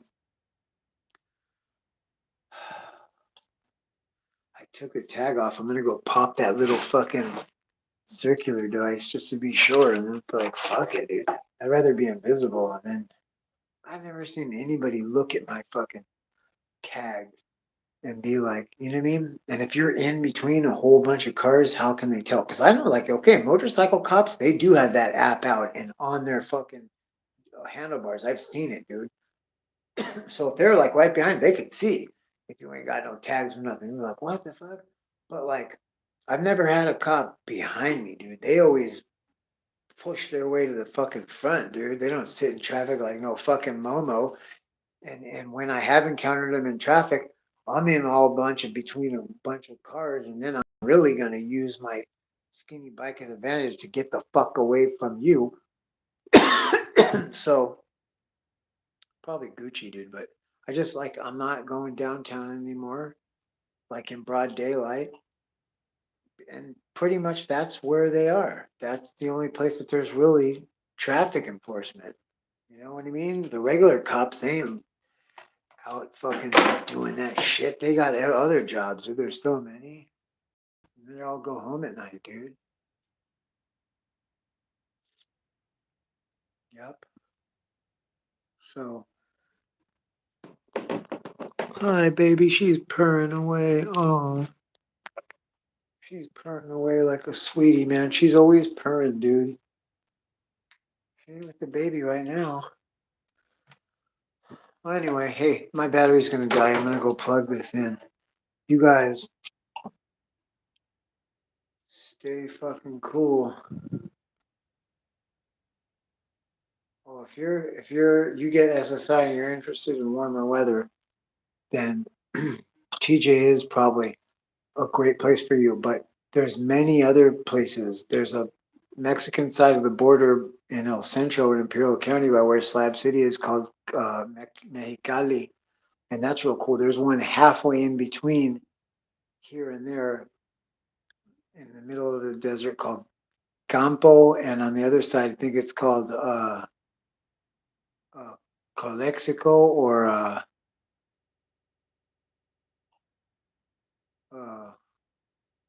yeah, Calexico. Um, and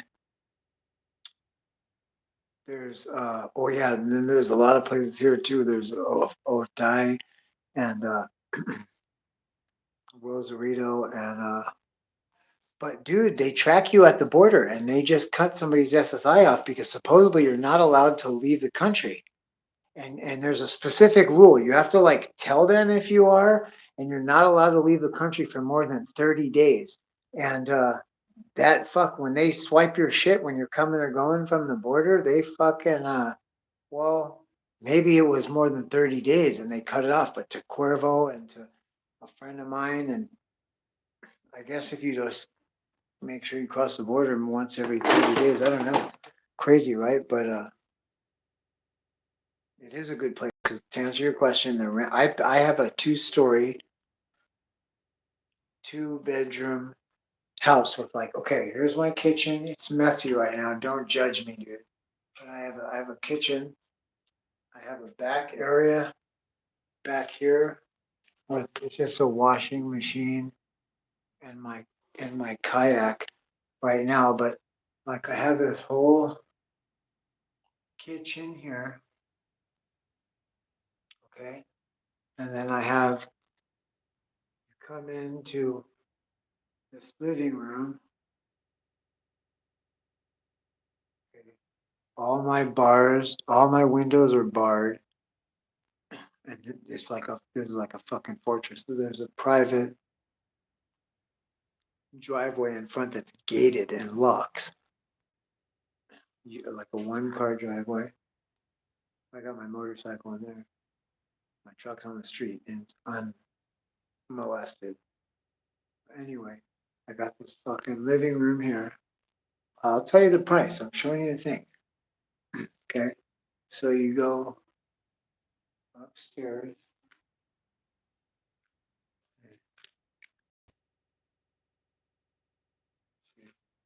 It's dark, but you might get attacked by an Indian in the hallway, but And you come up the fucking stairs. Right? To up here. So it's pretty nice. You can go in this hallway over here. I got this big closet. I got this big closet right here. This hallway. Which has a foyer with a fucking sink and mirror, just like a little area. And my bathroom. Right? So I have a bathroom here. It's cool. It's all nice tile. Stand up shower. Vaulted ceiling.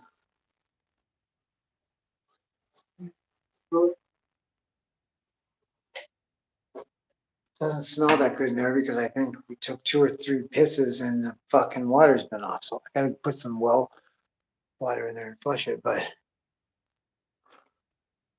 so right next to the bathroom, I have this bedroom.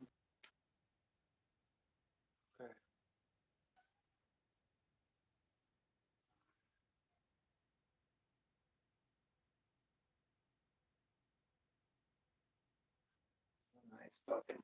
I got this bed, man. I'm telling you, that guy died and left all his shit. I have this fucking awesome king size bed, dude. King size mattress. It's like, oh god, it's so nice. It's fucking freezing though. Say hi, Ghosty. Ooh, I like a warm, moist nose. Not too wet, definitely not cold and wet, which is mostly, especially now. Yeah, that's my kid's room. But he, give me another, give me another kiss, Ghosty. I have chicken. Look, wouldn't you kiss me, dude, if you were a cat?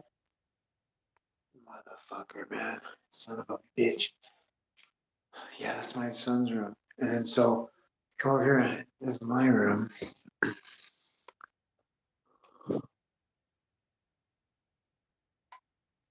Everything's fucking fucked up.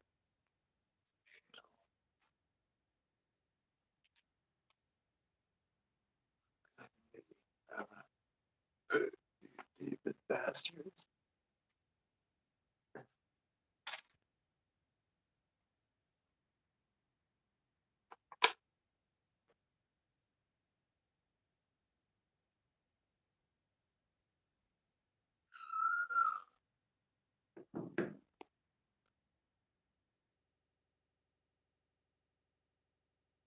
$450 a month. I pay $450 a month, dude. Sweet, huh? Dude, I moved out of here. I had a 1 bedroom on the beach where you heard the ocean, dude. I heard the ocean for like, I think I've been here for 2 years. I was over there for 2 or 3 years. So for 2 or 3 years, I heard the ocean, dude, all day and night when you're laying there in bed at night. You hear it. It was fucking awesome. It's like sand to the beach. Oh, dude, this phone's gonna die. Um, it's fucking awesome, dude. So, and I paid 300 a month for that, dude. And they had like endless hot water, didn't have to pay any gas, paid electricity, but it was cheap, dude. And I had a solar setup that I did use, and I pretty much was just using a DVD player, light bulbs in there. My RV battery and 400-watt solar panel is enough to fucking keep that going. Yup, even in the winter. But I don't know. I am starting to feel like some fucking changes and some pain, dude, in my fucking intestines of like probably methadone withdrawal, dude. I don't know why they do that at the clinic. I'm grateful to have it, but then I'm gonna get up tomorrow and go over there so I can get my full dose. I think they're gonna give me 60 or 70 tomorrow. It was like something like, are you fucking serious? I got 40 today and you give me 60 tomorrow? Like whoop-de fucking do. But it might be 60 all in one shot. I don't know. I definitely feel some fucking serious. And you know what? I'm getting fucking medicated. I didn't really miss but a day or two. Imagine like the old timers, dude, that can't, or people that can't cross the border. What the fuck? I feel so bad for them, dude. Oof. Even if that fucking, and look, there is like, I heard people talking about there's one fucking clinic, but it's in such a fucking ugly neighborhood that I don't fucking believe it. And if they had juice, why would they not fucking sell some to the other clinic? Like, it doesn't make sense. It's all supposed to be from the government anyway. You know what I mean? Like, they just shitted on all those people. Like, hey, come here, here, baby. Yeah. It's crazy, dude. Anyway, hey, I'll come fucking live again tomorrow. No buffering, huh? That's awesome, dude. This phone works.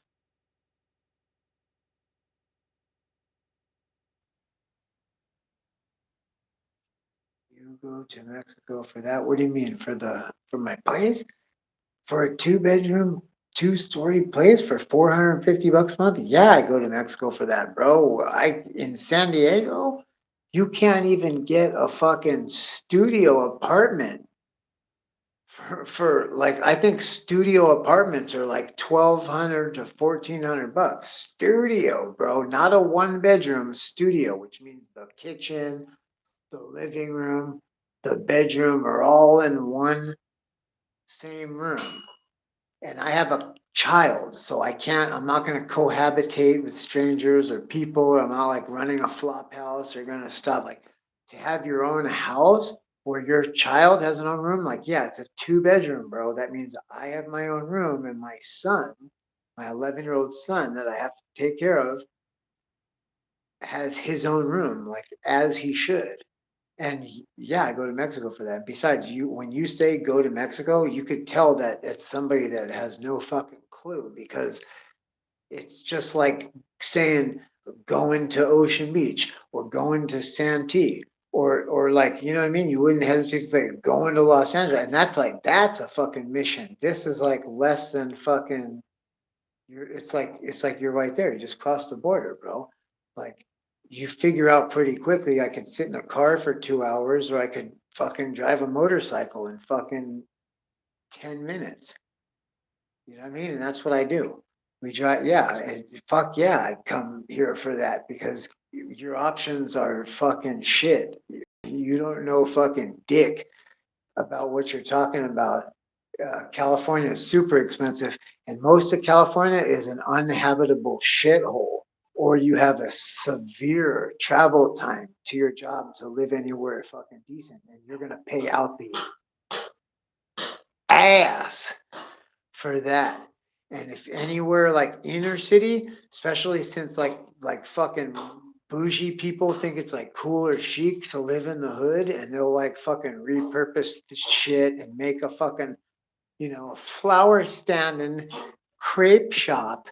That's what I always wanted to make, you know what I mean? In East Compton. And now every fucking douche thinks it's super cool to fucking be there. And so I mean, it's cool that they make the neighborhoods better. They improve them in a lot of ways when a gentrification happens, but it makes the rent go up super high. You ain't gonna find no house where I could feel like a man that has my own house and my own spot for shit, and I can like fucking grow things in my garden, and I have a fucking roof I can get up on, and you know what I mean? Like, I have another fucking, I can go downstairs when I want to get away from, my son, who wants some privacy, and like, you know, you're not going to get anything close to that. That might cost you $2,000 to $4,000. I know somewhere where there's a 2-bedroom house, maybe 3, and they want $4,000 a month for it. And I don't know, a lot of them sit there vacant, or they do Airbnb, that people will come from other places and just pay like $200 a night or something, you know, to stay there, and they have a place to stay in sunny San Diego while they're on vacation, you know, in the middle of winter from Wisconsin or wherever. So a lot of people just do that, and you know, nobody just lets that shit sit there, and like, you know, you don't rent it out on Airbnb every day. A lot of them do sit there, and I maintain and do tree jobs on a lot of big houses and stuff that are pretty much empty, dude. It's kind of sickening. While people live in campgrounds and on the streets and or just move out of state. And if it wasn't for Tijuana, San Diego wouldn't have any workforce at all. All the fucking business would be closed. But because people could still maintain a lifestyle, people fucking make the travel, and because it's way worth it. Especially if you have a motorcycle. It's like 2 seconds. It's like, bro, I got a lot of shit going on, believe me. If it was difficult, I would not be doing it. I'm all about making my life easier. I moved here because it's easier, because yeah, I have a safe place to fucking rest my head, to stash my shit, to stash gold and silver and fucking possessions and breed animals, and like nobody can. And I have a fucking 1977 Ford F-250 four-wheel drive in flat black with all the chrome trim on it, parked out front. And it's been out there for 3 years, and there's not one piece, not one jot or tittle missing off of it. So, you know what I mean? Like, you tell me. And I feel safe here, dude. I don't feel safe in the United States. People are like hyper aggressive. You see people fighting or almost killing each other on the road for fucking just ego attitude. Like, there's not even nothing, dude. You know, it's retarded. It's ridiculous. Like, you're literally working your whole life and living miserable, having your dick ground in the dirt for what? A Toyota Tundra? You know what I mean? Like, I'm pretty sure you figured out on the last one that there was more to life, but you get sucked into the same shit because what else are you gonna do? You know what I mean? Like, and I figured out something else to do. And guess what? Since I moved into here, not only did I increase in like being able to live like a real man, like a human being in my own fucking house where my kids don't have to be around any strangers or cohabitate, and they could have their own fucking rooms like normal teenagers should. And the best part is I got to save so much money that I could put it back into my business and myself. And instead of falling apart and degenerating, I like made improvements. You know what I mean? Like, well, you know what I'm saying? Instead of having the truck fucking rust apart, I fucking, you know, got some parts changed, got it painted, even got a truck in the first place. Like, I wouldn't have had no $400 in my pocket or $4,000 or whatever the fuck at any given moment. Every cent went to rent. And now I've actually had it where like somebody offered me a truck. I'm like, yeah, I do want that. It's a fucking deal. And boom, I have the money for it. Why? You know what I mean? Why did a couple of your teeth fall out and fucking all of a sudden you just fix them with even better fucking upgrades? Why? Why? Like, why? There's so many reasons, bro. The main one being that I invested back in myself instead of paying it to somebody who wasn't doing anything. They made no improvements to the place I lived in. In fact, it was so fucked up, the paint was peeling off. It looked like the Munsters haunted house.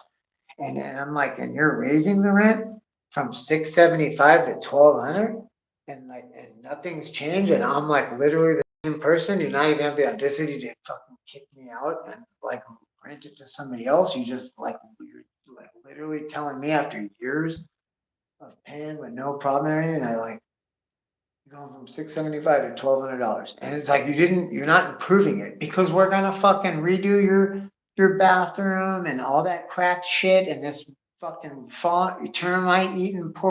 We're gonna none of that. What the fuck is that? And I'm dumb enough to pay it. And meanwhile, my